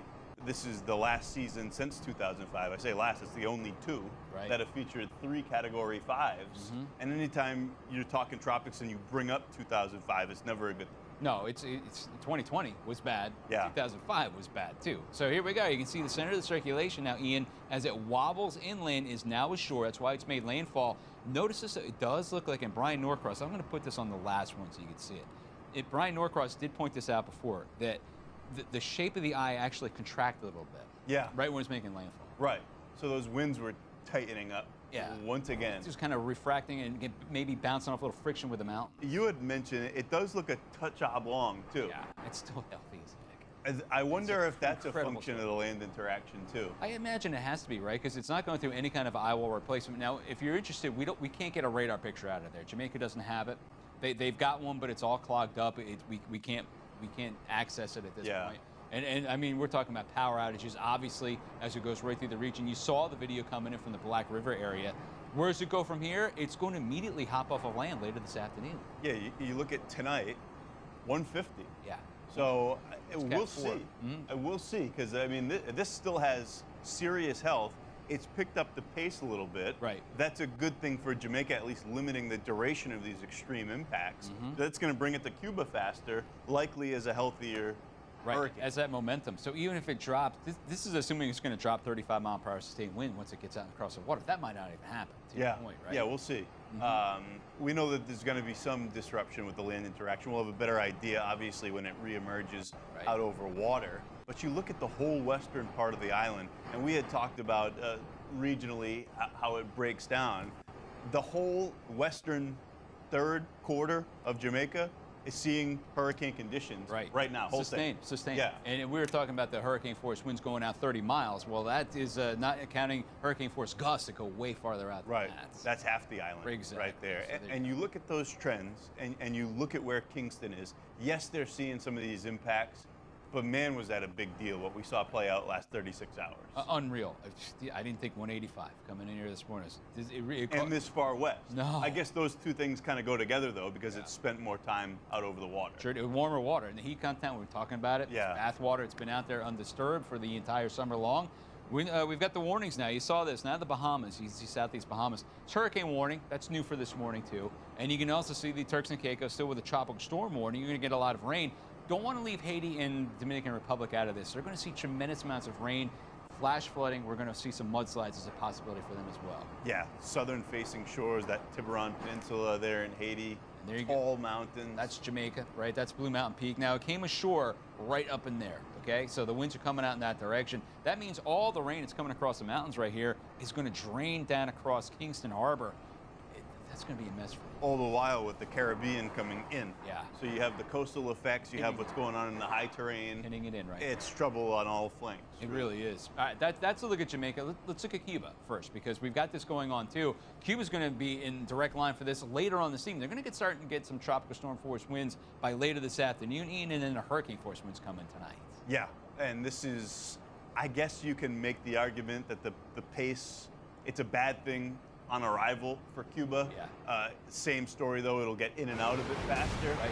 But that terrain in eastern Cuba, unlike what we saw play out in western Jamaica, they have high slopes. They're up to 7,000 feet or so. That's going to be exacerbating all the problems that you were just talking about in Jamaica. Look at the video from yesterday afternoon as we're trying to get ready in eastern Cuba. Remember, we have Guantanamo Bay out there also, so we've got our people that are right there on the eastern part. Folks evacuated from there. Did Many. they? Yeah. All of them? I don't think all of them, no, but a lot of personnel did get out. Glad. Yeah. Glad to hear that, because here we go. You can see the visible satellite imagery, and one more time. It's impressive to watch as these zero in towards Jamaica. But let me show you this as I flatten it out. Look at the track as it moves up to the north-northeast at about 9 miles per hour. It takes it right over the eastern part of Cuba, then ultimately through the southeast Bahamas. Turks and Caicos gets a shot with heavy rain, and T and C, they're going to be in the bad side of the storm too.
Look at the structure. It's still tight. I mean, we're still looking at possibly a Category 3 storm right there. Yeah. This is tomorrow afternoon into the evening hours at 10 p.m. tomorrow. You wonder what that core looks like at that point and whether or not... How stretched out's it going to get? Is there another, by definition, landfall? Right. We'll see if the center of And that moves over another island. That would be number 3. The Bahamas is not just one, it's many islands. So you can see many landfalls when it goes to the Bahamas. So and then if you get really unlucky, you got folks in Bermuda that are saying, you got to be kidding me.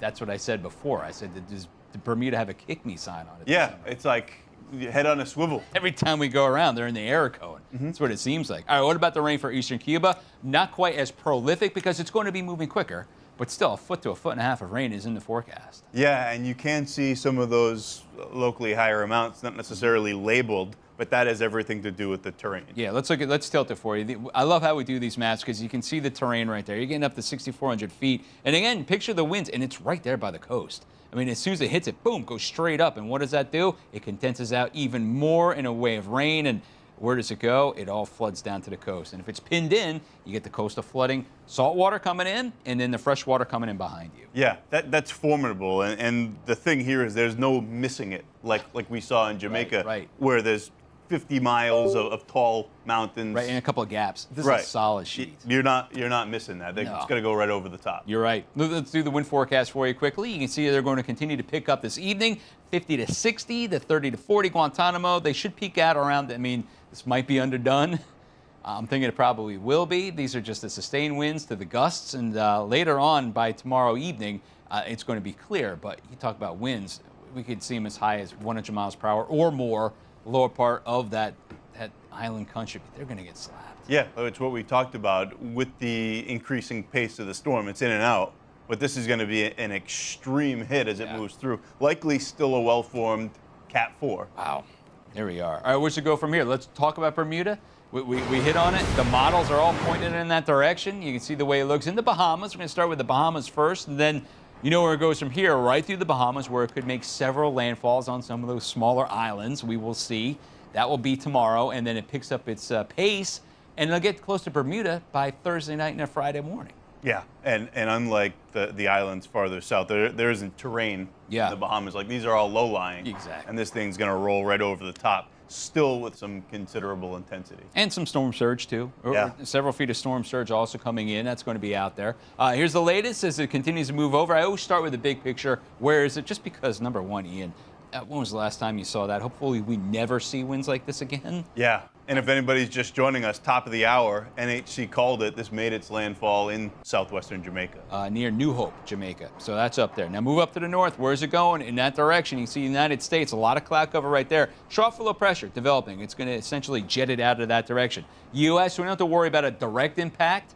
What do you think waves, though? I'm thinking by the end of the week, we're going to start seeing these wave swells move. And some of that additional moisture that gets lofted north. It's not some direct connection between the storms, but there's some influence It'll from feed. Melissa. Looking at all the models, it'll feed.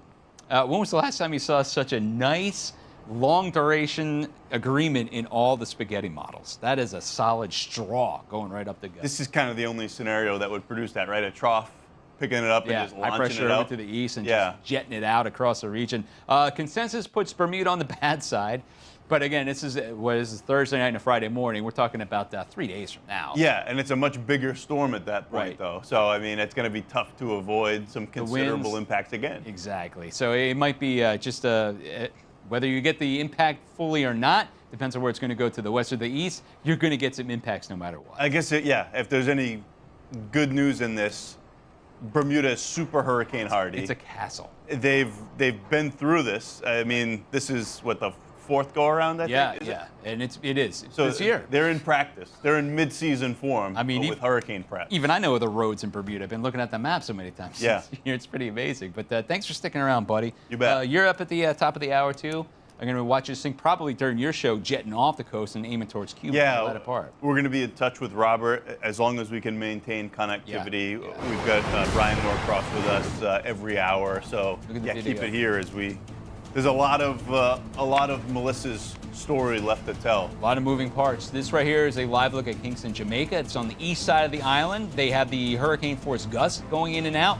a power outage. We're going to check back in with that as much as we can also. That's great. Empty streets. Yeah, that's exactly what we want to see. Hey, listen, we are Fox Weather, your Hurricane HQ, everybody. We've got live reporters down there. We've got live cameras. We've got the whole thing set up to take you through Melissa as it chugs right through as a Category 5. We'll be right back.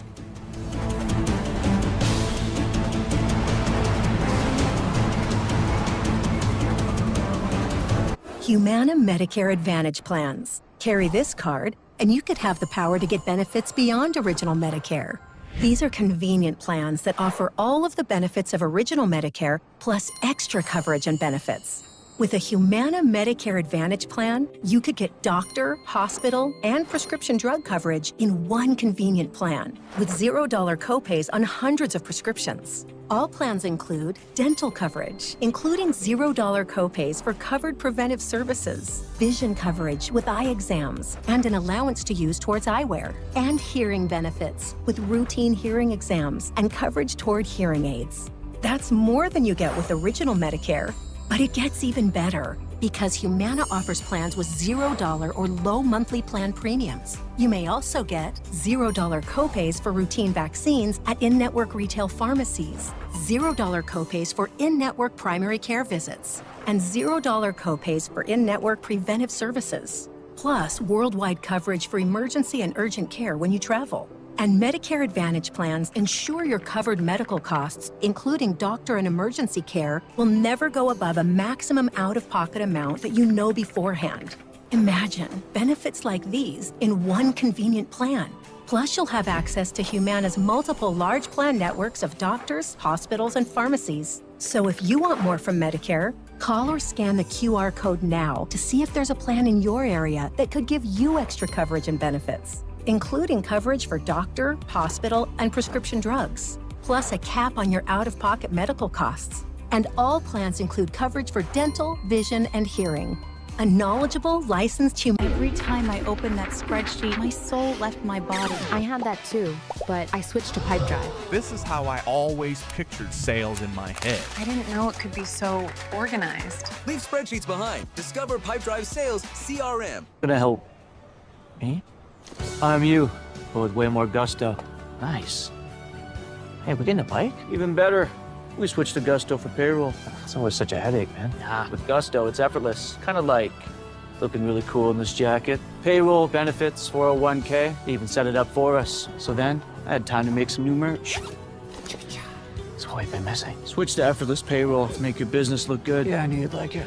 Really good. When your pet has unexpected ailments, Fetch covers that. Fetch provides the most complete pet insurance and pays you back up to 90% of pet bills. Vet visit for painful paws? Fetch covers that. Allergies? Fetch covers that. Limping, broken bones, vomiting, cancer, x-rays? Fetch covers all of that and so much more. Submitting claims is fast and easy. And you get paid back when you use your vet or any vet in the US or Canada. Fetch, the most complete pet insurance. Get your free quote at fetchpet.com.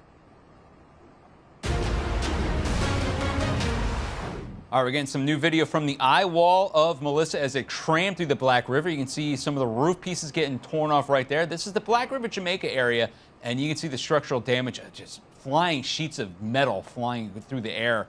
This is when the eye wall itself was cramming into town. You're talking about 185-mile-per-hour winds around that thing. That is breaking news. Just had a landfall about a half an hour ago near that very spot, a little farther over to the north and west. But the videos that we're going to see like this are going to be stunning, they're going to be amazing, and they're going to be heartbreaking. Here to take us through it all is our hurricane specialist, Brian Norcross. Brian, I know you just saw the 1 o'clock advisory, the update. We have a landfall, but where does it go from here?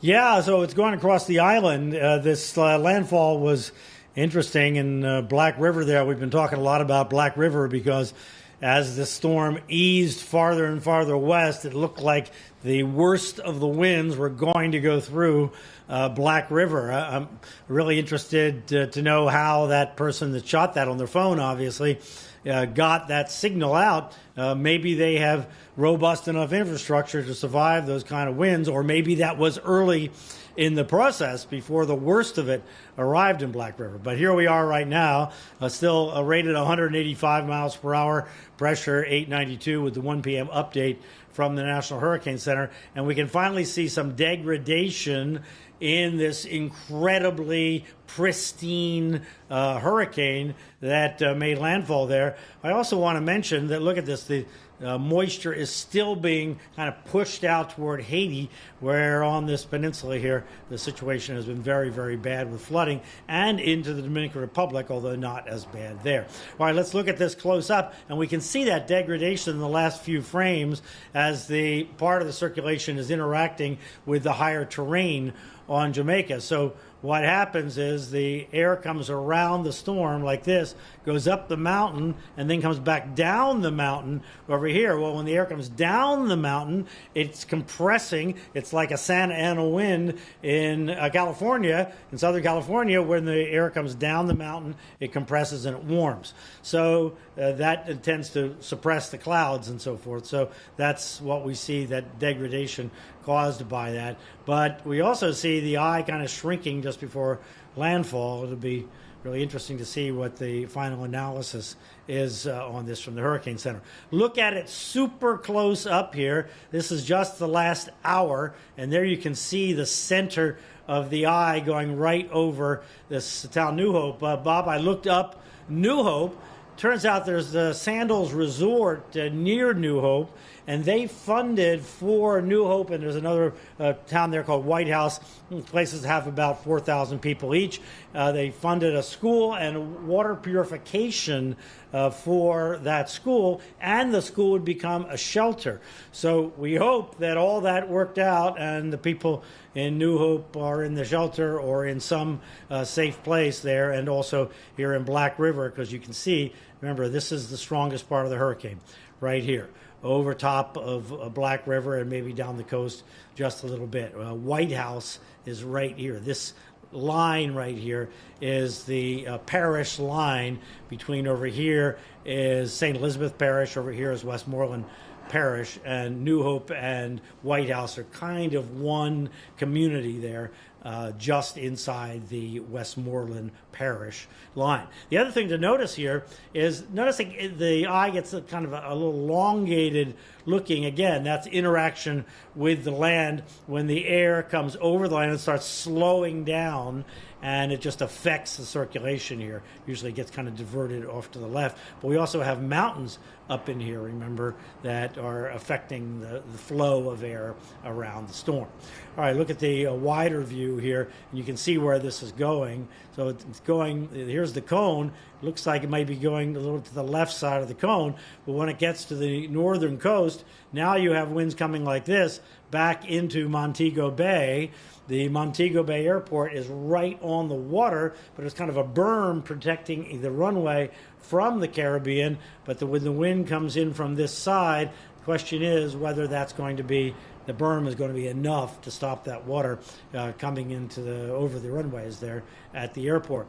We also have this city, Mandeville, here on the right side. So they're going to, it's about 2,000 feet up. And the winds, elevated winds, maybe at 1,000 feet or so, were measured at 250 miles per hour. That's the highest they've ever been measured in any storm. Of course, you know, we have new instruments now and maybe better instruments, but incredible winds that are going to affect these higher elevations. Like I said, a 30-mile wide tornado is what we have going on here from this area here, Black River and New Hope and White House here on up on across the island. All right, so here's where it is now, just past landfall as a Category 5. Here you can see where the tropical storm force winds, these are tropical storm force winds in the yellow. These are hurricane force gusts in the orange there. So the wind is coming around like this, and it's blowing the water still into Kingston Harbor. Winds in Kingston are up in the 25 to 30 mile per hour range, gusts higher than that, but they're continuous from the south, so that's going to push water into the harbor. It's going to make it harder for the water from the rain to drain, so we still have this flood threat, but the major impacts for this thing, the flood threat can be significant in Kingston, but the wind, flood, and storm surge in the western part of the country are going to be just critical. Then the system moves about 4 p.m. today, should be on the coast up here, moving north. But remember, a circulation like this bringing the water into Montego Bay, and then we're going to worry about elevation there in the airport and so forth. Even though it's on the weak side of the storm, the west side would be the weak side of the storm, but when you have a Category 5 hurricane, you're still talking about a strong, strong storm. And then it moves out, so you get the hurricane force gusts leaving about 8 p.m., and then the whole thing is gone about 2 a.m. So we'll see what happens tomorrow morning, or they'll see what happens tomorrow morning when they can finally see, because odds are there's not going to be a lot of electricity on Jamaica after this storm goes through.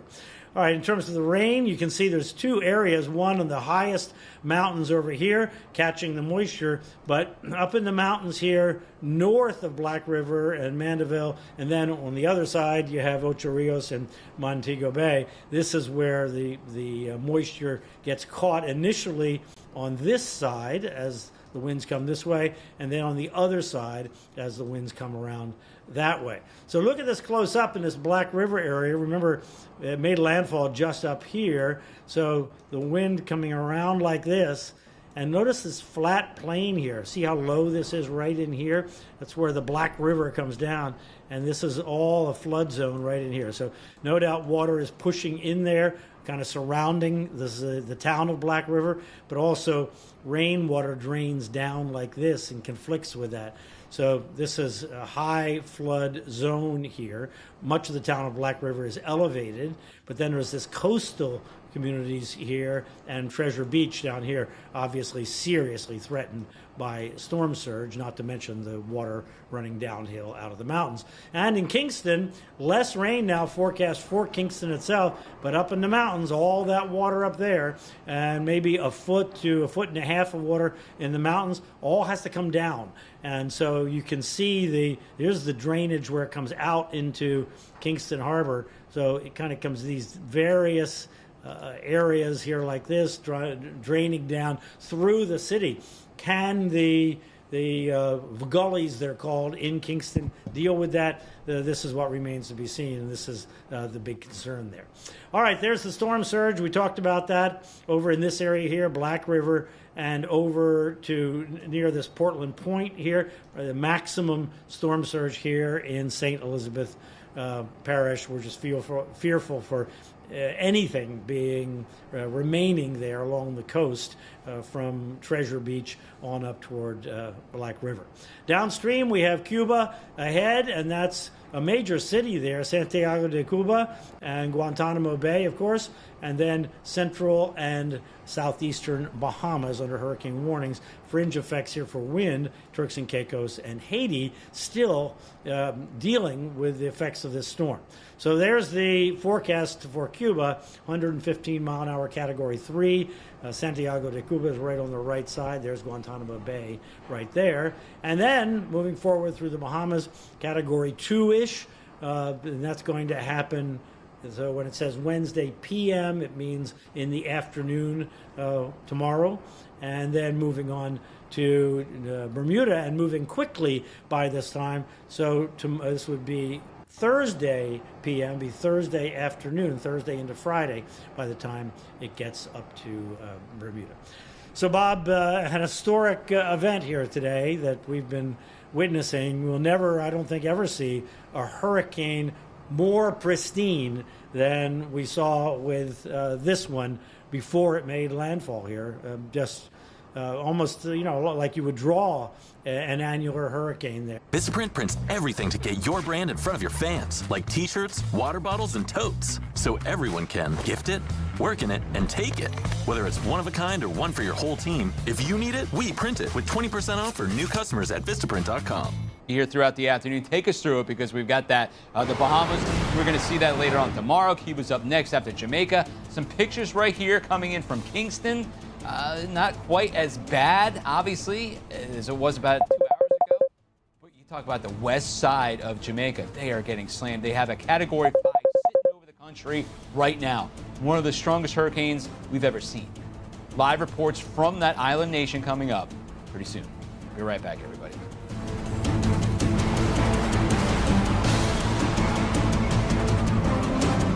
Are you getting the most from your Medicare plan? It's overwhelming, actually. Really confusing. It was always a struggle for us trying to narrow it down. With Matchfinder by eHealth, it's easy to see if you could get more coverage for less money. So we invited people to give it a try. This is the first time I'll be able to see the major plans side by side. Put your doctors in, put your prescriptions in. I'd like to add a doctor. Oh, and there he is. Yeah, that's a good deal right there. I'm all about saving money. See if you could get more for less with a new Medicare plan. Go to eHealth.com and try Matchfinder. Compare your current plan to new 2026 plans from the nation's top insurance companies. Enter your doctors and prescriptions and choose from plans ranked for you by cost, coverage, and satisfaction. Or call this number to compare plans with the help of an eHealth advisor. They're paid the same no matter which Medicare Advantage plan you choose. Thanks for calling eHealth. How can I help you today? One thing I'm looking for is lowering prescription costs. Awesome. We can do this together. This looks like this is going to be pretty cost effective for your prescriptions. So you're saving money across the board while also increasing your benefits. What do you think? All right, sounds good. Thank you. That was amazing. I mean, it's a great plan. How was that? It was easy. And would you recommend this to other folks? Heck yeah, if they're paying high prices like I am now. Well, let me tell you, go to these guys. Call this number for your Medicare plan comparison or get started at eHealth.com. Either way, it's always a free service. They weren't pushing just one plan. They're going to look for what's perfect for you. It's going to save me close to about $400 or $500 a year. The Matchfinder, that's the greatest idea I've seen in a long time. The fact that it was free makes it a whole lot better. Call 1-800-835-1694 to compare Medicare plans in your area or visit eHealth.com. eHealth, your Medicare matchmaker. I was drowning in debt. I didn't even know how I was gonna buy food for my kids. I had over $36,000 in debt. If I would have just made the minimum payments, it would have taken me 59 years to pay off. I knew I wasn't gonna be able to get out of debt myself. I picked up the phone and called National Debt Relief. They were my savior. Whether it's credit card, medical, or personal loan debt, National Debt Relief negotiates with your creditors to reduce the amount you owe. National Debt Relief was able to reduce my debt by over $21,000. From the minute I made the call to National Debt Relief, I felt immediate relief. They had a plan for me. They treated me like a real person, not a number. It really was a team working with me. National Debt Relief negotiated with all of my creditors and reduced the amount that I owe. And I'm now debt-free. If you owe more than $10,000, call or visit nationaldebtrelief.com to find out how you can become debt-free.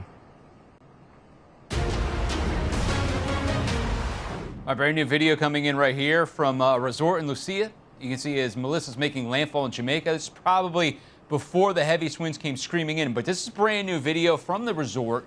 And you can see the palm trees are taking a beating, dancing around a little bit, but you can see a lot of rain. The visibility absolutely poor in this region. I'm not exactly sure where this was taken in regards to the actual landfall of the storm and what time it was. That's northwest side of where it came in. So it was actually look at I'm just looking at it with you guys right now. Visibility looks pretty poor, and we're going to see this continue as it rides right up from the Caribbean over Jamaica and ultimately into Cuba later on this evening and overnight tonight, then to the Bahamas and then Turks and Caicos. You talk about that region getting brushed, and then right through to Bermuda by Thursday night and a Friday. So here's the latest, and we're going to get the 2 o'clock advisory coming in here shortly. But what's still remarkable is just this: 185-mile-per-hour winds. That pressure is continuing to drop. It was at 992. I imagine now that it's over land, the 2 o'clock advisory pressure is going to go up a little bit. Wind should start coming down just a touch as well. Most likely peaked right when it was making landfall, unfortunately for Jamaica. 185-mile-per-hour wind, still just absolutely incredible. I haven't seen anything like this in quite some time. All right.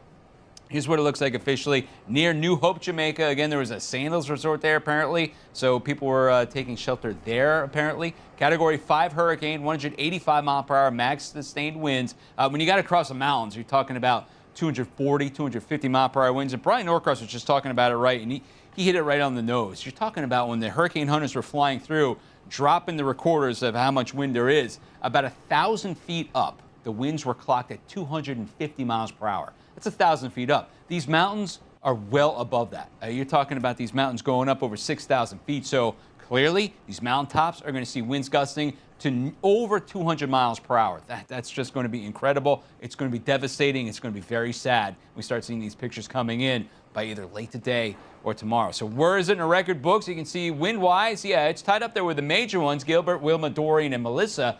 But pressure-wise, it was third on the list, tied with that Labor Day storm from 1935. Only fell just a little behind Gilbert and Wilma. Wilma was in 2005. That was in the Western Caribbean. After it hit Jamaica, it just strengthened up right before it hit the Yucatan, if you can remember that. Gilbert, that was back in 1988. So some of the paths, the Labor Day storm again, 1935, rivals this one right here. And they still talk about the infrastructure right there in South Florida getting decimated with that storm.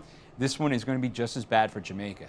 Montego Bay, they are up next. You can see they're now getting buzzed by the outer eye wall almost. Give it another hour or two, and you start seeing the outer eye wall approach into Montego Bay. Robert Ray is to the northeast in there, so his conditions are really going to start going down here also. But here's the way it looks right now. The back edge of the eye is almost back on shore. So if you were out there, let's just say, for instance, you were sitting right here, it's clear skies at this point. It looks nice. You can see the wall around you for sure, and the eye itself goes out over 10 miles. But now you can see the back edge coming around, and it's coming wind direction-wise in the exact opposite of what hit you before. So everything that's loosened up being blown this way is going to get torn apart as it blows the other way real quickly. Here's what it looks like on that visible satellite imagery. Zoom right into it, and you're getting that land effect right now. Remember, these are all mountains, so that's going to disrupt the airflow as it comes in off the Caribbean and starts getting messed up just a bit. You can see a little oblong face right there. That's what we've got going on across the board. So, yeah, that's what we're watching across western part of Cuba. But storm shelters have been set up for those trapped in Melissa's path for a while now. Storm has made landfall. It was catastrophic as it blew ashore earlier. Fox Weather spoke to a couple trapped on the island about their experience dealing with the storm so far. Check it out. Everyone wanted to make sure people stay calm, don't, panic, but we didn't really have an evacuation plan. We knew that they were turning the convention center that you saw before boarded into the evacuation center. We were informed, you would be in this space, this area, but once it was time to evacuate, people were supposed to leave at 9:30. They were showing up at 6 o'clock, standing in the rain, panicking, people being turned away. Trying to push through the door. All plans changed. You have people here with children, elderly. And so there's actually where this convention center is, there's an upstairs area, but downstairs there's a movie theater, and they have people, imagine a movie theater, they're in there. And the panic for them, and the lady was yelling out, I was in Katrina, I don't want to experience that again. Oh, no. And so you have mindsets, and so we're upstairs. So the flooding portion, we feel like we may be safe, but the winds have picked up. You can see the boarding behind us. You could hear the winds going by. So it has been a huge change. Flights, everything have been. So it's a lot of anxiety around here because last night we thought we heard wind, but that was just the blow dryer in the bathroom. But being in this area, the lobby area, you can actually hear the 70-mile-per-hour wind pushing against the boards. And there's some leaking in the roofs as well. All over the building. Everyone kind of first got into the building. They said, listen, we're going to do numerous announcements. So try and stay calm, bear with us. There's a big projectors in each room. So imagine a big ballroom, and there are partitions, four ballrooms, where the big partition is about 80 people in each room. So they have projectors in there. So they're going in, pulling up the map, kind of showing people where it is right now, when it's projected to hit. You're going to be okay, stay safe. They're letting us know they have plenty of food and water, they said. And obviously we'll deal with the day as it kind of comes, and they said they've never experienced anything like this, so they're like, bear with them. That's their main comment. And the cool and calmness of Jamaicans is also what's keeping us calm, because as we were getting closer and closer to the evacuation, all they played was reggae music, and it was real soothing and calm. And the employees here have been really, really accommodating and really, really nice, and just even killed. So big blessings to everybody that's working through this. Because it got chaotic because there was a lot of misinformation with the evacuation plan. But literally they're like, please just stay calm with us, because they're like, we're actually nervous too. So we just did our first night last night on those cots and everything. And remember, downstairs is the movie theater, so they spent their night in movie theater seats. And no reclining. Like, so that's where we are on that side. They gave us a sheet. We brought over our blanket and a pillow, and that's all we have. They said, bring your essentials. So, as you said, IDs, passports, One change of clothes. One change of clothes. And that's just one room. It's about 3 or 4 more of those. And that looks very organized. Just imagine people are sprawled out all over the place now. I did have a moment because this is just real conversation, and I want you all to understand mentally where our minds go. I talk to my sister and I tell her, hey, you're our emergency contact. The U.S. Embassy, if anything happens, they'll be letting you know if we can't contact you. And she says, okay, Dawn, let's have a real talk. Am I getting your girls if something happens to the 2 of you? We have a 6 and 2-year-old. And I just break down crying because I'm like, oh my gosh, this is a real thing. So that's where we are. I mean, at any moment, anything just triggers the fact that this is real. And so the helpful thing is we have each other, we have the other members, of the group that I'm here with that, you're able to kind of have a little fun moment. And then it's the emotional roller coaster. Yeah, you just feel for it, right? Some video coming in right here from the Black River. Just want to share it with you one more time. Not exactly sure the time frame when this was. I'm pretty sure it's not when the direct eye wall was overhead. It's just ramping things up. But look at what it did to the structures right here. You're talking about sheet metal flying through the air. This person's taking the video. It looks like right by some glass. So I'm thinking most likely this is right before the worst of it hit them. Either way, you can see the intensity as it picked. Life's an adventure, and the 2025 Honda Ridgeline is built for all of it. Whether it's tackling rugged trails with standard all-wheel drive and a towing capacity up to 5,000 pounds, or heading out on a weekend getaway with its upscale interior loaded with advanced tech and safety features, the innovative and versatile Honda Ridgeline seamlessly blends capability and comfort. Test drive your new Honda Ridgeline today. Getting into the warmer water where it's going to retain its strength as it heads towards Cuba later on. Will it be this strong once it hits Cuba? Probably not, because we've got all that land interaction going on right now. Plus, it's going to start running into a little bit of shear from the north and west later on in the period. So that also should help buzz this thing down. But it's a land interaction right here. It's the only thing that's slowing it down. Unfortunately, that land interaction is Jamaica. Here's the way it goes by the Black River. Look at that eye walls. It moves on.